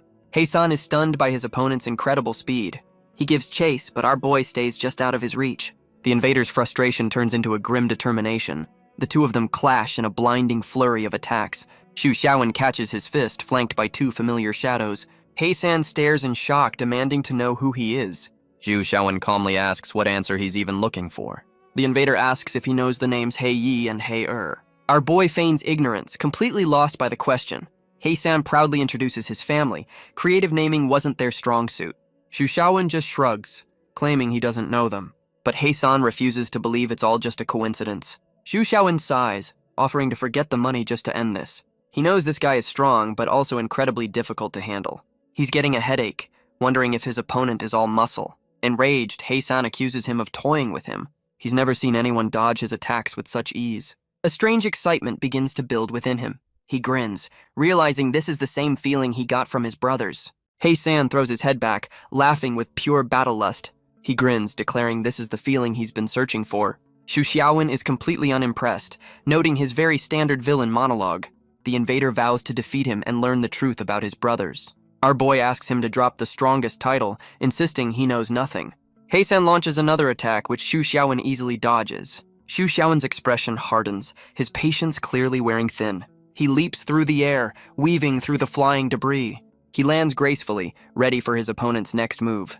He-san's grin widens, clearly enjoying the challenge. A powerful fist flies directly towards Xu Xiaowen's face, but he catches the blow with a single, steady hand. He-san unleashes a crescent wave of fiery energy. The two opponents lock eyes, a silent challenge passing between them. They exchange a flurry of blows, their speed a blur of motion. He-san gathers a massive ball of fire in his hand. He unleashes his ultimate attack, the Great Flaming Fury. The massive fireball hurtles towards the estate. Xu Xiaowen stands his ground, preparing to meet it head-on. With a single punch, he tears right through the center of the blast. He-san can only grin, his confidence unshaken. But Xu Xiaowen looks completely stunned by his own power. The attack explodes behind him, devastating the landscape. The Wang sisters watch in awe, stunned by his incredible strength. He-san casually dismisses the move, saying it was a simple feint. From the smoke, a voice complains about a ruined dress. This family has its priorities straight. The invader's eyes narrow, his focus now absolute. Xu Xiaowen emerges from the dust, his clothes torn but unharmed. He shouts at He-san, demanding that he stop this pointless fight. Elsewhere, his mother complains that all the noise is getting on her nerves. Inside, Xu Xiaowen's mother is woken by the commotion. She storms out of the house, furious at the late-night disturbance. But she stops short, completely stunned by the scene before her. She demands to know what's happening, scolding them for fighting. Just then, Wang Yihan arrives, calling for her sister to wait. Elsewhere, Lin Miao Miao gets a frantic update from her subordinate. She's completely baffled, questioning Xu Xiaowen's involvement. The two women agree they need to find a safe place to observe. Lin Miao Miao tries to get a clear report from a flustered Wang Yike. She then turns her attention to the newly arrived Wang Yihan. She confronts her, demanding to know why she's here. Yihan just smiles, greeting the section chief with casual confidence. Lin Miao Miao immediately accuses her of being a traitor. But Yihan retorts, questioning Miao Miao's own secret dealings. The two women glare at each other as Yike tries to intervene. A real meeting of the minds. Lin Miao Miao is enraged, vowing to arrest her on the spot. Yihan scoffs, reminding her they're both powerful level 5 psychics. She taunts Miao Miao, calling her reckless and a liability. She then offers a surprising proposition, an inside collaboration. Lin Miao Miao is taken aback, questioning her sudden offer. Yihan reveals they share a common enemy in the villain, overeating. She suggests they calm down and consider joining forces.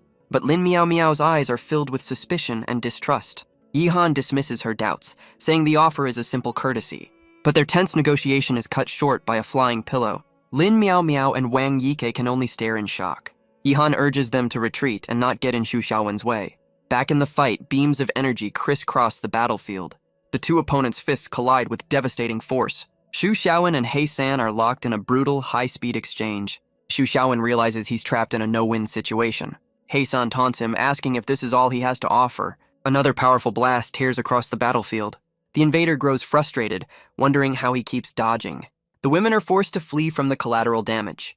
Lin Miao Miao questions why he's only on the defensive. Her eyes widen as a sudden realization dawns on her. She clenches her fist, her theory finally clicking into place. She knows he's avoiding victory to escape his death buff. Wang Yike asks her why she's suddenly stopped running. Lin Miao Miao declares she's going to help Xu Xiaowen. Her decision leaves Wang Yike completely stunned. She prepares to charge in, ready to join the fight.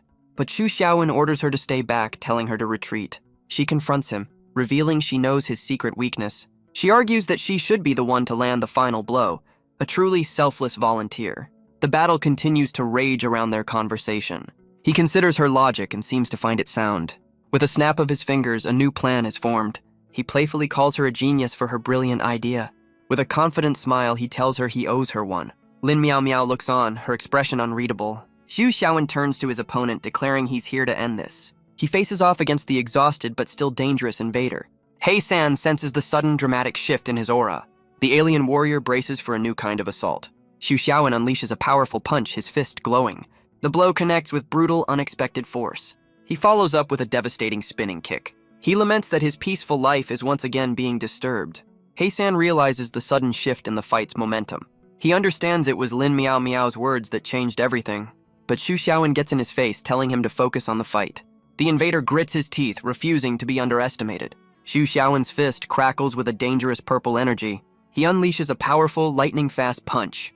The blow connects, sending He San flying backwards. Our boy taunts him, asking what other secrets he's hiding. A bit of psychological warfare. Enraged, He San accuses him of being sarcastic and condescending. The two clash again, their powers colliding in a vortex of energy. He San launches a counterattack, his face a mask of pure fury. The ground shatters from the force of their exchange. Xu Xiaowen grabs him by the head, complaining about his own situation. He tightens his grip on one of the alien's horns. With a powerful throw, he sends He San spinning through the air. He follows up with a devastating axe kick, ending the exchange. He lands perfectly, his flip-flop still firmly in place. The ultimate battle footwear. He stands over his defeated opponent, lamenting his difficult life. He San lies in the rubble, completely unable to comprehend what happened. He admits that with such power, Xu Xiaowen is unstoppable. Just then, Lin Miao Miao appears, hoisting a rock and declaring it's her turn. The alien warrior can only stare, wondering what she's doing. With a furious shout, she brings the makeshift weapon down. But he's completely unharmed, questioning if she even aimed. A chibi Xu Xiaowen asks if this is what she calls a favor. So helpful. She defends herself, saying she didn't know he had an iron head. He San screams that a warrior can be killed, but not humiliated. He powers up, vowing to protect his family's honor. With a final roar, he promises to make them pay for this insult. A chibi Xu Xiaowen delivers a final punch, ending the tantrum. A memory surfaces, showing a past life as a lonely monk. He's surrounded by demonic women, their intentions clear. They taunt him with cruel choices, enjoying his fear. One of them offers a twisted game for his freedom. But the young monk is furious, ready for a fight, not their games. He declares he won't fall for the tricks of these spider demons. Back in the present, Lin Miao Miao calls out his name in shock. He clutches his head, disoriented by the sudden flashback. She points to the defeated He San, noting he's completely out cold. Xu Xiaowen's face contorts in pure, unadulterated horror. He explains a bad memory caused him to lose control of his power. The two of them look up as a massive structure descends from the sky. She immediately checks on him, asking if he's feeling any side effects. He clutches his chest, insisting that he's perfectly fine. In fact, he claims to feel completely refreshed. A likely story. He realizes the curse didn't activate, he's still alive. Lin Miaomiao theorizes He-san isn't truly the strongest. Xu Xiaowen confirms this, having read the alien's mind. The claim was a false proposition. The truly powerful are hidden. She wonders if this means they've found a new kind of threat detector. The two of them look down at their unconscious problem. A devious smile spreads across Xu Xiaowen's face. He has a plan. Meanwhile, the real tragedy unfolds. The noodles are ruined. The scene shifts to a sprawling city at night. Inside a high-tech office, two men watch the skyline. An association member notes the alien ship has vanished again. And this time, they intentionally blocked all tracking signals. They can't pinpoint the attack's location, leaving them baffled. The old man dryly suggests they might just be tourists. Back at the Shu estate, an uneasy peace has settled. He drags the unconscious invader, declaring he's found a new employee. The once mighty warrior is unceremoniously hauled across the estate grounds. Lin Miaomiao asks if he'll report this, but he has other plans for now. His expression is firm. He's keeping this one off the books. But their quiet moment is interrupted by another arrival from above. The alien subordinate lands, demanding they stop right there. Xu Xiaowen calmly asks if she's an ally of their new captive. She looks down at her defeated leader with clear disappointment. A real fall from grace. She explains she came down after her boss's quick trip took hours. With a knowing smile, she asks if they've already dealt with him. But Xu Xiaowen is wary, unable to read her thoughts at all. She asks what their plans are for him, eager to participate. Lin Miaomiao confirms she can't read her mind either. Xu Xiaowen agrees, telling her to join in if she wants. But the Wang sisters arrive, identifying the woman as an enemy. Xu Xiaowen is confident she won't attack them all by herself. He looks to the newcomer, addressing her by a new name. She comically agrees, declaring herself a pacifist. This is getting weird. She gets close, admitting she likes his straightforward nature. The other women are not amused by this sudden development. Meanwhile, their captive is sleeping soundly in a proper bed. Wang Yihan orders him kept here, away from prying eyes. Xu Xiaowen asks why she's still here, and she admits she wants to stay. He teases her for being flustered, a rare sight indeed. Yike steps in to defend her sister from his teasing. He relents, saying he'll back off for Yike's sake. He then turns to his eavesdropping family, telling them to leave. His mother happily agrees, her curiosity satisfied for now. Elsewhere, the alien subordinate playfully teases her unconscious boss. Xu Xiaowen confirms he knows her true purpose for being on Earth. The alien subordinate flatters him, saying her boss is no match for his power. Xu Xiaowen notes that while He-san is strong, he has no intention of keeping him captive for long. She explains she only follows the strong, asking if her mutiny is a problem. A valid question, really. In her culture, she explains, this isn't betrayal, it's just common sense. She adds that he's far more interesting than her former leader. She offers her services as his new, very dedicated housekeeper. The other women in the room are, to put it mildly, not pleased. Lin Miaomiao demands the newcomer stop her bizarre monologue. Xu Xiaowen tries to push her away, claiming he's just a poor man. But he seems to be struggling with his resolve. The alien woman smiles, sensing he has a secret. She whispers something in his ear, asking how he knew her true purpose.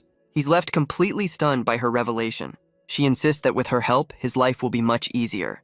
Defeated, Xu Xiaowen declares Xiao Liu is his new housekeeper. The other women immediately protest his unilateral decision.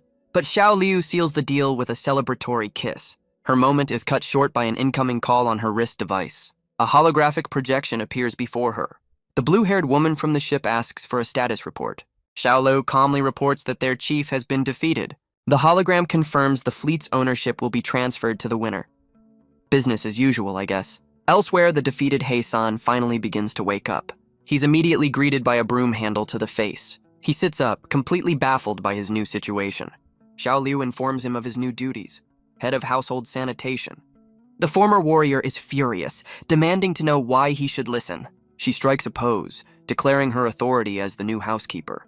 He-san accuses her of betrayal, warning her of the consequences. But she's already putting him to work, her authority now absolute. A blue-haired woman with glasses shouts, demanding a good attitude. She's training an entire army to repeat a delivery notification. She informs a stunned He-san that the entire fleet now belongs to Xu Xiaowen. The former leader is furious, demanding to know who authorized this. She calmly explains that on their planet, the winner takes all. She reminds him of the rule he set for himself: losers become servants. He-san can only grit his teeth, trapped by his own code of honor. Just then, Xu Xiaowen arrives in his signature flip-flops. A man of simple tastes. He complains about the morning noise, wondering what the commotion is. He's greeted by a salute from his new takeaway army. Our boy is completely baffled by this sudden promotion. Xiao Liu explains she's already drafted a business plan for his new fleet. Her plan involves monopolizing Earth's entire delivery industry. World domination, one meal at a time. He struggles to process the words fleet, leader, and company.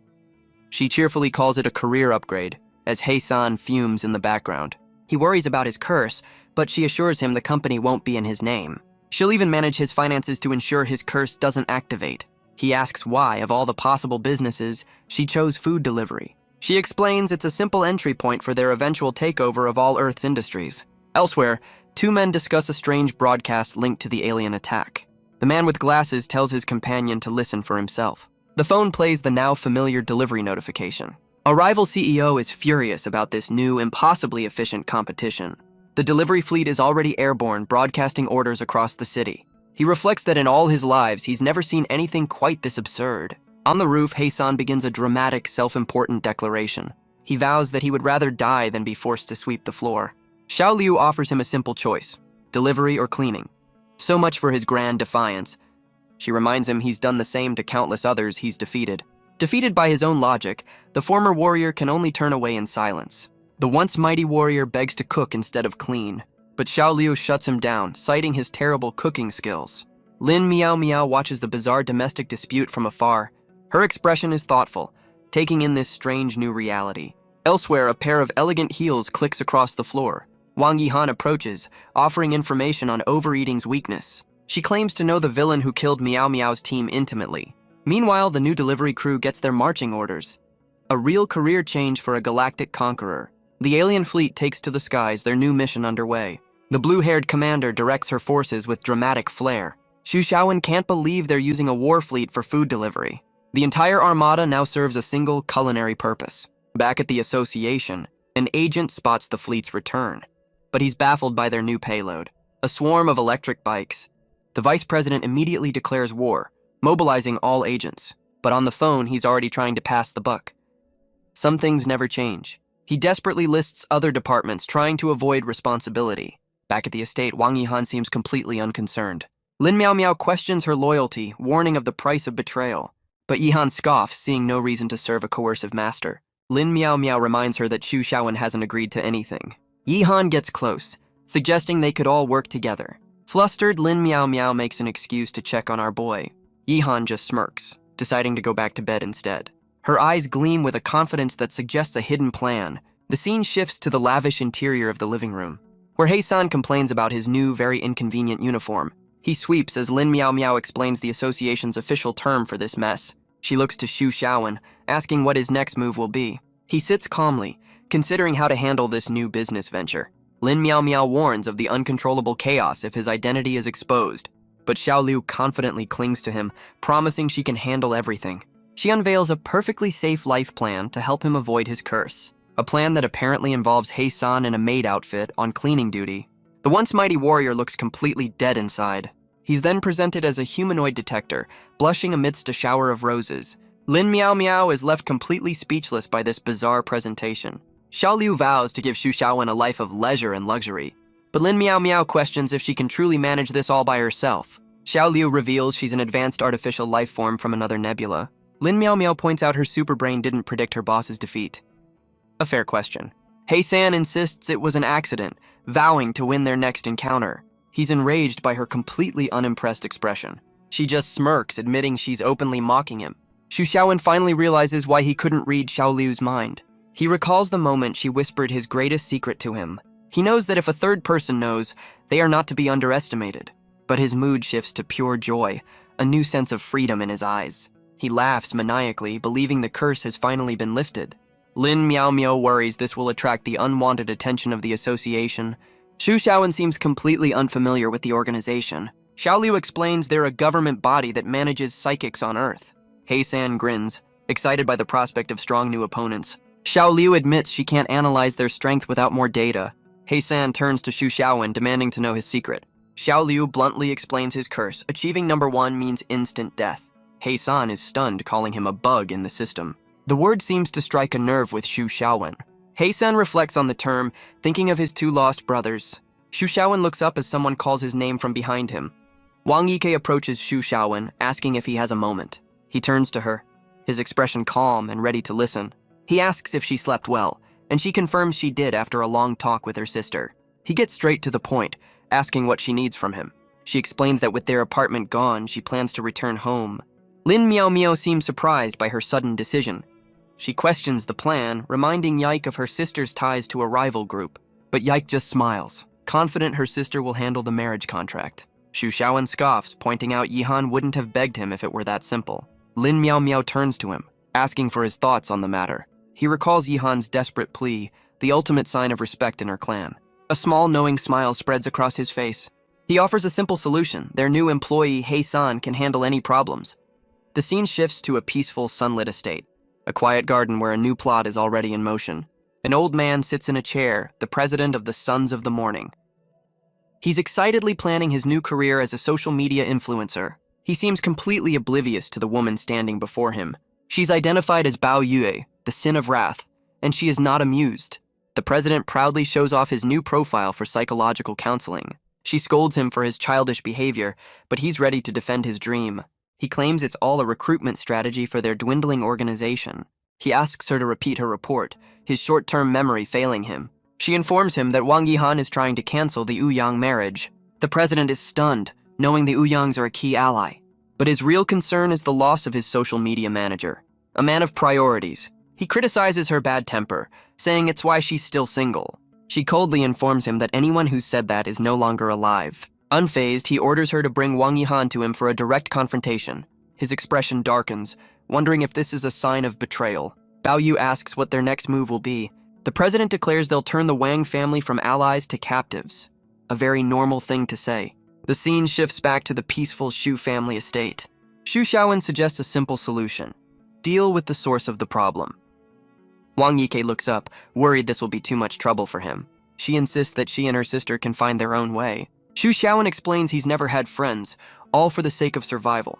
He places a hand on her head, calling her and Miao Miao his only companions. He then offers a very backhanded compliment about Lin Miao Miao's personality. A chibi Lin Miao Miao is comically struck by his harsh but accurate words. Flustered, she accuses him of setting her up while pretending to help.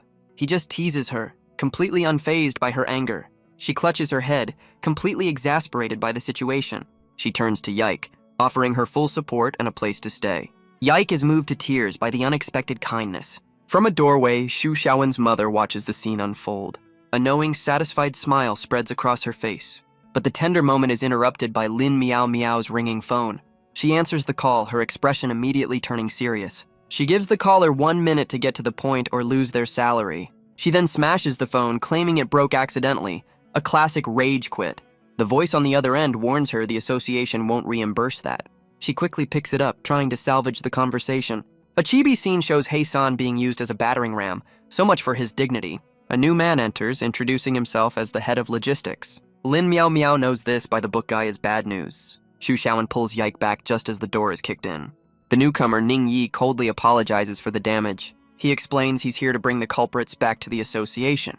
Xu Xiaowen stands firm, declaring the person they want is in his house. Hei-san greets his new audience, mistaking them for adoring fans. Ning Yi coldly orders the former warrior to come with him, but Hei-san challenges him, asking what happens if he refuses. The logistics head promises he will find a way to persuade him, but Xu Xiaowen steps in, demanding payment for the broken door. He clarifies it's made of priceless 1,000-year-old wood. Priorities. The scene shifts to the gleaming towers of the association headquarters. An aide prepares a promotional video for his boss. The president is recording a live stream, complete with a coupon code. With a single tap, the recording begins. The aide presents the finished video for the president's review, but the old man waves it off, trusting his subordinate's skills. He then asks if the aide's brother will be returning soon. The aide is concerned. His brother has been gone for 3 hours. The president asks about Xu Xiaowen's connection to Lin Miao Miao. The aide reports on her erratic behavior and rumors of gambling debts. The president sighs, knowing she's never recovered from that incident. The aide changes the subject, having another matter to discuss. The president listens intently, his full attention now on the report. The aide explains strange coordinates appeared after the fleet's return. He confirms that monitors across the entire alliance saw the same thing. This usually indicates the appearance of a super psychic or a disaster. The president confirms with the alliance that it's not a disaster zone. The aide suspects they are powerful psychics deliberately hiding their identities. The president orders a constant watch on these mysterious new signals. A heavy door slides open elsewhere in the high-tech facility. The aide bows, accepting his new assignment without question. He presses a button, heading out to begin his surveillance. Just then, his twin brother returns, reporting back to the president. He asks for Lin Miao Miao and Xu Xiaowen, but his aide seems distracted by a commotion. The aide wonders if Xu Xiaowen is just making a fool of himself. He reports that Xu Xiaowen demanded compensation for a priceless gate. He adds that his brother also brought back the fleet's leader, He San. The president and his aide are both stunned by this development. The old man sighs, telling him to bring them in and pay them what they want. The twin aides bow in unison, accepting their orders. The scene shifts to the gleaming, sterile hall of the association. Xu Xiaowen and He San sit on the floor, a picture of calm defiance. Other members gossip, wondering why they're blocking the way. He San scoffs, declaring these weaklings aren't even worth his time. Xu Xiaowen asks if they should just kill the guy who brought them here. He tells his companion to be quiet and act like a professional. Xiao Liu asks why they're staging a silent protest, certain they'll be paid. He San questions why she's so quick to listen to Xu Xiaowen. He complains that only the strong are worthy of his time. Xu Xiaowen explains they'll have to deal with the association eventually. He admits that while Xiao Liu helps, he still has his doubts. He San asks what could possibly be troubling him now. Xu Xiaowen explains the big question. He beat number 1 but didn't die. He San furiously denies being beaten, vowing to win their next fight. The former warrior finds it strange that Xu Xiaowen wants to fight at all. Xu Xiaowen facepalms, knowing his curse would probably force him to win. He declares that since He San's claim was true and he's still alive, it means there are people in this world stronger than his opponent. He San is shocked by the idea of someone being stronger than Xu Xiaowen, but his shock quickly turns to excitement for a new challenge. Back in the control room, the president begins a video conference. A man in a star-spangled suit appears on one of the screens. He's identified as Henry, president of the America Association. A familiar look. The president offers a very strange compliment, which Henry happily accepts. Another president joins the call, dismissing the meeting as a waste of time. The president of the Africa Association questions the sudden urgency. She notes this issue has been dormant for years, assuming they'd given up. The president looks on as another leader appears on screen, climbing a tree.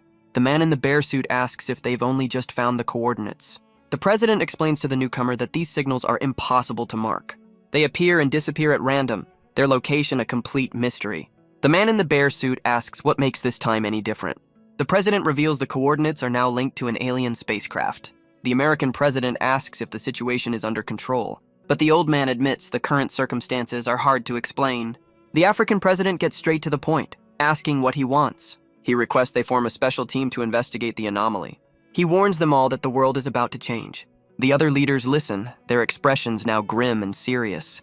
With that, the president ends the call, ready to deal with the problem himself. His aide reports that the men they were waiting for have arrived. Xu Xiaowen and He San stand in the office, the latter admiring the decor. The aide asks if he should alert the other officers, but the president stops him. He decides to handle this meeting quietly, without alarming anyone else. The old man introduces himself as Zoba Chiki, president of the association. Xu Xiaowen introduces himself and his new head of the fleet, He San.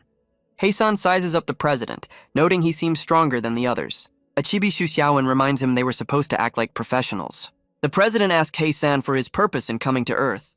The former warrior bluntly states he's just looking for a good fight. The president correctly deduces that the strong man he found was Xu Xiaowen. Our boy wonders if the old man is just trying to make conversation. He San admits they fought, and now he's temporarily Xu Xiaowen's subordinate. The president asks if that's truly the only reason for his visit. The president asks why a man who could defeat He San is just an unregistered psychic. He offers Xu Xiaowen a high-ranking position, even a seat on the board. But our boy claims he's too busy with his delivery job to take on a full-time role. He knows it's a terrible excuse, and even a Chibilin Miao Miao is peeking in. But the president seems to accept this, much to Xu Xiaowen's surprise. Lin Miao Miao realizes the president has a power that makes people believe his words. The old man spots her hiding and casually invites her to join them. She tries to play it off, claiming she was just passing by. A likely story. One of the aides formally invites her in as she looks on nervously. The president then turns his attention back to He San, who was about to leave. The former warrior turns back, wondering what the old man wants now. The president brings up the casualties from He San's initial attack on the city. Xu Xiaowen and He San listen as the mood in the room turns deadly serious. He asks if He San will resent him if he delivers justice for the victims. The president stands before him, his power beginning to fill the room. But Haesan just grins, completely unimpressed by the old man's threats. The aide panics, shouting that the association's budget can't handle a fight here. The president assures him his brother will handle the bill. So reassuring. He raises his staff, declaring that on Earth, a life is paid for with a life. Hae-san just laughs, daring the old man to come and kill him. The president's staff slams down, unleashing a beam of golden energy. Hae-san's confident expression falters as he feels the immense pressure. The entire room begins to warp and shatter under the president's gravity attack. One aide tries to stop his brother from filming the destruction for social media. The other insists he's just trying to help the president's public image. His brother is completely exasperated by his ridiculous priorities. He declares it's valuable content, as the other wonders if anyone here is normal. Lin Miao Miao is caught in the field, screaming about the president's insane power. A hand reaches out, grabbing her just as she's about to be crushed. Xu Xiaowen catches her, holding her safely as the room is torn apart. Xu Xiaowen tells her a section chief needs more than just mind reading. Lin Miao Miao is completely lost, questioning his strange advice. He clarifies with a grin, she needs to learn how to cultivate immortality. Back in the fight, the president faces off against the warrior in a maid outfit. Hae-san's eyes burn with defiance, refusing to be intimidated. The president's gaze is cold, his power still filling the room. Xu Xiaowen asks about the power gap. She calls it a college versus elementary school beatdown.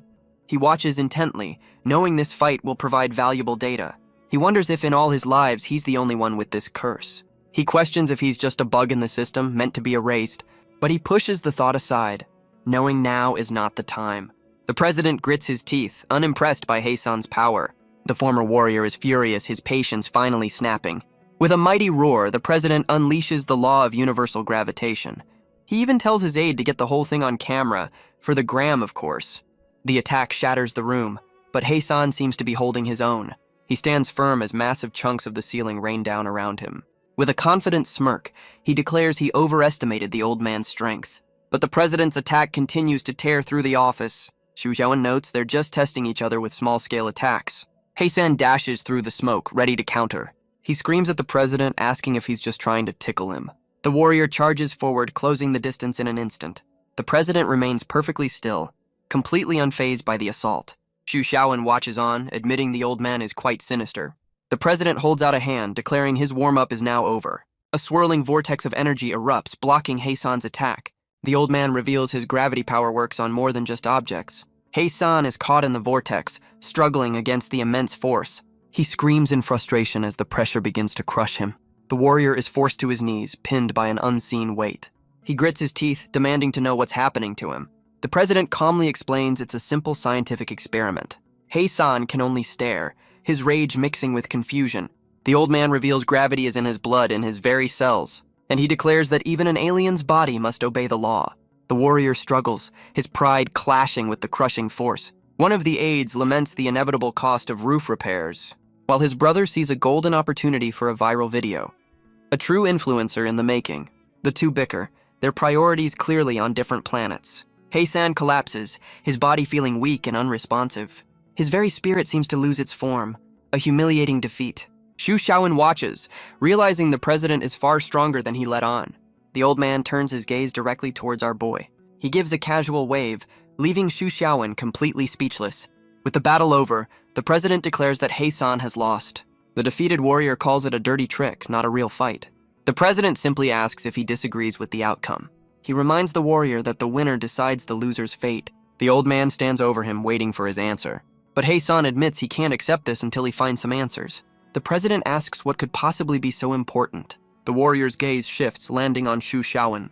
The president wonders if this is all somehow related to the kid. Hae-san explains he never intended to attack this non-threatening planet. The president seems amused by their low-threat classification. The warrior reveals he was tracking a strange signal from Earth.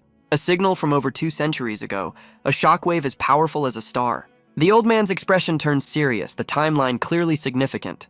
Hae-san explains the signal was dismissed as a minor anomaly. He explains Earth was excluded from the system, a fringe planet not worth watching.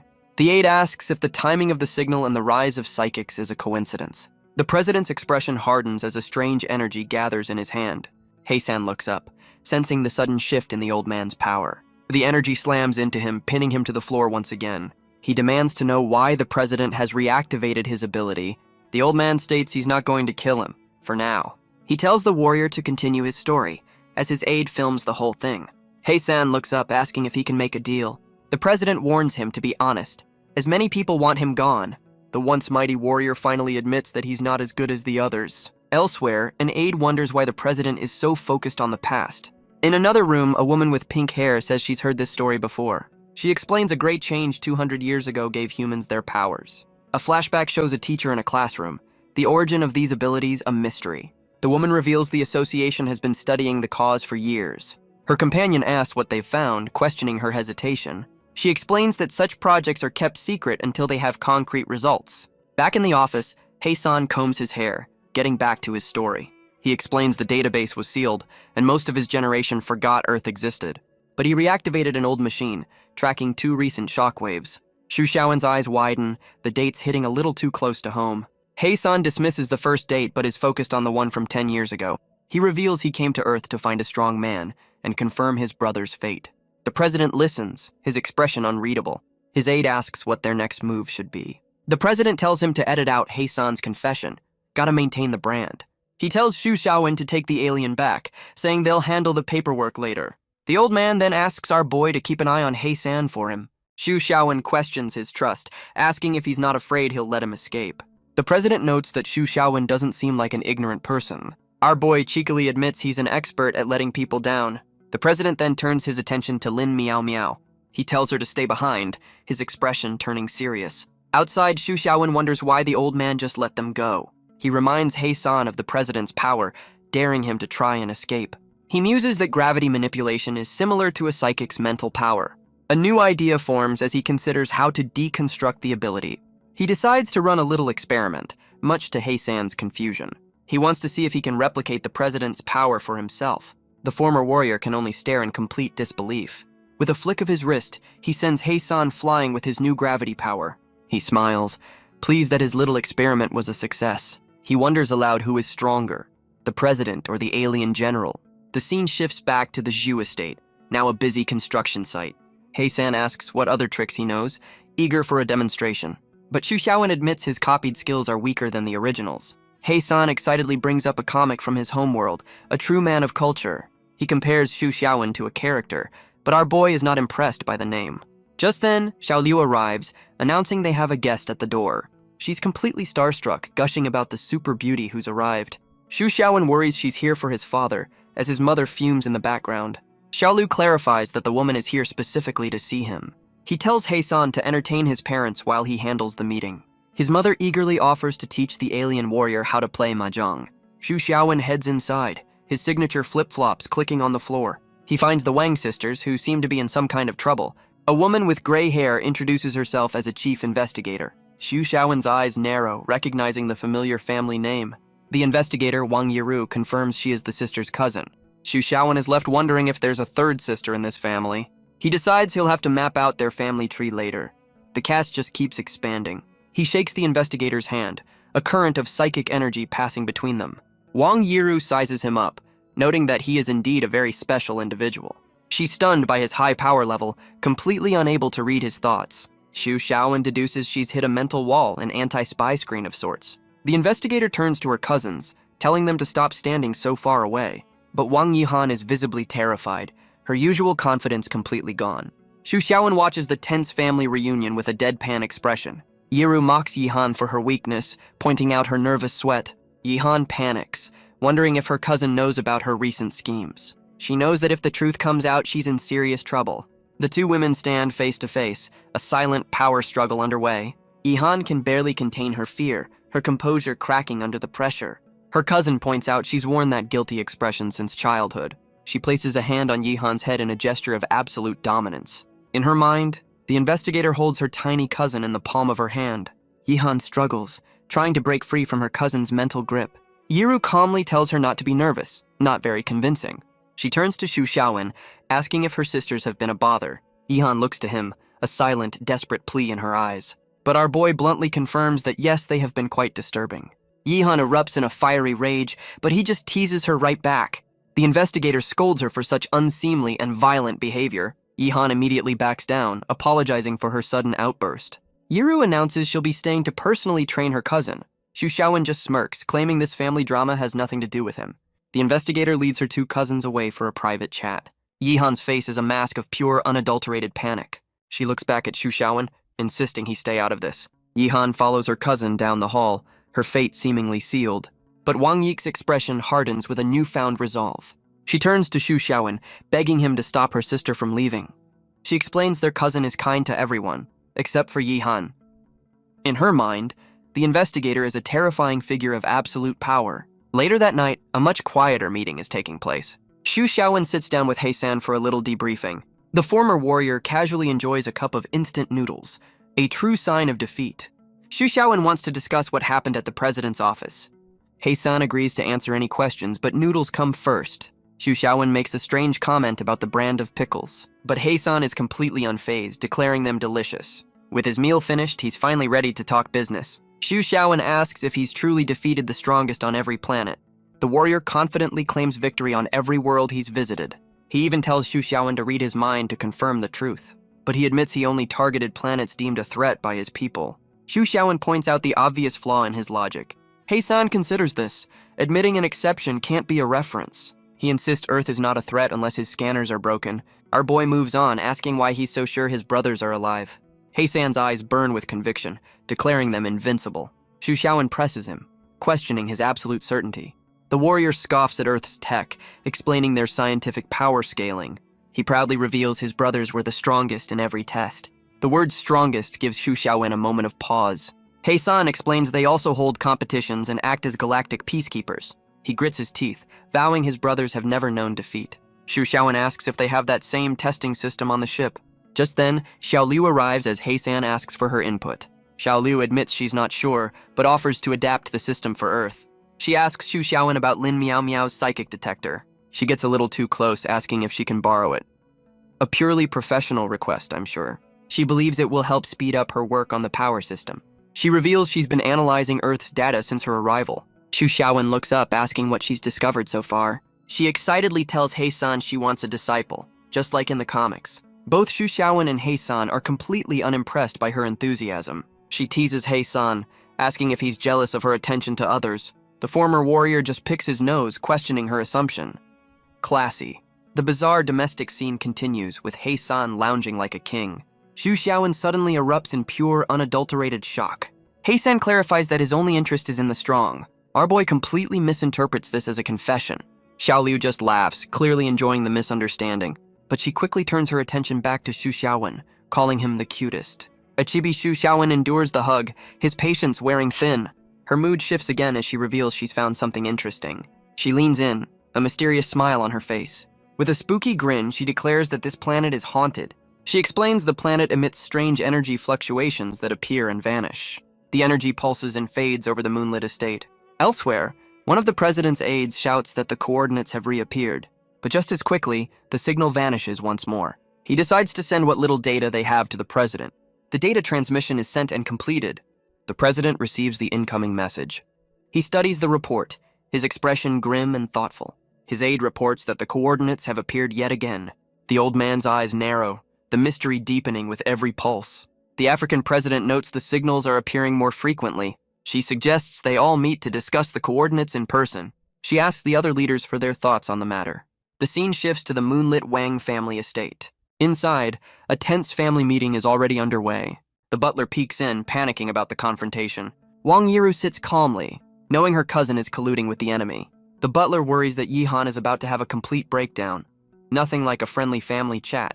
Yiru reveals she knows about more than just her ties to the Sons of the Morning. She accuses Yihan of trying to drag Xu Xiaowen into her schemes. The butler is stunned by how direct the investigator is. He wonders how she could possibly know all of this. Defeated, Wang Yihan admits that her cousin knows everything. Yiru reminds her that their clan is not so weak as to depend on that group. She explains she went to the association to avoid this very situation. Now Yihan is backed into a corner with no easy way out. She tries to explain, claiming she had no other choice. Yiru scolds her, questioning her excuses and accusing her of making things worse. She's completely exasperated by her cousin's poor judgment. Yihan frantically tries to explain her true intentions. She claims she wanted to push Yike into a corner to force her to change. She calls it a desperate plan to help a bird trapped in a cage. Yiru reminds her to watch her words, asking what could possibly scare her so much. Yihan brings up the eldest daughter of the UN family. She recalls a time when they were all just children playing together. Yiru remembers hearing the Yuan family was completely wiped out. Yihan reveals the Sons of the Morning were behind the massacre. She fears the Wang family will suffer the same fate. She recalls witnessing the horrific event firsthand. But Yiru demands proof, questioning if she can back up such a serious claim. Yiru sits calmly, demanding proof of this wild accusation. Yihan's eyes are wide with terror, claiming she was the only witness. The scene shifts to the Shu estate under the quiet night sky. A new visitor arrives, certain he's found the right place. He looks up from his phone, wondering what happened to the front door. With a sharp knock, he asks if anyone is home. The door opens to reveal a very suspicious Uncle Wang. The young man explains he's looking for Shu Xiaowen. The housekeeper demands to know his business with the young master. The visitor explains he's a colleague, and Shu Xiaowen's old place was destroyed. He jokes about this house suffering the same fate. The name Yuanji appears. Just then, Lin Miao Miao arrives, asking how he found them. Yuanji greets his section chief, confirming they're both here for the same man. She explains with a sigh that she's staying here for now. Uncle Wang, seeing they know each other, welcomes them inside. Lin Miao Miao immediately asks what he wants from Shu Xiaowen. Yuanji prepares to show her something on his phone. He holds up the screen, the flashlight illuminating her face. It's a photo of a strange statue, worshipped by a crowd of followers. He explains it's a new cult worshipping a hooded god. He came to ask Shu Xiaowen, who was present during a related incident. Lin Miao Miao is left speechless by the mention of a hooded brother. Inside the lavish estate, a new scene is set. Wenjie waits patiently for his meeting. Xiaolu approaches in her bunny outfit, carrying a tray of drinks. She gracefully kneels down before him. She offers him a cup of coffee, her intentions unclear. A flustered Yuanji can only agree, a blush on his face. He shyly accepts the drink, completely disarmed by her service. He wonders why such a wealthy family is running a delivery service. Xiaolu gets straight to the point, asking Yuanji about his love life. Shu Xiaowen quickly steps in, telling her to stop teasing their guest. With a cheerful wink, she happily agrees to her new master's command. She salutes, announcing she's off to count the profits from their new business. Yenju is left completely speechless by the term fleet takeaway. Lin Miao Miao, now with pink hair, tells him to focus on the cult report. Shu Xiaowen complains about them turning his home into an office. Lin Miao Miao retorts that the situation is just that outrageous. Wenjie begins, explaining the new cult worships a god called Brotherhood. He looks to Shu Xiaowen, hoping he has information from the incident. The two are stunned by the news, as she reminds him of her earlier warning. Shu Xiaowen furiously denies any connection to this bizarre new group. Lin Miao Miao wonders if a man named Liu Kai is involved, but Shu Xiaowen has no idea who that is. He asks if the association has officially labeled them a cult. Yuanji confirms they're on track to become the top-ranked cult. He adds that they're also recruiting dangerous criminals into their ranks. He warns that if they aren't stopped, the damage will be catastrophic. Shu Xiaowen is visibly stressed, the word cult hitting a little too close to home. He worries about his name being involved, but she knows he can't escape this. Yenja notices his nervous reaction, a new theory forming in his mind. He slams his hand down on the table, his suspicion growing. He points accusingly, asking if Shu Xiaowen has joined the cult. Both are horrified by the wild accusation. So much for a smooth investigation. Shu Xiaowen clarifies he wants to join the case, not the cult. Yenja bows deeply, apologizing for the massive misunderstanding. Our boy wonders if this kid is just overly direct or completely spineless. Yuanji explains they've identified the hooded brother's beloved. Shu Xiaowen correctly guesses the man's name is Liu Kai. He gives a tired, unimpressed look already over this conversation. But Lin Miao Miao has no idea who Liu Kai is, despite mentioning him earlier. Yenja's words trigger a memory for Lin Miao Miao. She wonders if Liu Kai could truly be behind something so bold. She decides she's joining the investigation, but Shu Xiaowen shuts her down. He accuses her of just wanting to watch the drama unfold. She defends herself, citing her duty as an intelligence officer. She pouts, complaining that he's just treating her like a nuisance. But her mood flips, declaring she prefers his usual mean attitude. Classic. Wenjie watches the bizarre exchange, his mind racing. He comes to the only logical conclusion. They're secret lovers. A conclusion they both immediately and emphatically deny. But Yuanji seems completely unconvinced by their denial. Lin Miao Miao insists there's no way she'd ever fall for him. Shu Xiaowen agrees, stating she's not his type either. Enraged, she grabs him, telling him not to be so dismissive. Our boy remains completely unfazed by her outburst. She's left flustered, a blush creeping across her face. Defeated, she turns away, declaring she's just going to bed. Shu Xiaowen can only watch with a tired, deadpan expression. Wenjie forms a new theory. It's a case of unrequited love. The scene shifts, the Shu estate quiet under the night sky. Yenja explains he was planning to handle the mission alone. but he admits their help will make things much easier. Xu Xiaowen asks when he plans to make his move. Wenjie reveals a gathering is happening tomorrow night at the cult's church. Xu Xiaowen questions his plan, suggesting a more direct approach. But Yuanjie's expression hardens, insisting on proper procedure. Xu Xiaowen is taken aback but agrees to follow his lead. He admits he doesn't dislike people who are truly serious. Yuanjie sets the time and place for their meeting tomorrow. With the plan set, Xu Xiaowen gives a simple sign of agreement. The Shu estate is quiet after their late-night visitor departs. Xu Xiaowen stands alone, processing the new information. Lin Miao Miao confirms that their meeting is set for the next day. She dismisses Yuanjie, surprised he's not in the combat section. She speculates he only joined intelligence to investigate his sister's death. Xu Xiaowen connects this to what Yike told him about the Yuan family. He recalls the attacker was one of the murderers, but not the mastermind. Wang Yike sadly remembers Yuanjie's sister from her childhood. She explains he only survived the massacre by a stroke of luck. Xu Xiaowen asks if her sister Yi Han might know more. Lin Miao Miao notes Yihan's ties to the Sons of the Morning could be a lead. Yike offers to go ask her, a worried look on her face. Xu Xiaowen considers the idea, weighing the risks. He tells her to wait, his expression turning serious. He's unsure of Yuanjie's true motives for investigating alone. He decides to approach the situation with caution. He then yawns, saying at least his life is no longer boring. The two women watch him, a silent understanding between them. He's already dozing off, the day's events catching up to him. He decides to leave tomorrow's problems for tomorrow. A man with a plan. Wang Yiki quietly tells Lin Miao, she'll close the door. The door clicks shut, leaving him to rest. Outside, his parents are spying on the scene from the bushes. His mother is already planning for grandchildren. Of course she is. His father is just as excited, having already picked out names. But their moment is ruined by Heisan, asking to join the fun. The next afternoon, the scene shifts to a sleek, modern building. Wenjie arrives at the meeting point, checking the time. Lin Miao Miao appears, greeting him with a confident smile. He immediately asks where Xu Xiaowen is, ready for the mission. She explains he's running a bit late, but will be there soon. Elsewhere, Heisan refuses to wear his new, very formal uniform. The scene shifts to the investigator, Wang Yiru, in a different outfit. That night, a massive crowd gathers outside a remote warehouse. Lin Miao Miao watches from the shadows, now in disguise. A very conspicuous disguise for an undercover mission. She notes the crowd is much larger than they anticipated. Wenjie steps forward, joining her in the alley. He's stunned by the cult's incredible rate of growth. He checks his phone, worried Xu Xiaowen won't make it in time. But Lin Miao Miao confirms he's just replied to her message. Just then, a new figure arrives to join their little party. It's Xu Xiaowen, dressed in a truly ridiculous cosplay outfit. Lin Miao Miao is furious, scolding him for the eye-catching costume. He explains things are going well, and Xiaolu liked the character. A solid excuse. Wenjie is completely lost by the reference. Xu Xiaowen just brushes it off as a personal matter. A strange green energy drifts down over the waiting crowd. The followers are ushered inside past a very lax security check. Lin Miao Miao blends in, her expression tense and focused. Xu Xiaowen asks what her plan is now that they're inside. He just smirks, telling her to wait and see. She guesses his plan, but warns the cult will have a fake leader. He just smiles, admitting he's hoping for some entertainment. She reports that the followers are young and mostly powerless. Yuanjie adds that the cult's staff are all dangerous criminals. A voice from the stage welcomes the eager congregation. The crowd erupts, chanting the name of Emperor Kai. They're ecstatic to see their leader in the flesh, but Xu Xiaowen watches the scene, his expression cold and calculating. The masked man on stage declares the hooded brother is with them.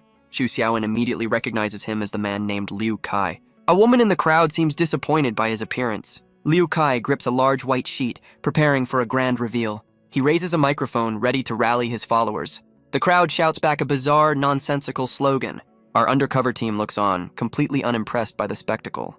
With a dramatic flourish, he pulls back the sheet. He unveils a large and frankly very unflattering statue of their god. He then announces a precious gift for all the faithful. With a snap of his fingers, he signals for it to be brought out. Several women carry in a massive vat of glowing liquid. He introduces it as holy water, made by the Lord himself. He claims that anyone who drinks it will gain psychic powers. The crowd erupts in disbelief and excitement at the impossible promise. Lin Miao Miao and Yuanjie are stunned by the audacity of the claim. Xu Xiaowen just watches, his expression completely unreadable. Liu Kai adds a catch. Its power depends on their devotion. A classic no refunds policy. The crowd's mood sours, many feeling like they've been scammed. A woman with purple hair pushes her way to the front of the stage. She kneels before him, acknowledging their faith in the hooded brother. But she accuses him of treating them like fools. She lectures him, stating that psychic genes are common knowledge. Liu Kai listens silently from behind his mask. He explains the water is meant to activate those dormant genes. The woman calls him out, knowing he'll blame her loyalty if it fails. She correctly deduces that a hefty donation is required to even try it.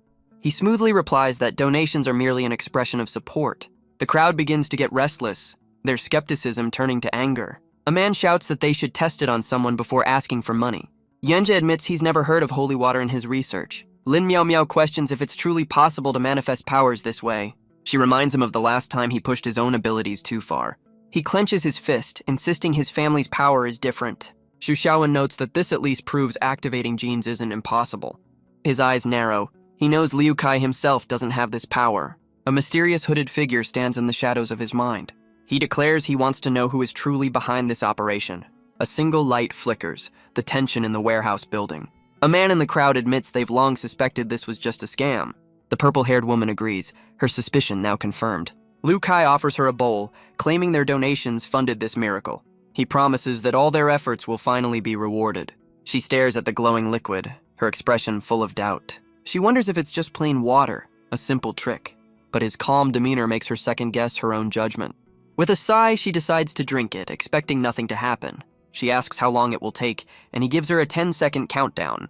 The countdown begins, the seconds ticking away. The woman is stunned by how quickly the effect is supposed to work. The crowd watches, their eyes wide with anticipation. The undercover team looks on, waiting for the inevitable failure. The 10 seconds pass, and she declares that absolutely nothing happened. But Liu Kai welcomes her to a new world of psychic power. Suddenly, she screams, clutching her hands as a strange energy surges. A purple aura surrounds her as she complains of an intense heat. Elsewhere in the crowd, a man is overcome by a similar strange sensation. The woman collapses, overwhelmed by the sudden transformation. Xu Xiaowen realizes she's not a plant. This is actually working. Lin Miao Miao clenches her fist, declaring they have to intervene now. But Lin Miao Miao tells him to wait, watching the cult leader's reactions. Xu Xiaowen just smirks, saying they should let this play out a little longer. Liu Kai casually explains that gene activation can have some physical side effects. The woman's body begins to change, her clothes straining under the transformation. She sits on the floor, completely bewildered by what's happening to her. Liu Kai declares that her mind is now in control, her will made manifest. A small, glowing green sprout appears in the palm of her hand. The crowd erupts, now completely convinced and desperate for their own miracle. Lin Miao Miao is furious, knowing this cult is now a serious threat. Wenja prepares to move in, his power crackling in his hand. But Xu Xiaowen just watches, knowing the real show is about to start.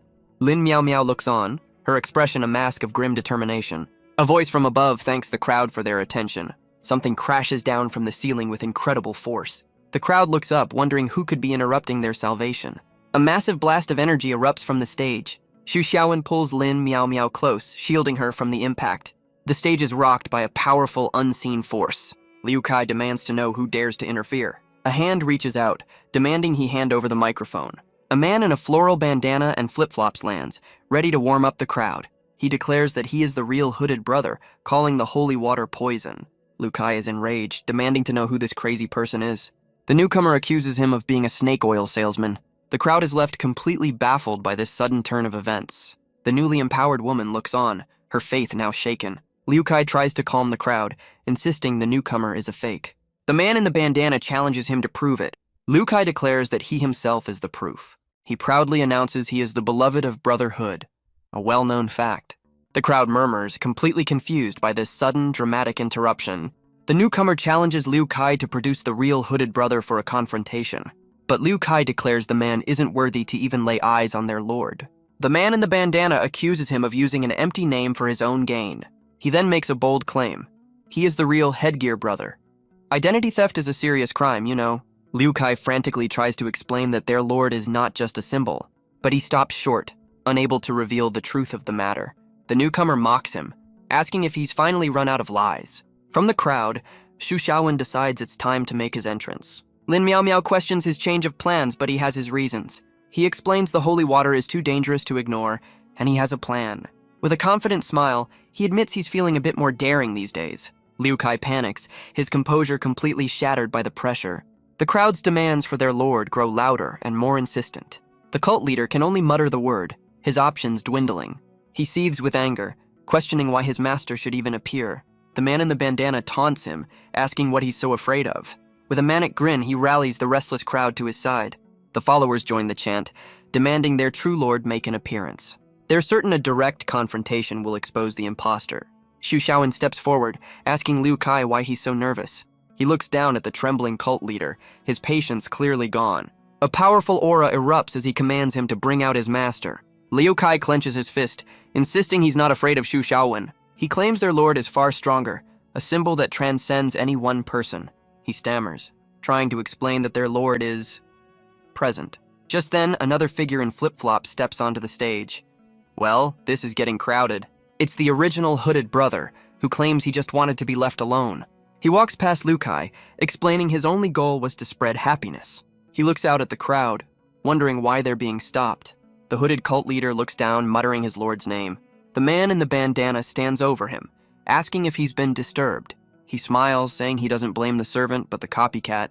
He pats the cult leader's head, a gesture of complete dominance. Wenjie watches from the crowd, realizing this newcomer is a problem. The followers are completely lost, wondering who the real leader is. But their main concern is still the holy water, not this stage play. The original hooded brother tries to calm the restless crowd. He explains there's a simple way to identify the true prophet. He proposes a direct competition with the man in the bandana. Wenjie realizes with a jolt that Heisan is also a fake. So many imposters. The original hooded brother confronts Heisan directly. A chibi version of him grins, declaring he wasn't fooled for a second. The crowd erupts, chanting for a fight to decide the true leader. The original hooded brother charges forward, ready for a brawl. But Heisan stops him, asking about his relationship with Xu Xiaowen. The original hooded brother seems impressed, admitting Heisan is well informed. He compliments his opponent's intelligence, asking if he's been investigated. Heisan dismisses the praise, telling him to just ask what he wants. The original hooded brother's expression hardens, accusing him of causing chaos. Heisan points, reminding him of basic etiquette. Introduce yourself first. A chibi version of him calls the original hooded brother boring. The original hooded brother is visibly frustrated by the taunt. The crowd doesn't care who's who, they just want to fight to decide the winner. Yanjia knows this new man is dangerous, a challenge even for Heisan. Lin Miao Miao asks if he's shielded from mind reading. Wenjie confirms it's not a psychic block, but some kind of device. The original hooded brother stands on a platform, waving to the crowd. Yuanjia can only stare, completely stunned by this turn of events. The original hooded brother's face is revealed, and it's Xu Xiaowen. Of course it is. The man in the bandana smirks, ready for a fight. Lin Miao Miao realizes he's already done his research on them. The crowd grows impatient, demanding the two finally fight. Heisan powers up, declaring he'll fight the pain. The original hooded brother gathers a strange purple energy in his hand. He unleashes a powerful beam, launching himself at his opponent. Heisan's expression is grim, ready to meet the attack head-on. But the original hooded brother's arm begins to warp and stretch. Heisan is suddenly on all fours, much to the crowd's confusion. Wenjie wonders what this strange new power could possibly be. He can't sense any psychic energy, just a strange mental block. Lin Miao Miao's eyes narrow as a new theory forms. They both realize he's not using any psychic powers at all. Heisan's body distorts, feeling strangely disconnected from himself. The original hooded brother taunts him, saying he can't be beaten. He declares that science is the strongest power of all, a bold claim. The crowd shouts at Heisan, urging him to fight back. Yuanjia is completely unimpressed by the slow-motion display. He decides it's time for the association to finally intervene. The original hooded brother mocks Heisan for his apparent fear. He declares that data will tell him everything he needs to know. A hand pokes the now flattened head of the defeated warrior. Yuanjia screams, demanding that he stop this madness. He rushes forward, trying to break through to the stage. The original hooded brother creates a line, separating the two fighters. Xu Xiaowen finally steps in, asking who this new player is. The original hooded brother appears behind him in an instant. A chibi version shows Xu Xiaowen's complete and utter confusion. The hooded man seems amused that our boy finally stopped watching. Suddenly, Xu Xiaowen's body distorts, caught in the same strange power. He's caught in the strange field, asking to not be interrupted. His expression hardens as he analyzes this bizarre new power. From the crowd, Yuanjia notes that both men are now moving in slow motion. Lin Miao Miao checks her phone, which registers a power level of 0. She realizes he's not using psychic abilities, but some kind of device. Xu Xiaowen struggles against the distortion, questioning the strange sensation. The man in the bandana smirks, admitting he overestimated our boy. Xu Xiaowen feels his opponent is both right in front of him and miles away. The space between them warps, a complete breakdown of perception. The villain poses, lamenting the loneliness of being invincible. A truly original monologue. He explains that the strange feeling comes from a loss of mass. His mental projection shouts, a dramatic explanation of his power, but Xu Xiaowen's eyes narrow, the pieces clicking into place. With a confident smirk, he declares that it all makes sense now. Lin Miaomiao stops Yuanjia from charging in to help. She tells him to hold back and put his trust in Xu Xiaowen.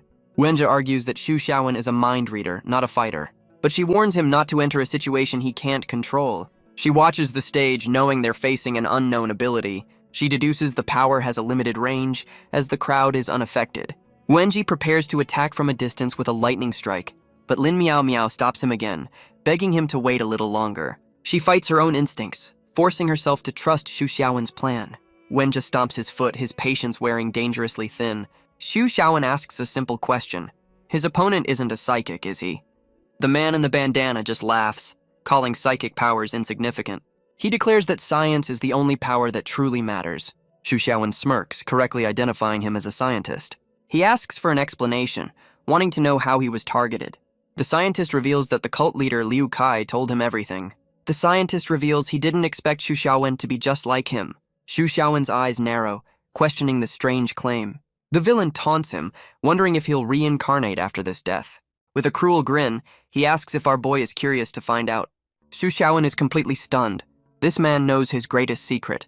The scientist waves a casual goodbye, his attack still active. But Xu Xiaowen smirks, saying he knows a little science himself. He calls his opponent's skills a bug, a familiar term.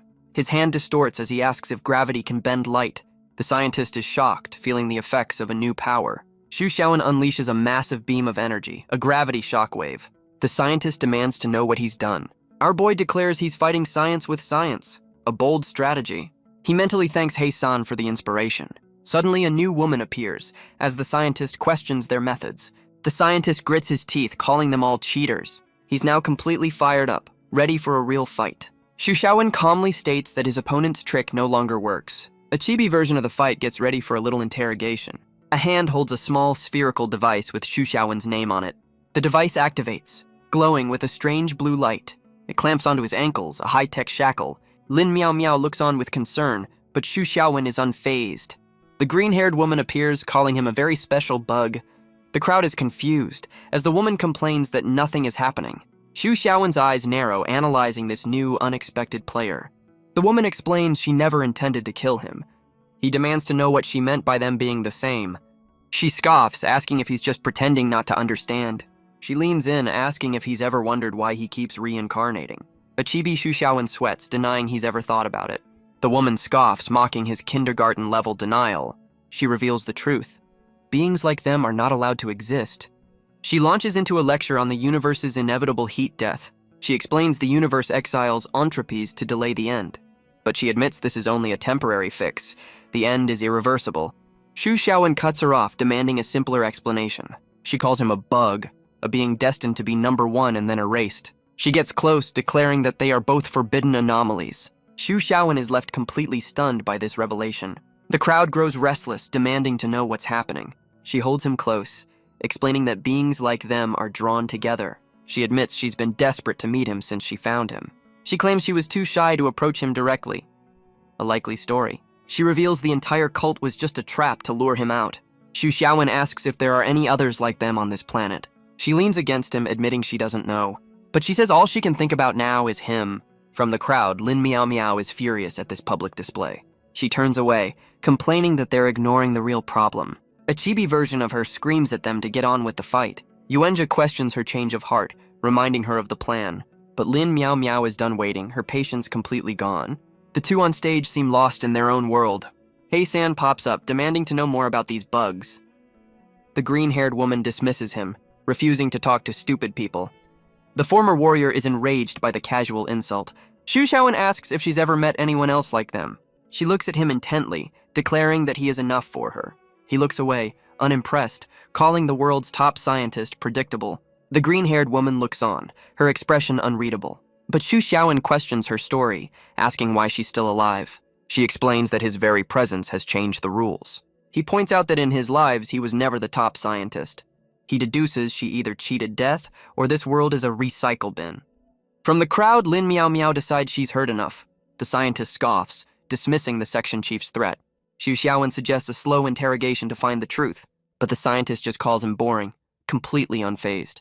She then pulls out a single, sparkling red rose. She holds it delicately, her entire demeanor shifting. Well, that's one way to change the subject. She claims she has more important things to do than stay with him. Xu Xiaowen watches her, his expression cold and analytical. The rose dissolves into a shower of glowing petals. With a final, "See you later," she begins to vanish. Her form dissipates into a cloud of pink energy. Lin Miao Miao and He San can only stare in confusion. The energy fades, leaving only a shower of petals behind. Xu Xiaowen stands alone on the stage, the chaos finally over. He realizes she was using some kind of prosthesis to fool them. Back at the estate, he sits in quiet meditation. He processes the day's events, his mind racing. His parents peek from a doorway, worried about their son. They whisper, certain he's troubled by matters of the heart. His father imagines the chaotic scene of women in their home. He concludes the woman in disguise is the real problem. A fair assessment. His mother admits she wants grandchildren, but this is too much. A chibi Uncle Wang reminds them they're the wildest of all. Xu Xiaowen reflects on the scientist's words about mutual attraction. Just then, Wang Yiru approaches, asking what he's thinking about. Wang Yiru looks at him with a confident, knowing smile. He asks what she wants, his patience already wearing thin. She announces they're all going on a camping trip. With a sly grin, she says he needs to relax for a change. Lin Miao Miao appears, explaining they got a bonus for taking down the cult. She says the money is for team building, so a trip is in order. A very convenient excuse for a vacation. Defeated, Xu Xiaowen just tells them to handle the details. The scene shifts to a peaceful mountain road on Sunday. A small bird's quiet moment is suddenly interrupted. It's blown away by a massive vehicle speeding past. The poor thing flaps for its life as a bus barrels down the road. Inside, Xu Xiaowen stares out the window, lost in thought. Wang Yike sits beside him, gently calling out his name. She notes his recent mood, asking if there's anything she can do. He just closes his eyes, insisting that he's perfectly fine. She mentions a special technique from her clan to help people relax. With a blush, she offers to use it on him. A flustered Xu Xiaowen quickly refuses, reminding her they're on a bus. She explains it's a mental technique, so their location doesn't matter. He tells her not to force herself to do things for his sake. But she looks at him directly, insisting that she wants to. He's left completely speechless by her earnest declaration. He wonders aloud if he really seems that depressed to others. Lin Miao Miao pops up, cheerfully confirming that yes, he does. The bus screeches to a sudden jarring halt. The driver announces their arrival, promising to return in 3 days. Xu Xiaowen makes a mad dash for the bathroom as the women watch. Yike blames Lin Miao Miao for her forwardness, but the chief just laughs. The camera pans over a beautiful, secluded resort by the water. Their destination is a village of traditional, elegant buildings. A woman in purple welcomes them, explaining they have the resort to themselves. She encourages the group to relax and enjoy the natural hot springs. 2 maids are thrilled, excited by the prospect of a real sulfur spring. One of them panics, asking if the hot spring is mixed gender. The manager confirms with a sly smile that it is indeed a mixed bath. She gives them instructions on how to prepare for their relaxing soak. A blonde man named Edward teases the 2 maids about their swimsuits. He laughs, telling them to stick to the shallow end of the pool. A real charmer. The maids erupt in fury, shouting that it's none of his business. Elsewhere, Xu Xiaowen walks along a wooden path in his signature flip-flops. He looks troubled, flanked by Lin Miao Miao and the investigator, Wang Yiru. Lin Miao Miao explains he's been distant ever since his encounter with the scientist. But Wang Yiru notes that while he's preoccupied, he also seems more motivated. Lin Miao Miao agrees, sensing a definite shift in his demeanor. One of her subordinates points her towards UNJ, who is off by himself. She turns, wondering what's happening with her young agent. She asks what's wrong, concerned by his sudden isolation. The subordinate explains that today is the birthday of UNJ's deceased sister. He tells her not to worry, saying he just pays attention to his teammates. Lin Miao Miao praises him, calling it a basic quality for an intelligence officer. He reveals Yuanzhou has been tracking his family's case, but has found no clues. She tells him to go keep his friend company later on. Wang Yiru watches from a distance, realizing the boy is the Yuan family orphan. Wang Yihan approaches, offering to share what she knows about the case. Her cousin agrees, but says now is not the right time for that conversation. She gives Yihan a 2-day break from her constant supervision. But she warns that this doesn't mean she's forgiven. Rules are still rules. Wang Yihan bows her head, meekly accepting the terms. Back with the main group, the manager leads them towards their villa. She asks if they're okay with arranging their own rooms for the stay. Lin Miao Miao praises the manager for her excellent work. The manager tells them to relax, offering to prepare lunch. She then turns her attention to a quiet Xu Xiaowen, but her pleasant expression quickly fades. He walks past her without a word, completely unfazed. Yike tries to cheer him up, suggesting a relaxing bath. Lin Miao Miao playfully offers Yike's special services, a truly supportive boss. Yike is completely flustered by her chief's teasing. But Xu Xiaowen immediately shuts down the idea. The maids watch from afar, one complaining about the offer. She insists that Yike is the real Technician 233. A blushing Yike begs her to stop the embarrassing jokes. But Lin Miao Miao just laughs, telling her to let loose. She says they're always on edge. It's time to relax. A small puff of air escapes Xu Xiaowen's lips. Yike is overjoyed, pointing out that he's finally smiling. He teases Miao Miao, noting she's quite unrestrained herself. She throws down a challenge, daring him to prove her wrong. He just smirks, intrigued by her sudden confidence. She even swears on her honor as a section chief. Defeated by the mood, he finally agrees to relax. The two women share a triumphant, knowing smile. With the mood lifted, they head off to enjoy their vacation. Later, the two maids are already enjoying the hot spring. Her subordinate is also there, enjoying a cold drink. Edward snaps a photo of another agent playing a game, but his attention is quickly drawn elsewhere. He turns his camera on the maids, asking them to pose. A bold move. They are not amused, threatening to break his legs. Elsewhere, Xu Xiaowen tries to find some peace in the water. He wonders why, with so many empty pools, they all chose his, but the investigator is enjoying herself, calling this a perfect vacation. She turns her attention to Xu Xiaowen, a sly smile on her face. She offers him a drink, pouring a glass of red wine. He reluctantly agrees, not wanting to seem completely antisocial. Elsewhere in the spring, Yike asks her sister about the Ouyang family. She worries that they've been giving Yihan a hard time. Yihan explains that the Sons of the Morning sent someone to see her. A flashback shows the woman demanding the marriage contract be honored. But Yihan reveals she rejected the offer immediately. The investigator is unfazed, declaring a battle is inevitable anyway. Yihan is startled by her cousin's sudden intensity. Yike steps in, asking her cousin not to be so hard on Yihan. The investigator relents, promising to be more gentle for Yike's sake. A relieved Yihan thanks her, her crisis averted for now. Xu Xiaowen turns to Lin Miao Miao, noting her unusual silence. She clutches her head, complaining that she feels a bit breathless. One of the maids explains that's a common side effect of the heat. She suggests Miao Miao get some fresh air to cool down. One of the maids decides to get out of the water for a moment, but a stray branch snags the corner of her towel, a classic vacation mishap. She panics, realizing her towel is about to come undone, but a hand reaches out, catching it just in time. The investigator helps her, preventing a very awkward situation. The two women sit by the edge of the pool to cool off. Lin Miao Miao relaxes in a chair, enjoying the cool evening air. Xu Xiaowen suddenly asks if anyone else finds the manager strange. The investigator confirms with a knowing look that she did. The other women chime in, all agreeing something is off. Xu Xiaowen looks on, his vacation suddenly turning into an investigation. The investigator notes the manager didn't seem like a seasoned professional. Xu Xiaowen agrees, but adds that some places have strict appearance standards. He admits the staff at the front desk seemed a little too arrogant, but he smirks, confessing he was hoping for something unexpected to happen. Lin Miao Miao points out that he used to avoid trouble at all costs. He questions if he was truly that passive and avoidant in the past. Wang Yike confirms he was almost hard on himself to the point of negativity. He splashes water, playfully declaring he's a changed man.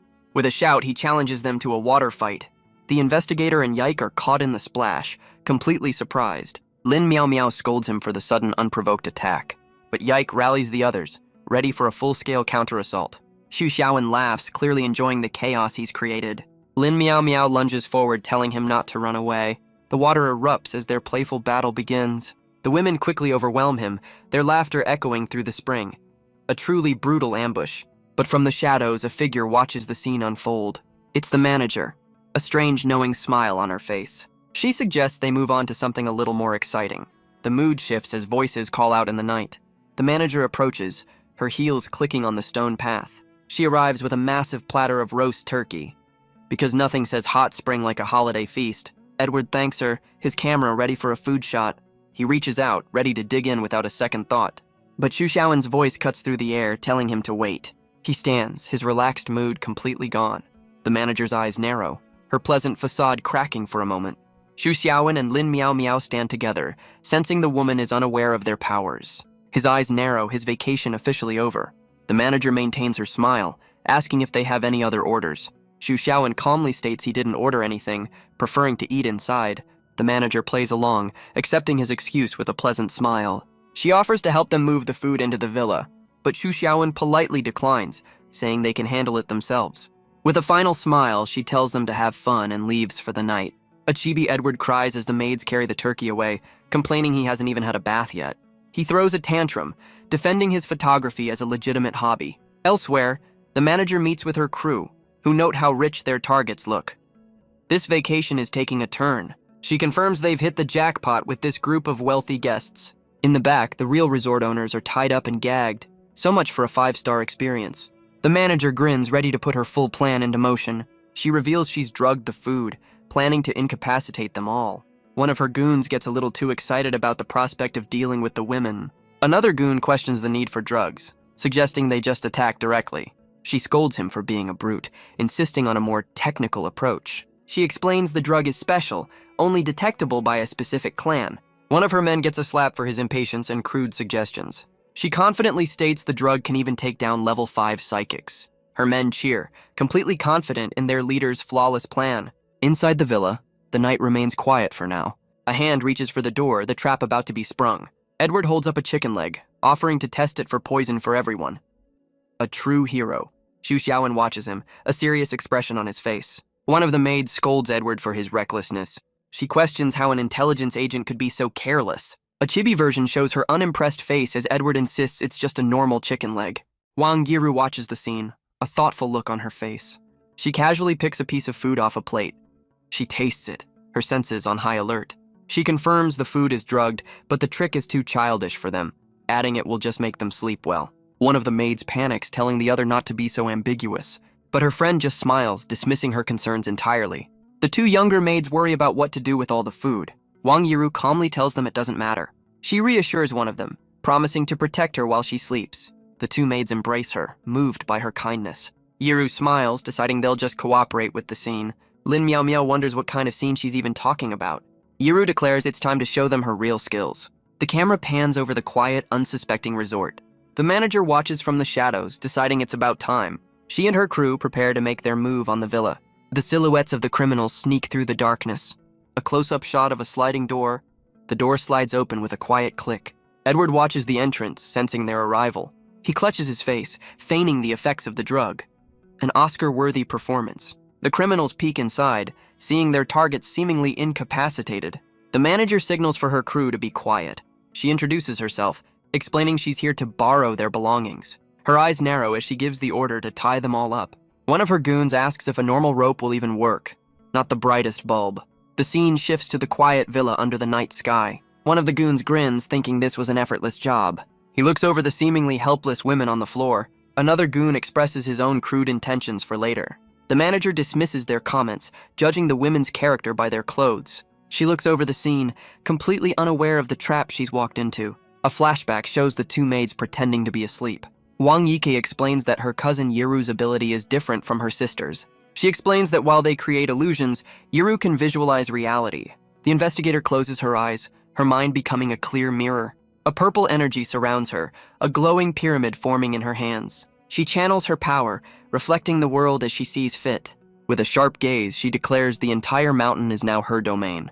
The pyramid of light shoots up through the roof of the villa. It soars into the night sky, spreading its energy over the resort. The power erupts in a silent, beautiful explosion of purple light. The manager sees it from afar, dismissing it as simple fireworks. Inside, Edward looks around, sensing that something has changed. He looks completely baffled by his new surroundings. His eyes widen in shock as the illusion takes hold. A small creature screams that Edward is dead. This vacation is getting weird. One of the maids looks on, questioning her own perception. Another is delighted, marveling at the seamless transformation. A third woman is also affected, noting the realism of the change. Edward covers his mouth, asking a transformed Xu Xiaowen about his attire.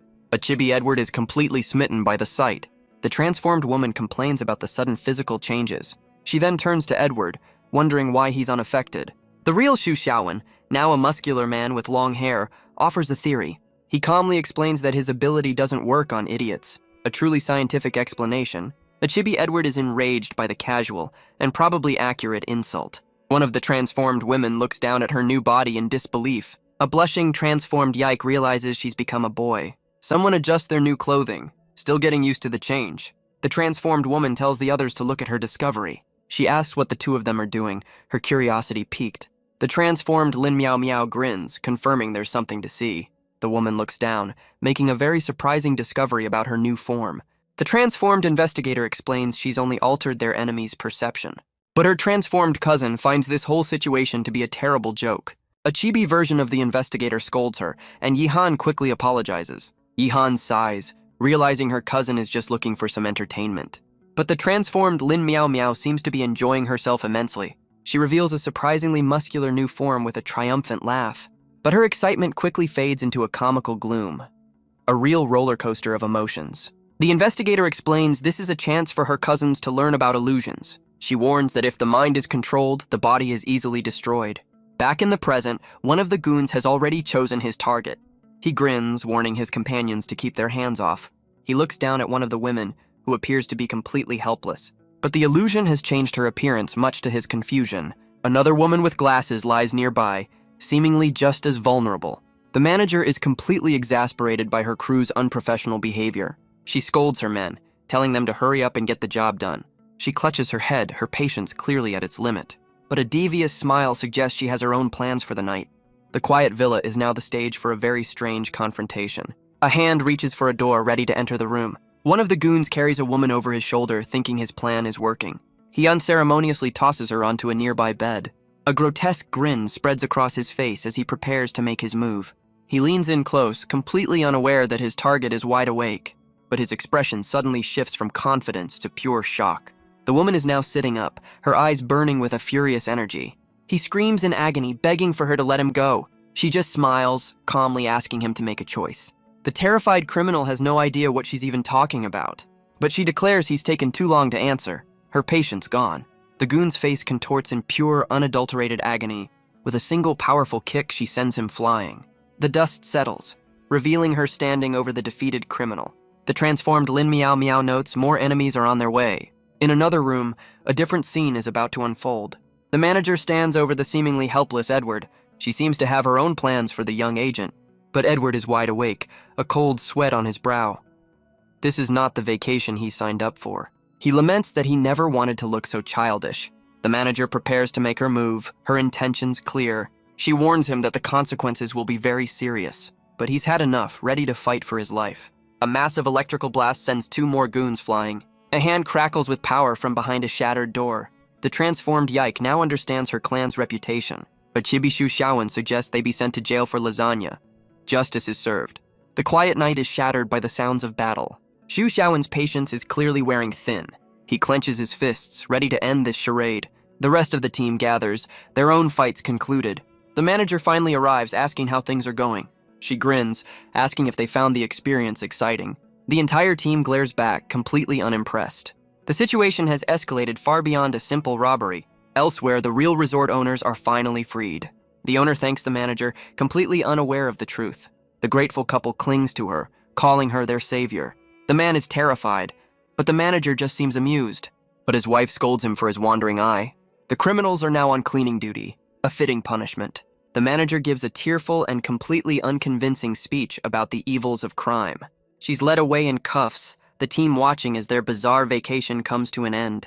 Lin Miao Miao watches the scene, her expression a mix of relief and annoyance. She tries to cheer up her fuming team, reminding them they did a public service. But Yuanzhe is done with this vacation, declaring he's heading back immediately. Lin Miao Miao reminds him they're stranded until the shuttle bus returns tomorrow. He dismisses her concern, saying he'll take an association car and leave them to it. She turns to Shu Xiaowen, urging him to intervene and stop Yuanzhe from leaving. But Shu Xiaowen just looks on, his expression thoughtful and distant. Lin Miao Miao grows frustrated with his silence as Wang Yiru watches the exchange. The investigator's gaze is sharp, analyzing every part of this new development. One of the maids tells the other to go get Yuanzhe, saying she has something to tell him. Wang Yiki looks on, wondering why her sister is suddenly getting involved.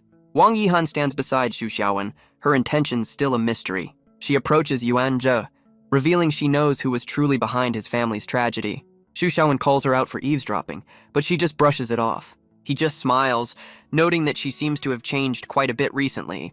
She seems taken aback by his observation, unsure how to respond. Flustered, she insists she's just being merciful, not changing at all. Shu Xiaowen gives her a knowing smirk, clearly not buying her excuse. She turns away in a huff, completely flustered by his teasing. A classic dynamic. The 3 of them now stand together, a new alliance forming in the quiet night. Yuanzhe looks at her, demanding to know what she wants from him. She gets straight to the point, telling him this is about the Yuan family. The name of his family catches him completely off guard. She explains her cousin instructed her to share what she knows when the time was right. With a steady gaze, she declares that she knows who the real culprit is. Wenja's grief turns to rage, his composure completely shattering. He grabs her by the shoulders, demanding she tell him the name of the killer. His eyes burn with a desperate need for vengeance, a decade of pain boiling over. She confirms the killer is from the Sons of the Morning. Her eyes are wide, her expression a mix of fear and resolve. Lin Miao Miao is stunned, demanding to know how she has this information. Yihan admits she only overheard a conversation and has no proof. Yuanjia shakes her violently, demanding to know their location. She challenges him, asking what he could possibly do against them. He screams at her, his rage completely consuming him. Xu Xiaowen finally steps in, telling Yuanjia to calm down, but Yuanjia argues that she's a member of the enemy organization. Wang Yaiki defends her sister, insisting she's on their side now. Wenjia scoffs at the idea of such a notorious group ever changing. Yihan's patience finally snaps, her expression turning cold. She erupts in a furious shout, completely done with his accusations. He's taken aback by her sudden, intense outburst. She calls him out for his reckless and foolish plan. She taunts him, saying he can't even beat her, let alone get revenge. The two get into a shouting match, a very productive conflict resolution strategy. Wang Yik reminds Yuanjia he's not the only one with a grudge. Lin Miao Miao steps between them, ready to intervene. She turns her back, telling him to listen to her for once. She grabs his face, refusing to let another teammate die in front of her. A chibi Xu Xiaowen notes that she's being a little too forceful. With tears in her eyes, she begs him to trust them and not be so impulsive. Her words finally break through, bringing him to tears. He reaches out, his anger finally giving way to grief. She pulls him into an embrace, promising to protect him this time. The scene shifts to the quiet, moonlit estate. Xiao Liu and another woman discuss He San's recent sulking. The other woman theorizes he's just confused about losing on Earth. A few days later, a new morning dawns over the Xu family home. Xu Xiaowen looks on, his face a mask of pure stress. Just then, Yuanji arrives with a suitcase asking to stay. A chibi scene shows the house is already a crowded party. Xu Xiaowen complains that his home has officially become a hotel, but his mother just smiles, saying she enjoys the lively atmosphere. She and his father then offer some very questionable advice on his love life. His dad gives him a supportive pat, saying a real man follows his heart. Elsewhere, a broom sweeps diligently across the wooden floor, a sign of true domesticity. His parents watch as He-san, in full maid attire, handles his chores. His father tries to get the new housekeeper's attention, but he's left completely speechless when He-san finally turns around. Xu Xiaowen can only watch the bizarre scene unfold. His parents wonder what's gotten into their son lately. A pair of heels clicks on the floor next to his signature flip-flops. Xiao Liu embraces him, declaring he has a broken heart. His parents immediately start analyzing her origins as an artificial human. She looks at him, asking why he's been so down. She explains He-san has been questioning his life since his defeat. The scene shifts to a quiet hill at sunset, a kite flying in the wind. He-san looks out at the horizon, noting the noisy wind. Xu Xiaowen agrees, adding that the wind seems to be sobbing. The familiar scene gives him a strange sense of déjà vu. He looks to the former warrior, asking if he's disappointed about losing. He-san admits that he feels like nothing more than a clown. His hand falls limply to the grass, a picture of defeat. He lies back, telling Xu Xiaowen he doesn't need his sympathy. But our boy claims he's just checking on his humanoid detector. So thoughtful. He-san tells him not to worry, as he's just a passing visitor in his life. Xu Xiaowen admits that meeting him has opened up new possibilities. He looks on with a serious gaze, saying he doesn't want him to be broken. He-san covers his eyes, admitting that Xu Xiaowen is surprisingly kind.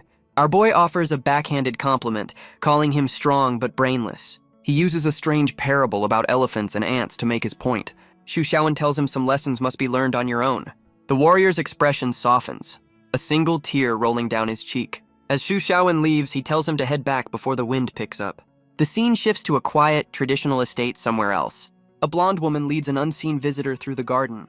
The sound of boots echoes on the polished wooden floors. She announces that Lord Qianji has a guest, but a voice from inside shouts that he's not seeing anyone. The bald man complains about the annoyance of turning people away. He fumes at his phone, angry about some kind of online censorship. An old man with a long white beard appears, asking why he's being ignored. The bald man warns him about the association finding out he's here. But the visitor dismisses the concern, calling the bald man his brother. The bald man asks if he's here for another lecture on the law. The visitor raises a golden staff, telling him to save his energy. He asks his brother what he's so intently looking at. The bald man complains about platform rules for promotional photos. He launches into a rant about the supposed dangers of revealing clothing. A chibi version of him throws a tantrum over the ridiculous guidelines. A true artist's struggle. He clutches his head, frustrated by the platform's hypocrisy. He adds that a rival even reported him, nearly getting his account banned. The old man with the beard just asks who could be so boring. The bald man retorts that the association is just as self-righteous. He finally gives up, too exasperated to continue the argument. The visitor offers a cryptic warning about respecting the user experience.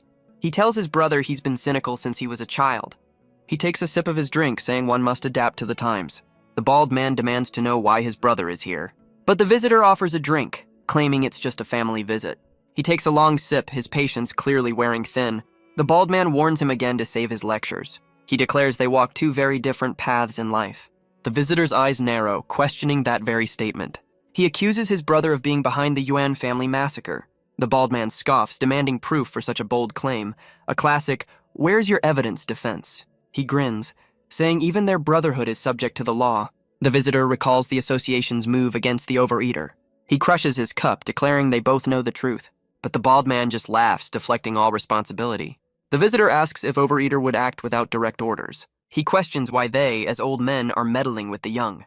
The bald man rises, laughing at the very idea. A dark energy gathers in his hand as he makes a bold claim. He declares this world was built by them and he wants it back. The visitor, Chen Xuan, stands firm, his expression grim. As the blonde woman enters, he notes the world is changing. He tells her she must have noticed Xu Xiaowen by now. He leaves with a final warning for his brother to follow the rules. The bald man just grins, completely unfazed by the threat. He taunts his brother, questioning his self-proclaimed righteousness. Chen Xuan turns away as the blonde woman watches intently. Her gaze follows him, her expression unreadable. His power fills the room, his eyes dark with a hidden strength. She realizes with a jolt that he is not someone to be trifled with. The bald man just scoffs, blaming his brother's unpopularity on his boring personality. Priorities, I guess. He grits his teeth, a look of absolute confidence on his face. The scene shifts, the tense family meeting finally concluded. Outside, Chen Xuan's aide waits patiently by the car.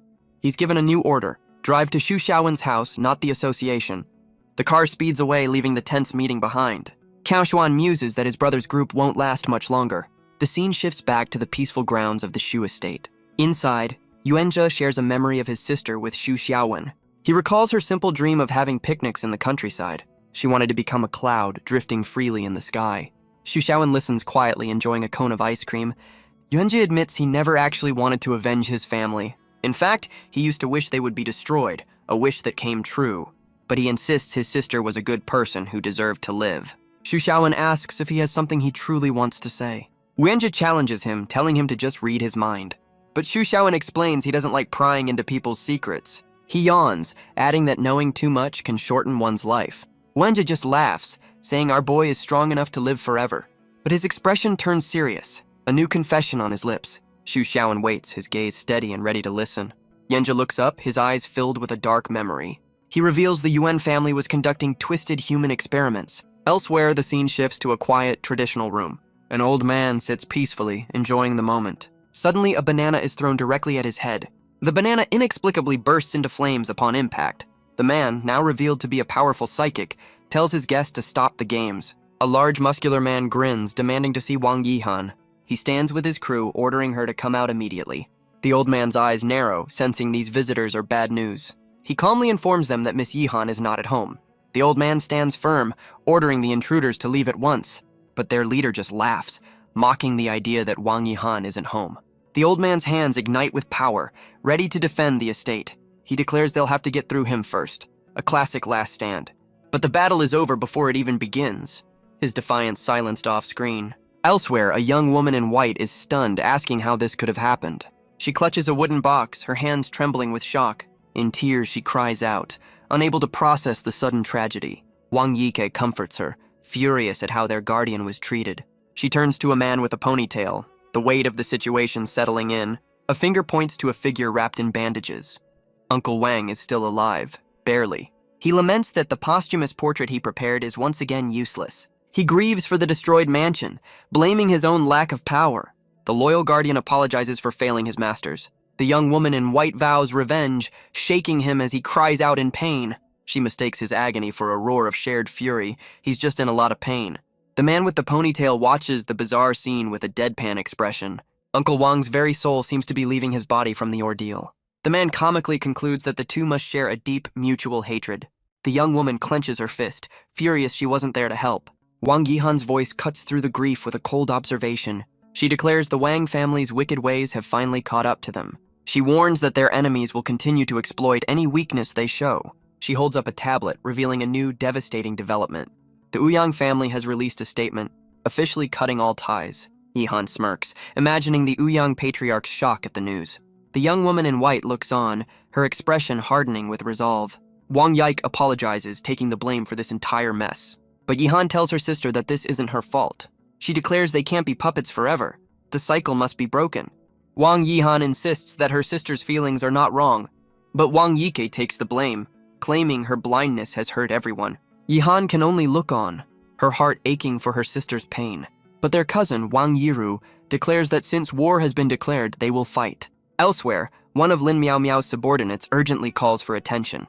She casts her phone screen to a nearby television for everyone to see. A news report shows the old Yuan family mansion engulfed in flames. Her colleague wonders if it was just a short circuit in the abandoned building.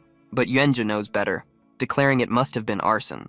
The subordinate agrees, her intelligence experience telling her this is a cover-up. The colleague connects the dots, the attack on the Wangs, now this fire. He's certain another incident is about to happen, the pieces falling into place. The subordinate explains she's already had her team investigate the news. The colleague questions the motive behind the Sons of the Morning's actions. He wonders why they would make all of their moves at once. Back at the Sons of the Morning HQ, Bao Yue reads a comic in the president's chair. The bald president, Qianji, tells her to call him by his proper name. She mocks the heavy censorship in his comics. A true art critic. His brother Qianshuan tells her this is none of her concern. She changes the subject, asking about a mysterious coordinate that recently appeared. Qianshuan studies a report, wondering what his brother is trying to hide. The scene shifts back to the night of the cult gathering. Two figures are left standing outside the now empty warehouse. A man stands over another, the strange confrontation finally over. A hand reaches for a door, the aftermath beginning. The former cult members are confused, wondering why the promised fight never happened. One of them looks on, recognizing the figures who remain. It's Xu Xiaowen and He San, the unlikely duo who crashed the party. Back at the association, President Zobachiki reveals the cult leader has been eliminated. His aide questions their data, wondering if they misjudged the power at those coordinates. The African president questions Zobachiki's report on the incident. She notes his dismissive tone is completely out of character for him. He tells her it's just a guess, leaving the investigation open for her. She teases him, but he's clearly not in the mood for pleasantries. She decides to take matters into her own hands and investigate herself. With the meeting concluded, she prepares to leave the office. Her expression darkens. She's decided on her first target. Back at the Shu estate, the mood is tense and thoughtful. Xu Xiaowen paces the room, lost in a sea of unanswered questions. Yanjia tells him to rest, asking if he's made any progress. Xu Xiaowen hands him a warm drink, a quiet gesture of support. He admits none of the pieces seem to connect to the recent arson. Yuanjia brings up our boy's earlier comment about the Yuan family. Xu Xiaowen confirms his feelings, his gaze turning cold. He explains their power was built on brutal, dehumanizing training. He declares that such a family deserved its destructive end. Yanjia connects this to his own painful training methods. Xu Xiaowen realizes he said too much, forgetting his cover story. Oops. One of the women chimes in, revealing she was the source of the info. Yuanjia asks about the side effects of their secret technique. Xu Xiaowen confirms that originally there were grave consequences. The weight of this dark history hangs heavy in the air. He explains that science has long disproven their methods. For a century, their power came at the cost of their own lives. Wenjia notes that this part of the story was conveniently left out. Xu Xiaowen compares their entire legacy to that of a cult. Yanjia makes a connection to the cult's holy water. One of the women suddenly remembers something important. She recalls the hypnosis she used on Xu Xiaowen worked on a similar principle. Wang Yiru adds a chilling final thought. The Wang family can do the same. Xu Xiaowen's eyes narrow, connecting the dots between the families and the holy water. Wang Yiru drops a chilling confirmation. Their power comes from refining the human body. The weight of her words hangs in the air, a dark secret finally revealed. Wang Yihan is stunned, questioning the horrific practice. But the pieces click into place, a look of dawning horror on her face. Her cousin presses her, wanting to know what she's just realized. Yihan connects this to the Sons of the Morning, pushing for a marriage alliance. The Ouyangs would provide the funds and the Wangs the forbidden technique. A truly wholesome partnership. She finally understands the full scope of their enemy's plan. Achibi-Yiru scolds her for her own convoluted schemes to help her sister. Just then, a new guest arrives, sarcastically applauding their deduction skills. The green-haired scientist smirks, admitting she's surprised they figured it out so quickly. Xu Xiaowen and Yuanjia turn, recognizing the woman who crashed the cult meeting. She mockingly tells them not to make a fuss over her arrival. Xu Xiaowen cuts to the chase, demanding to know why she's here. She approaches him, claiming she's here for him and him alone. She gets close, reminding him of her promise that they would meet again. With a sly grin, she asks if they're interested in the secrets of human refinement. She leans in, offering to join in on their little investigation. Xu Xiaowen immediately accuses her of working with the Sons of the Morning, but she denies it, claiming she was the one who gave them the clues in the first place. She then looks around, asking for the little guy she fought before. Elsewhere, Heisan studies ancient texts to improve his battle tactics. A real scholar in a maid outfit. A chibi version of him praises the brilliant strategies of Earth's warriors, but his studies are quickly forgotten as he decides he needs a drink. Back in the tense standoff, Xu Xiaowen tells Yuanjia to stay calm, but Yuanjia erupts, refusing to listen to the woman he sees as a cult leader. He declares they can't let her escape now that she's revealed so much. The scientist turns her gaze on him, identifying him as the Yuan family orphan. She then reveals she got the idea for her holy water from his family's own dark secrets. Wenji is stunned, asking how she knows his family's secret method. The scientist admits she only knows the basics, not the core technique. She explains her holy water is flawed, temporary, and has side effects. She leans in, taunting him with what he doesn't know. With a cruel smile, she reveals his family was destroyed for that very secret. She gets closer, driving the point home with a chilling intimacy. Yuanjia is left completely speechless by the shocking revelation.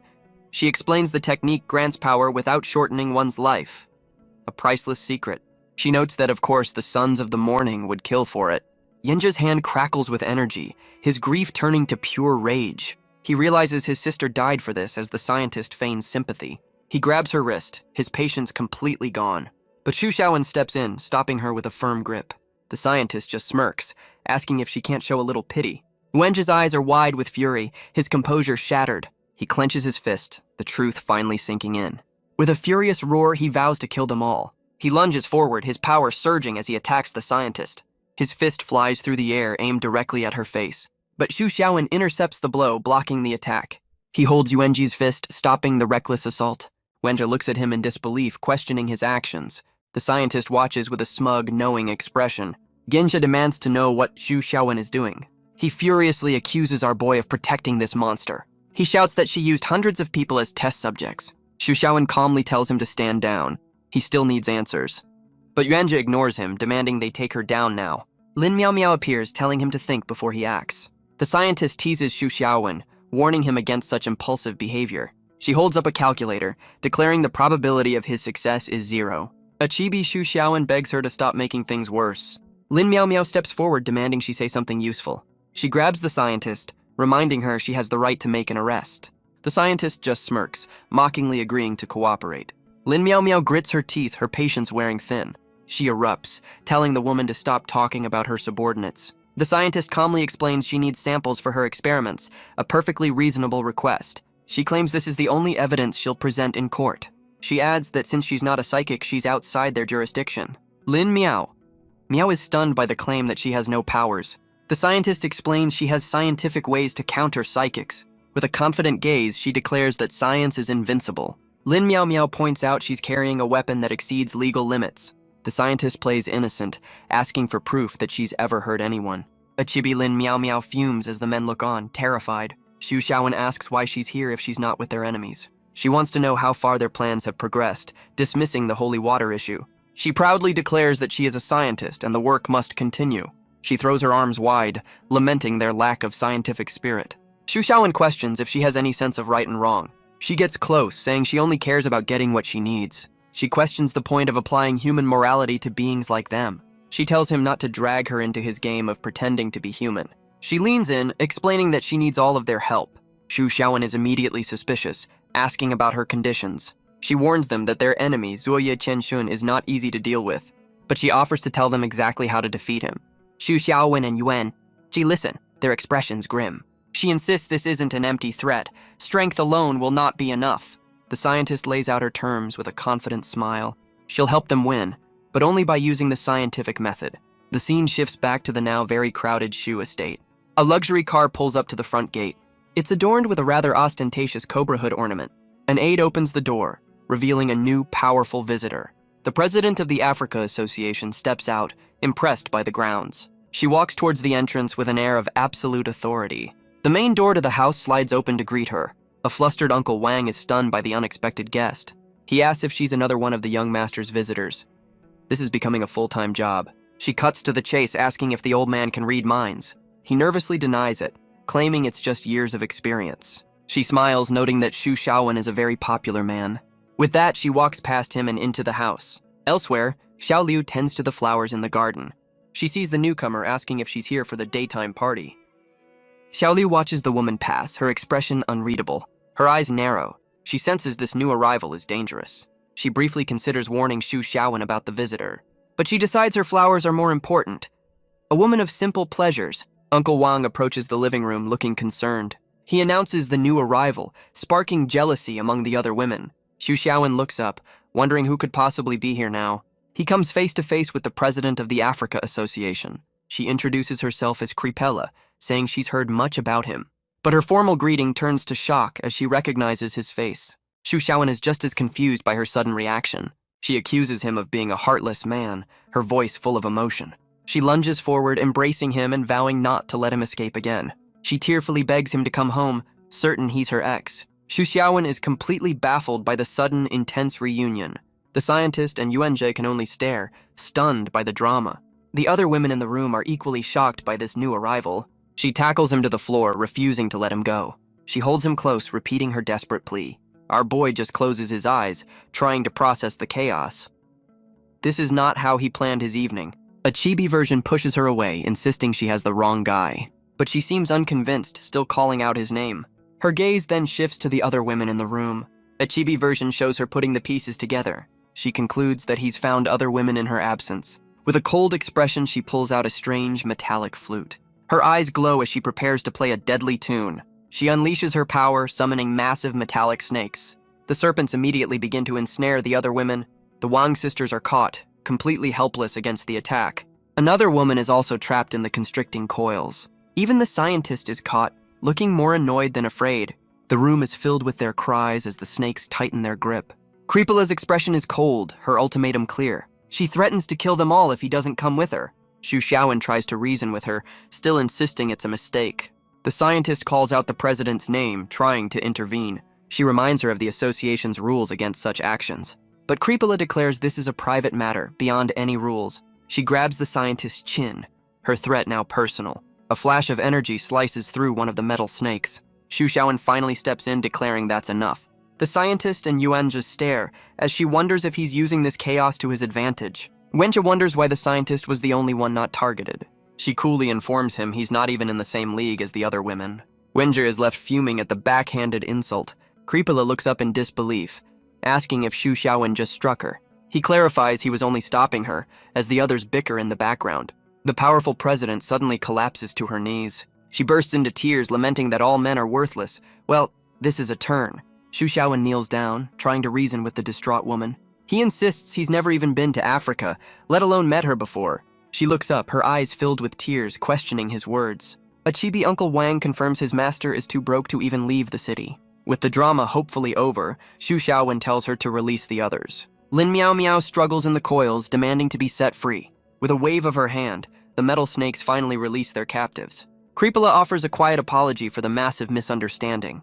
Xu Xiaowen cuts to the chase, asking why she's really here. She explains her visit is related to the cult leader he recently defeated. He asks her to be more specific about her intentions. She reveals her chancellor reported he destroyed the cult, and she came for details. She looks at him, still struggling to believe he's not the man she knew. The scientist leans on Yuanzhe, telling him to stay out of this. She insists she's just trying to avoid getting into any more trouble. Lin Miao Miao steps forward, declaring this an official intelligence matter. Creepola turns her gaze towards the section chief. The two powerful women face off, a silent challenge in the air.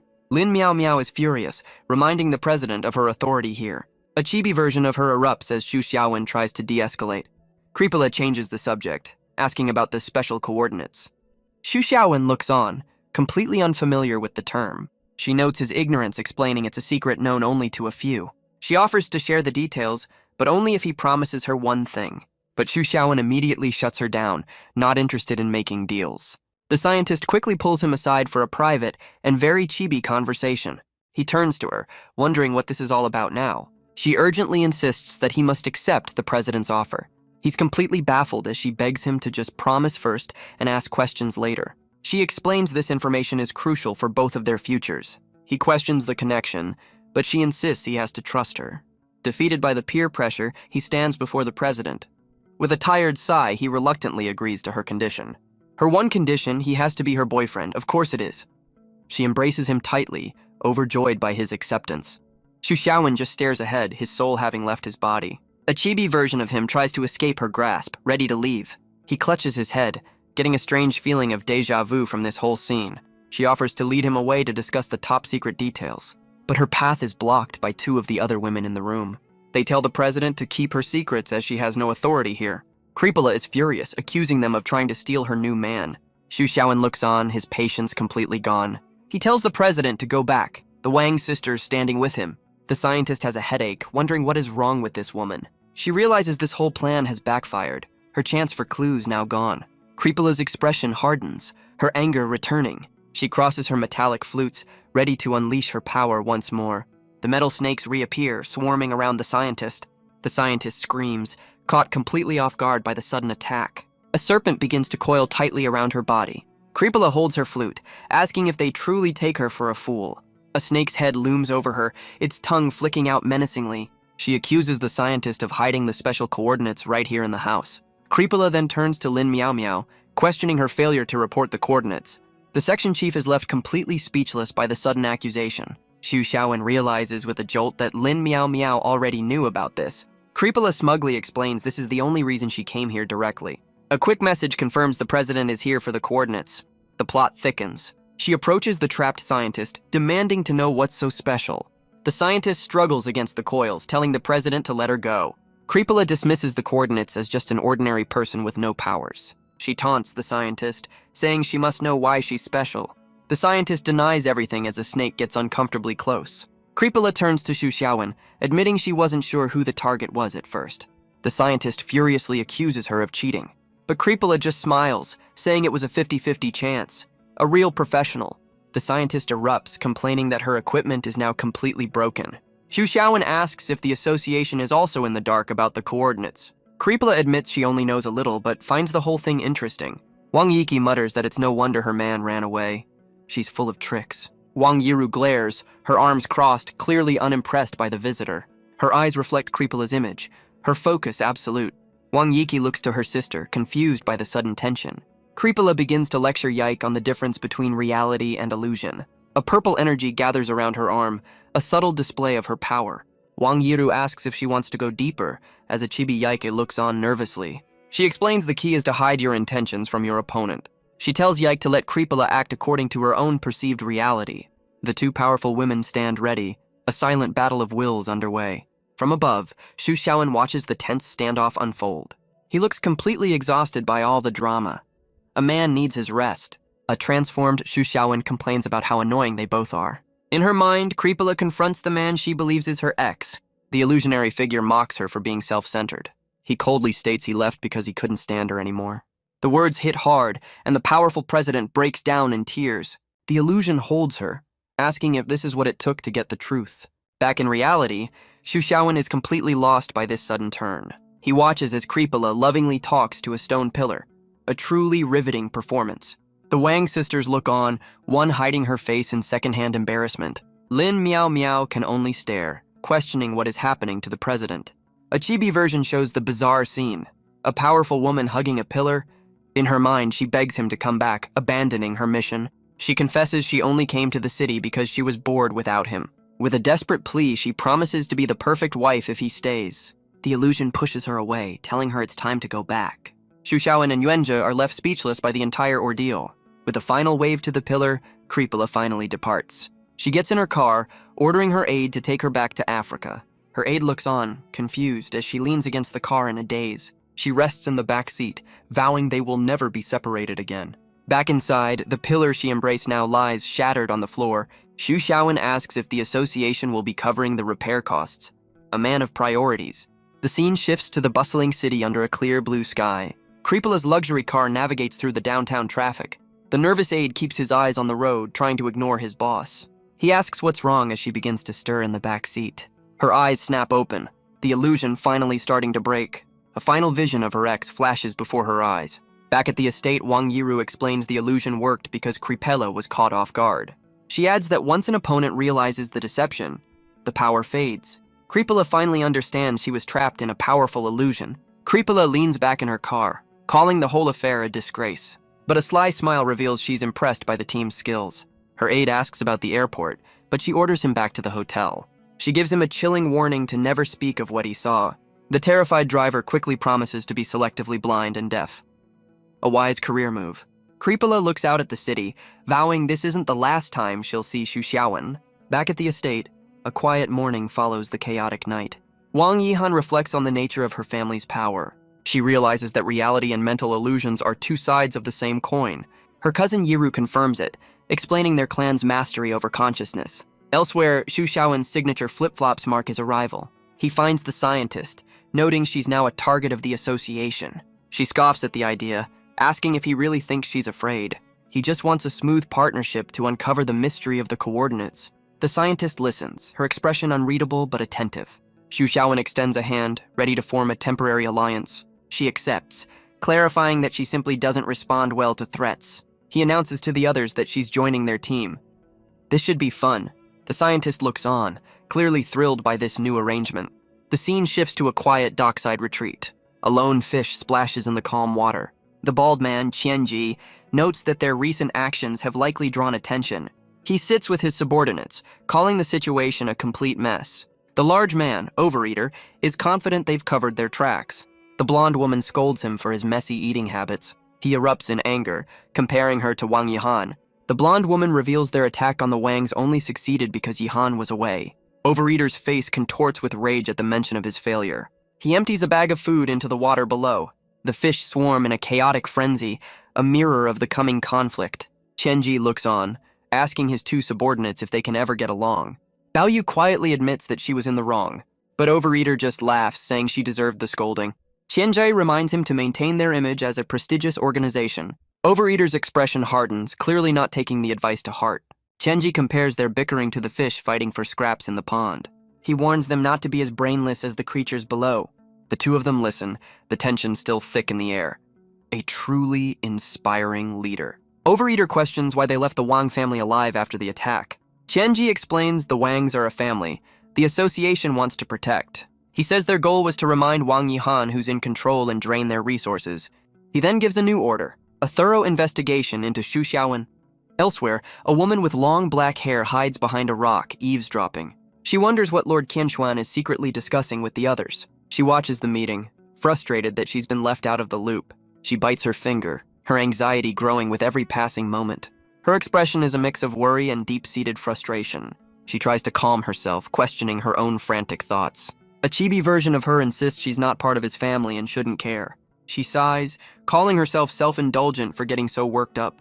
A voice calls out, asking why Mary is hiding behind a rock. Qiangshuan turns, calmly telling her to come over. Mary is completely mortified, realizing she's been caught. She reluctantly steps out, her head bowed in embarrassment. He asks what's wrong, but she's too nervous to answer. She worries that asking questions will only make him impatient. He tells her that if he wanted her to know, he would have told her. Bao Yu chimes in, guessing that Mary was dumped by a man again. Mary frantically denies it as Bao Yu teases her in front of Qianshuan. Bao Yu erupts, ranting about a man with a family she wanted to confront. A hand reaches out, a gesture of comfort. Qiangshuan offers a hug to the distraught Mary.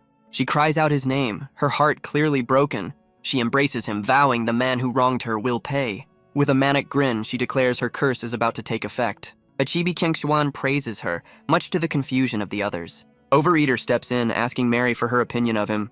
A bold strategy. He tries to reason with her, reminding her of their long acquaintance. But Mary bluntly shuts him down with a rather harsh insult. Overeater is enraged, his pride completely wounded. Qiangshuan tells him to back off, explaining that Mary is grieving. Mary looks up at her lord, completely flustered. She's desperate to know what they were secretly discussing. She debates with herself, unsure if she should ask. Qiangshuan teases her, revealing their topic was a man. He gives a sly smile, certain she's interested in the details. The scene shifts back to the now familiar Shu estate. Mary's voice reveals the man's name, Xu Xiaowen. She leans against a pillar, lost in thought. She wonders why Qianxuan is so interested in this particular man. A door opens and she panics, realizing someone is coming. It's Xu Xiaowen himself, stepping out into the hallway. His signature flip-flops click on the floor as he walks past her hiding spot. Mary is frozen with panic, unsure of what to do. Xu Xiaowen appears behind her, asking if she's waiting for him. She's completely flustered, stammering out a denial. He asks if she's a former client of his. An interesting opening line. She worries he'll think she's a weirdo for spying on him, but Xu Xiaowen just smiles, calmly reassuring her. Mary is left completely speechless by his unexpected kindness. She looks up at him, asking if he thinks she's weird. Xu Xiaowen just cuts to the chase, asking what she wants. She's completely overjoyed, claiming he's the first person not to call her strange. He just laughs, admitting he finds her reaction quite cute. She takes this as a full-blown confession and lunges in for a hug. Achibi Xu Xiaowen is caught off guard, baffled by the sudden affection. Later that night, the scene shifts to a quiet, well-decorated room. Mary lies on her bed, diligently taking notes. A true scholar of love. Her pen hovers over the page, her mind racing with new thoughts. She's completely fixated on the man Qianxuan was so interested in. She begins to write, her thoughts finally taking shape. She's drawn a surprisingly flattering portrait of Xu Xiaowen in her notebook. Back in the living room, Mary clings to him under a storm cloud of awkwardness. Xu Xiaowen gives a tired explanation of the recent bizarre events. He notes that Mary seems to be the type who doesn't listen to anyone. His parents are thrilled, his father giving a proud thumbs up for his son's success. Just then, Lin Miao Miao appears, offering a quiet apology for interrupting. She announces she needs to borrow Xu Xiaowen for a moment. A chibi version of our boy is dragged away against his will. Mary is left behind, her expression turning dark with fury. She immediately decides she hates this self-righteous woman, but she quickly corrects herself, remembering she's Xu Xiaowen's friend. She decides she must have a friendly chat with his new girlfriend. In another room, Xu Xiaowen asks what's going on. Lin Miao Miao tells him to send Mary away, calling her a security risk. But Xu Xiaowen knows she's a woman who can't hide anything. He reveals her mind is an open book, full of internal drama and secrets. Mary is seen eavesdropping from just around the corner. Lin Miao Miao questions if he's sure about her ties to the Sons of the Morning. He confirms it, but adds she's not privy to their secrets, just an ardent fan of Qianxuan. Lin Miao Miao asks about her power, but Xu Xiaowen clarifies it's just a very active imagination. Overhearing them, Mary is consumed by a dark thought about a curse. Her eyes burn with fury as she vows to curse the section chief. But she immediately panics, remembering Lin Miao Miao is Xu Xiaowen's friend. She worries that hurting his friend will make him angry with her. A chibi version shows the team sweating as her internal monologue continues. Lin Miao Miao can only sigh, noting the girl's jealousy is a serious problem. Xu Xiaowen decides they need to figure out her true intentions first. He approaches Mary, casually asking what she wants for lunch. She's immediately overjoyed, thinking he's being incredibly considerate. Flustered, she backs down from a pricey request, saying anything is fine with him. One of the maids asks Lin Miao Miao if their new guest is mentally stable. The section chief sighs, saying she'll tolerate it since Mary is a valuable lead. The maid is stunned to learn Mary is with the Sons of the Morning.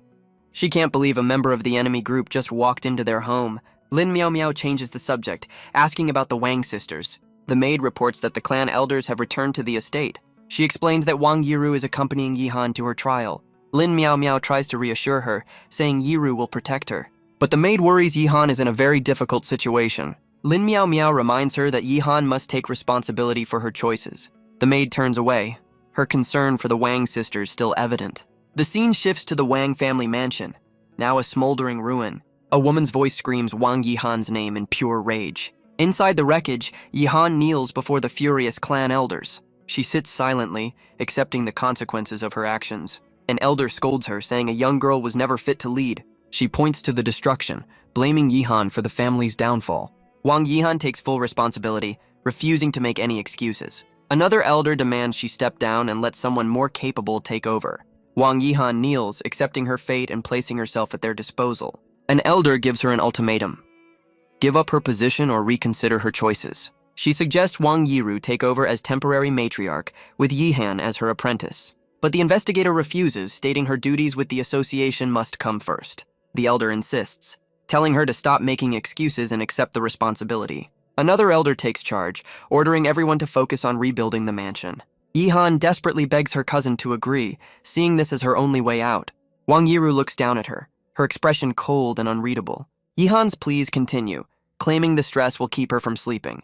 With a sigh, Yiru finally relents, agreeing to act as patriarch for now. She stands tall, accepting the elder's trust as Yihan mutters insults under her breath. Elsewhere, Xu Xiaowen takes Mary to a restaurant, hoping to get some answers. Mary is thrilled by the desserts, but carefully avoids any mention of Xianxuan.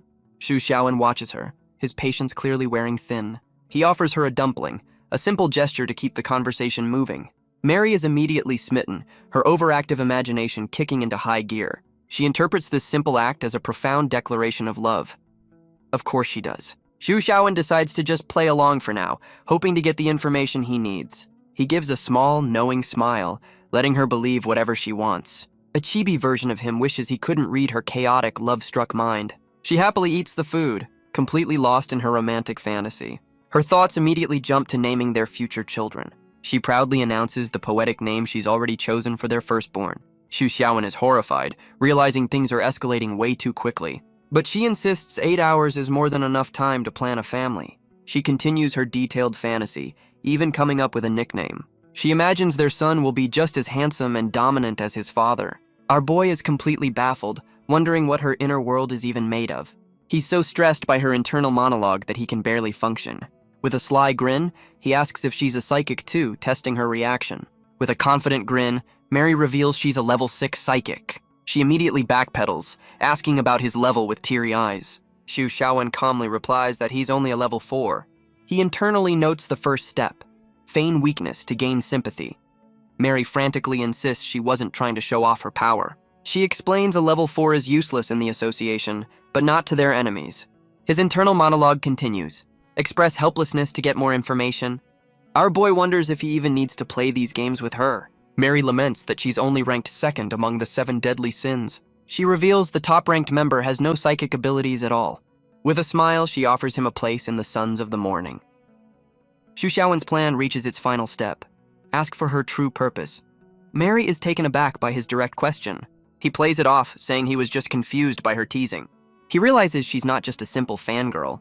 She has a hidden core. Her mood flips instantly as she declares it was just love at first sight. A likely story. The scene shifts back to the Shu estate under the quiet night sky. Wang Yihan thanks her cousin for helping her deal with the clan elders. Wang Yiru calmly states the elders are just doing what's best for the family. Just then, Wang Yike arrives, calling out to her sister and cousin. One of the maids rushes in, announcing Xu Xiaowen went out with a woman from the enemy. Wang Yihan's eyes widen in shock at the news.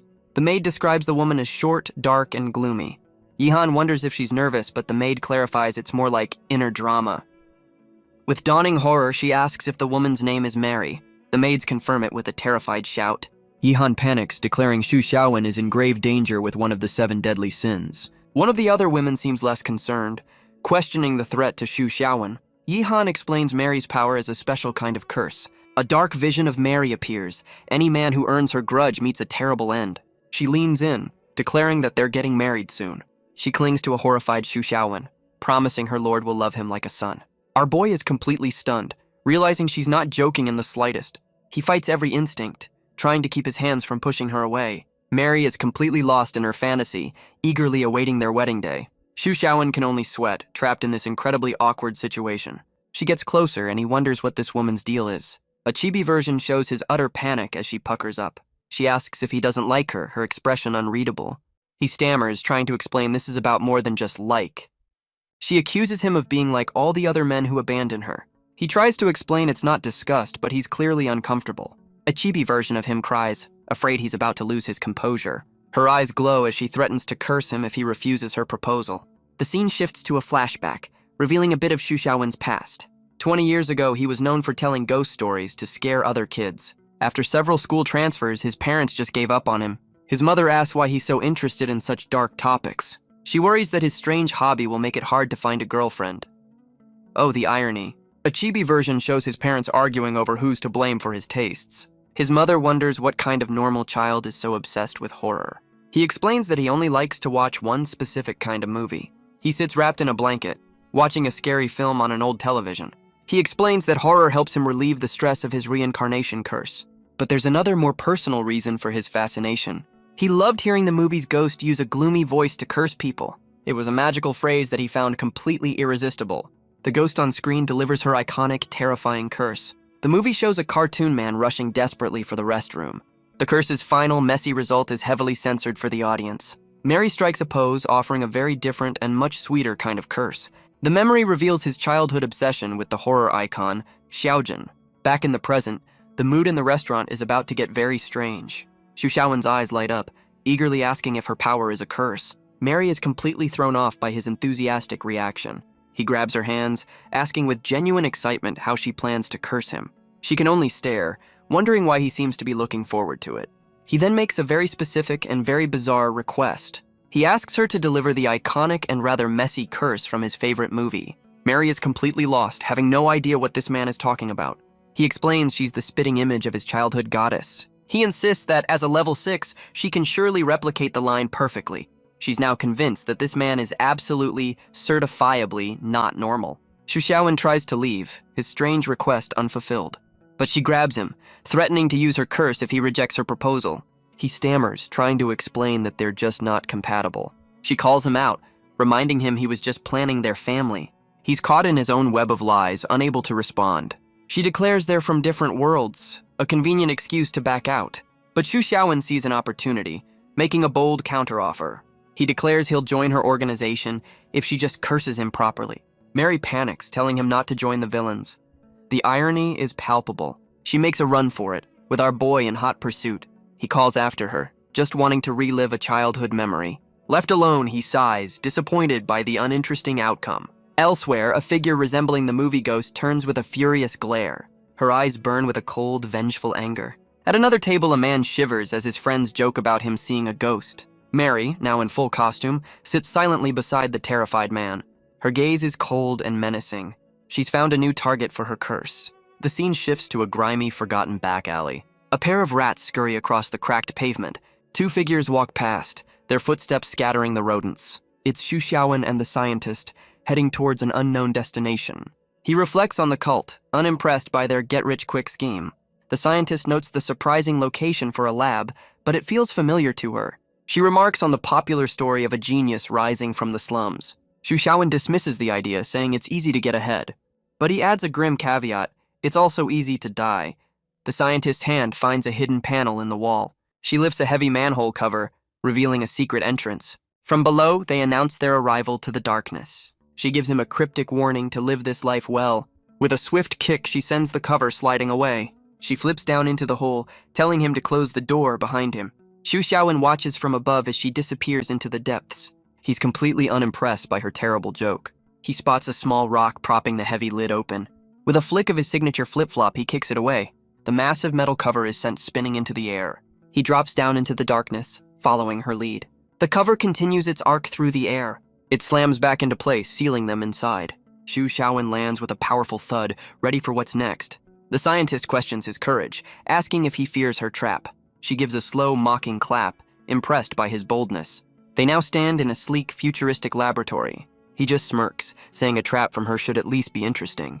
He cuts to the chase, asking why she brought him here. She turns, reminding him of the name Creepola used, special coordinate. She explains she needs to study him, as they are the same kind of being. Xu Xiaowen wonders why he wasn't on Creepola's list of coordinates.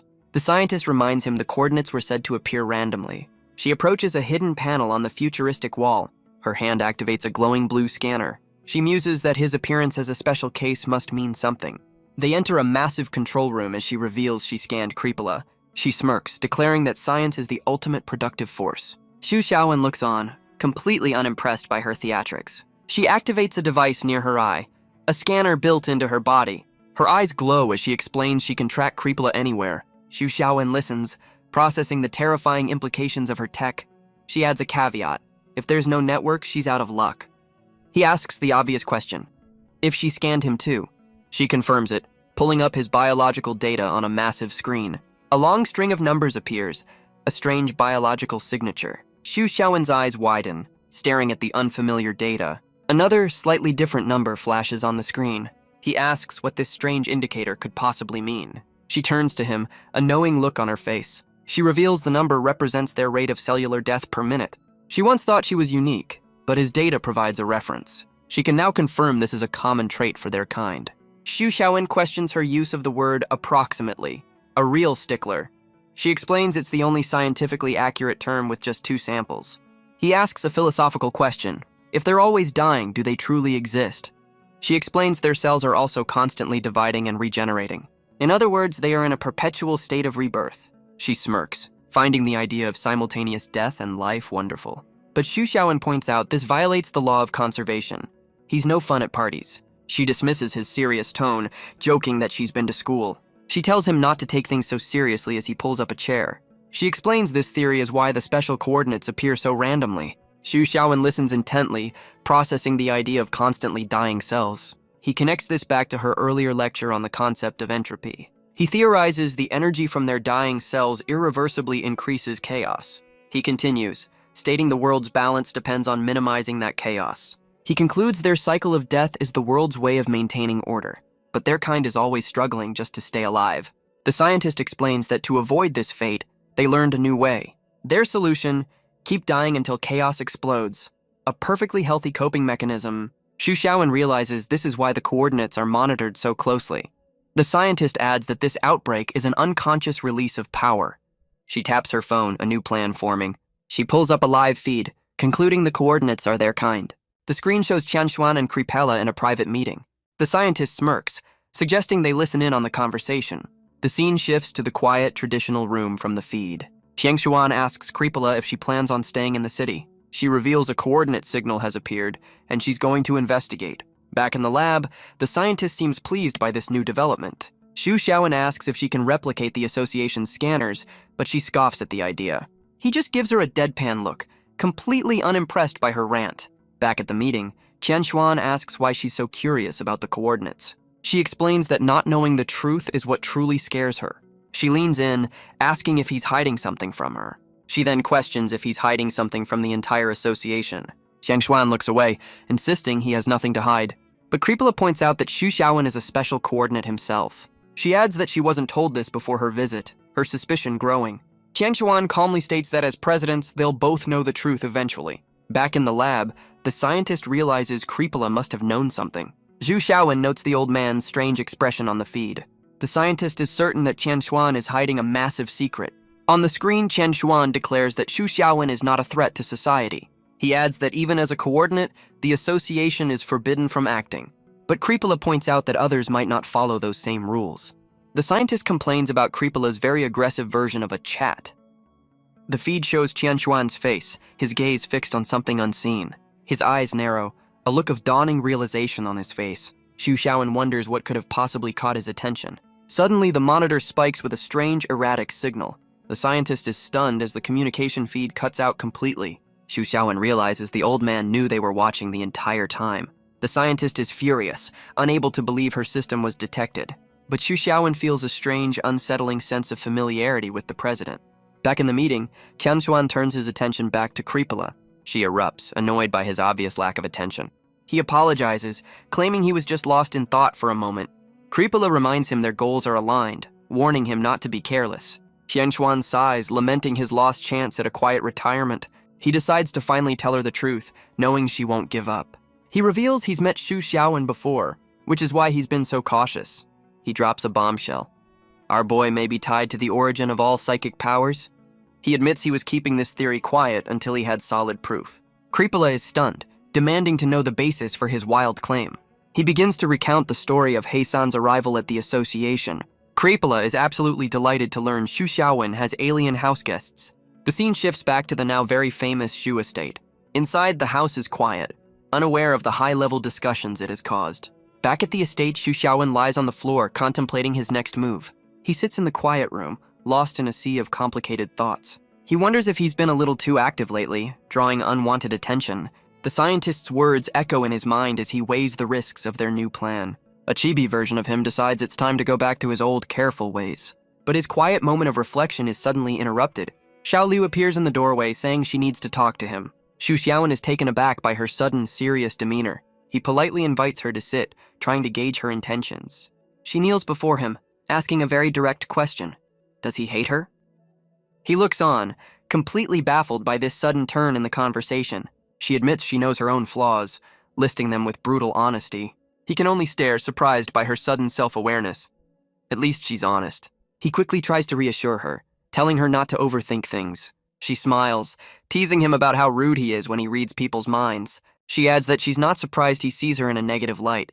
He asks if she's angry, but she just gives a small, unreadable laugh. She makes a self-deprecating comment about her place in his home. With a gentle smile, she admits she's been a constant source of trouble. He reflects that in his past lives, he's dealt with far more outrageous women. She gets a little closer, her gaze fixed on him.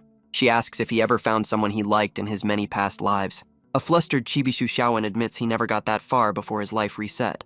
She then asks how he truly sees her in this life. Shushawan is completely caught off guard by the question. A chibi version of him wonders if she's feeling all right today.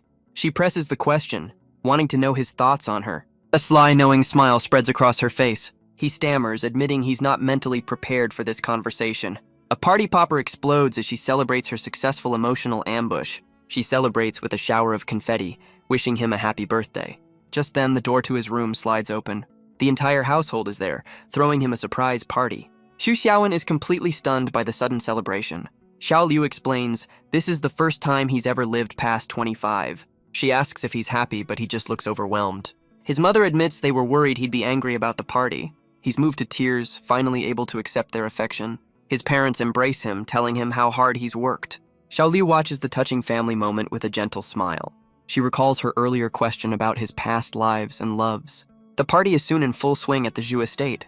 The sound of clinking glasses and laughter fills the air. Xiao Liu and the others are clearly enjoying the celebration, but Xu Xiaowen slips away from the crowd for a moment of quiet. He grabs 2 drinks, heading for the solitude of the outdoors. He sits on the steps, but is quickly joined by Yuan Jie. Xu Xiaowen asks if he's thinking about his family and their enemies. He offers his friend a drink, a silent gesture of support. Yuan Jie accepts it with a quiet word of thanks. Xu Xiaowen apologizes for ruining the mood of the party. He tells Yuan Jie there's no rule that says you have to be happy. Yuan Jie looks at him, impressed by his open-mindedness. Our boy admits he wasn't so wise at Yuan Jie's age. A chibi version deadpans that he just died a few times back then. A minor setback. Wenji looks up, a difficult confession on his lips. He leans back, admitting he hates himself for his own weakness. Xu Xiaowen knows he wants to avenge his family on his own, but he offers to help, admitting he has his own interest in their enemies. He recalls the scientist's warning, wondering what makes their foes so dangerous. Wenja admits it's a bit embarrassing to say. He confesses he initially misjudged Xu Xiaowen completely, but he's learned his lesson and is grateful for the support. But Xu Xiaowen quickly dismisses the thanks, claiming selfish motives. A chibi version insists he's not nearly as noble as he seems. He takes a drink, chiding his friend for being too trusting. He explains the world is shades of gray and their goals just align. A very edgy take for a guy in flip-flops. Yunja seems moved by this, deciding to cherish the moment. He then offers a simple, heartfelt birthday wish. Xu Xiaowen smiles warmly, accepting the gesture. The 2 friends share a toast under the quiet night sky. Later that night, the party seems to have continued. A pile of empty cans suggests a very successful celebration, or at least a very well-hydrated one, judging by the mess. A chibi Yuanjia is sick, much to Xu Xiaowen's confusion. He explains he's always had a weak stomach for carbonated drinks. He admits his sister never let him have them as a child. The memory brings a fresh wave of grief and nausea. Xu Xiaowen looks on, concerned by the sudden shift in mood. Wenja's grief returns, questioning why his sister had to die. Xu Xiaowen tells him to stop torturing himself with unanswerable questions. The simple, direct advice seems to break through his haze of grief. Just then, Xiao Liu appears, interrupting their quiet moment. She playfully asks what secrets they're discussing out here. The 2 men quickly try to deflect her question. She explains his parents are already planning the next generation. A bit premature, perhaps. Meanwhile, Hei-san and her clone are enjoying some light reading. She then correctly guesses they were talking about the Yuan family. She notes that Yuanjie's patience is wearing dangerously thin. She reveals the association's president has already discussed this with her. The scene shifts to Yuanjie's perspective, a romanticized memory of a woman. An agent asks if Section Chief Lin and Xu Xiaowen are actually a couple. The woman from the memory explains she was left alone with the president. In a flashback, Xianshuan warns her not to meddle with the sons of the morning. She argues with him, bringing up her fallen comrades. She insists she's been waiting for her chance at revenge for years. The president slams his staff down, a clear show of authority. The woman is stunned into silence by his forceful display. With a cold gaze, Chen Xuan declares the matter is officially closed. A chibi version shows her frustration as the others question the president's motives. She grabs Yuanji's arm, her desperation clear. She tells him she can't possibly give up on her revenge now. He asks if she's not afraid of being kicked out of the association. She scoffs at the idea, daring them to fire her over a small salary. The other agent watches, his mind already writing a dramatic romance novel. The woman turns, surprised by his sudden interjection. She erupts, demanding to know what he's talking about. He clarifies he was referring to the Sons of the Morning, not their love life. The agent's eyes widen, a new resolve forming. He declares with absolute certainty that he'll join their fight, but a menacing voice from above asks what they plan to do. The three of them look up to see a figure perched on the roof. It's Overeater, casually offering to listen in on their plans. The three agents stare up, their secret meeting officially crashed. The woman's eyes narrow, recognizing the man immediately. He greets her with a smug grin, noting it's been a long time. She grits her teeth, identifying him as the glutton Baoshi. He taunts her with a cruel joke about her fallen teammates. Her face contorts with pure, unadulterated rage. She glares up at him, declaring this just saved her the trouble of hunting him down. Overeater looms over the courtyard, a massive shadow against the night sky. Xu Xiaowen sighs, complaining that the roof is broken again. Lin Miao Miao looks over, asking what he means by broken. Xu Xiaowen's eyes narrow with fury, his patience completely gone. On the roof, Overeater's heavy foot cracks the tiles beneath him. Lin Miao Miao looks on with concern as Xu Xiaowen grits his teeth. He clenches his fist, his anger barely contained. She tries to calm him down, saying she needs to question the man first. But Xu Xiaowen is seething, his rage boiling over. He points up at the villain, shouting at the fatty to get down. A bold choice of words. The entire household looks on as Xu Xiaowen confronts the rooftop intruder. Overeater's face contorts with rage. He clearly hates that nickname. He raises his foot, threatening to crush the boy for his insolence. With a powerful stomp, he prepares to leap down into the courtyard. The roof explodes as he launches himself downward, showering the yard in debris. Xu Xiaowen stands firm, completely unfazed by the dramatic entrance. Wang Yihan and her cousin watch the chaos unfold, caught by surprise. His mother rushes to his side, promising to deal with the situation quickly. But Xu Xiaowen erupts, furious that he just paid for house maintenance. Priorities. Overeater lands in a cloud of dust, his attention now fixed on Wang Yihan. She glares back, declaring it's time to settle the score between them. He grins, mocking her for hiding and asking if she liked his handiwork. He offers her a deal, kneel, and he might put in a good word with his boss. Her rage explodes as she vows to kill him for what he's done, but her cousin holds her back, reminding her to stay calm. She warns that losing one's composure is the ultimate taboo for a psychic. Suddenly, Xu Xiaowen launches himself through the air, straight at the villain. He launches into a furious rant about all the property damage he's caused. Overeater is completely baffled by this sudden lecture on home maintenance. The argument devolves into a rant about late reimbursement forms. A true domestic dispute. Overeater is enraged by the constant interruptions and insults. He throws a wild punch, accusing Xu Xiaowen of trying to extort him. But Xu Xiaowen retorts that the villain is the one who started all this. The big man is completely baffled by our boy's lack of fear. He continues his lecture, scolding the villain for his poor manners. Overeater questions if the kid has a death wish. Xu Xiaowen offers to test his strength, a clear challenge. The villain laughs, calling him a clueless kid who doesn't get it. The women recognize the move, a look of shock on their chibi faces. Wang Yihan looks on, confused by their sudden panic.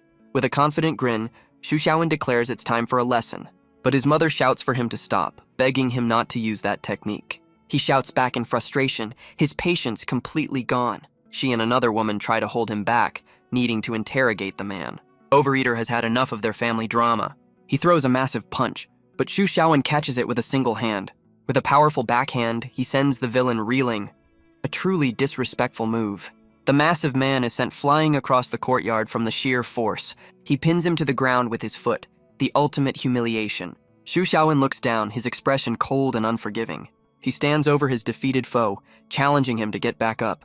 The chibi women cover their eyes, unable to watch the brutal beatdown. He looks at his hand, a strange energy emanating from it. Overeater lies defeated on the ground, his face swollen and bruised.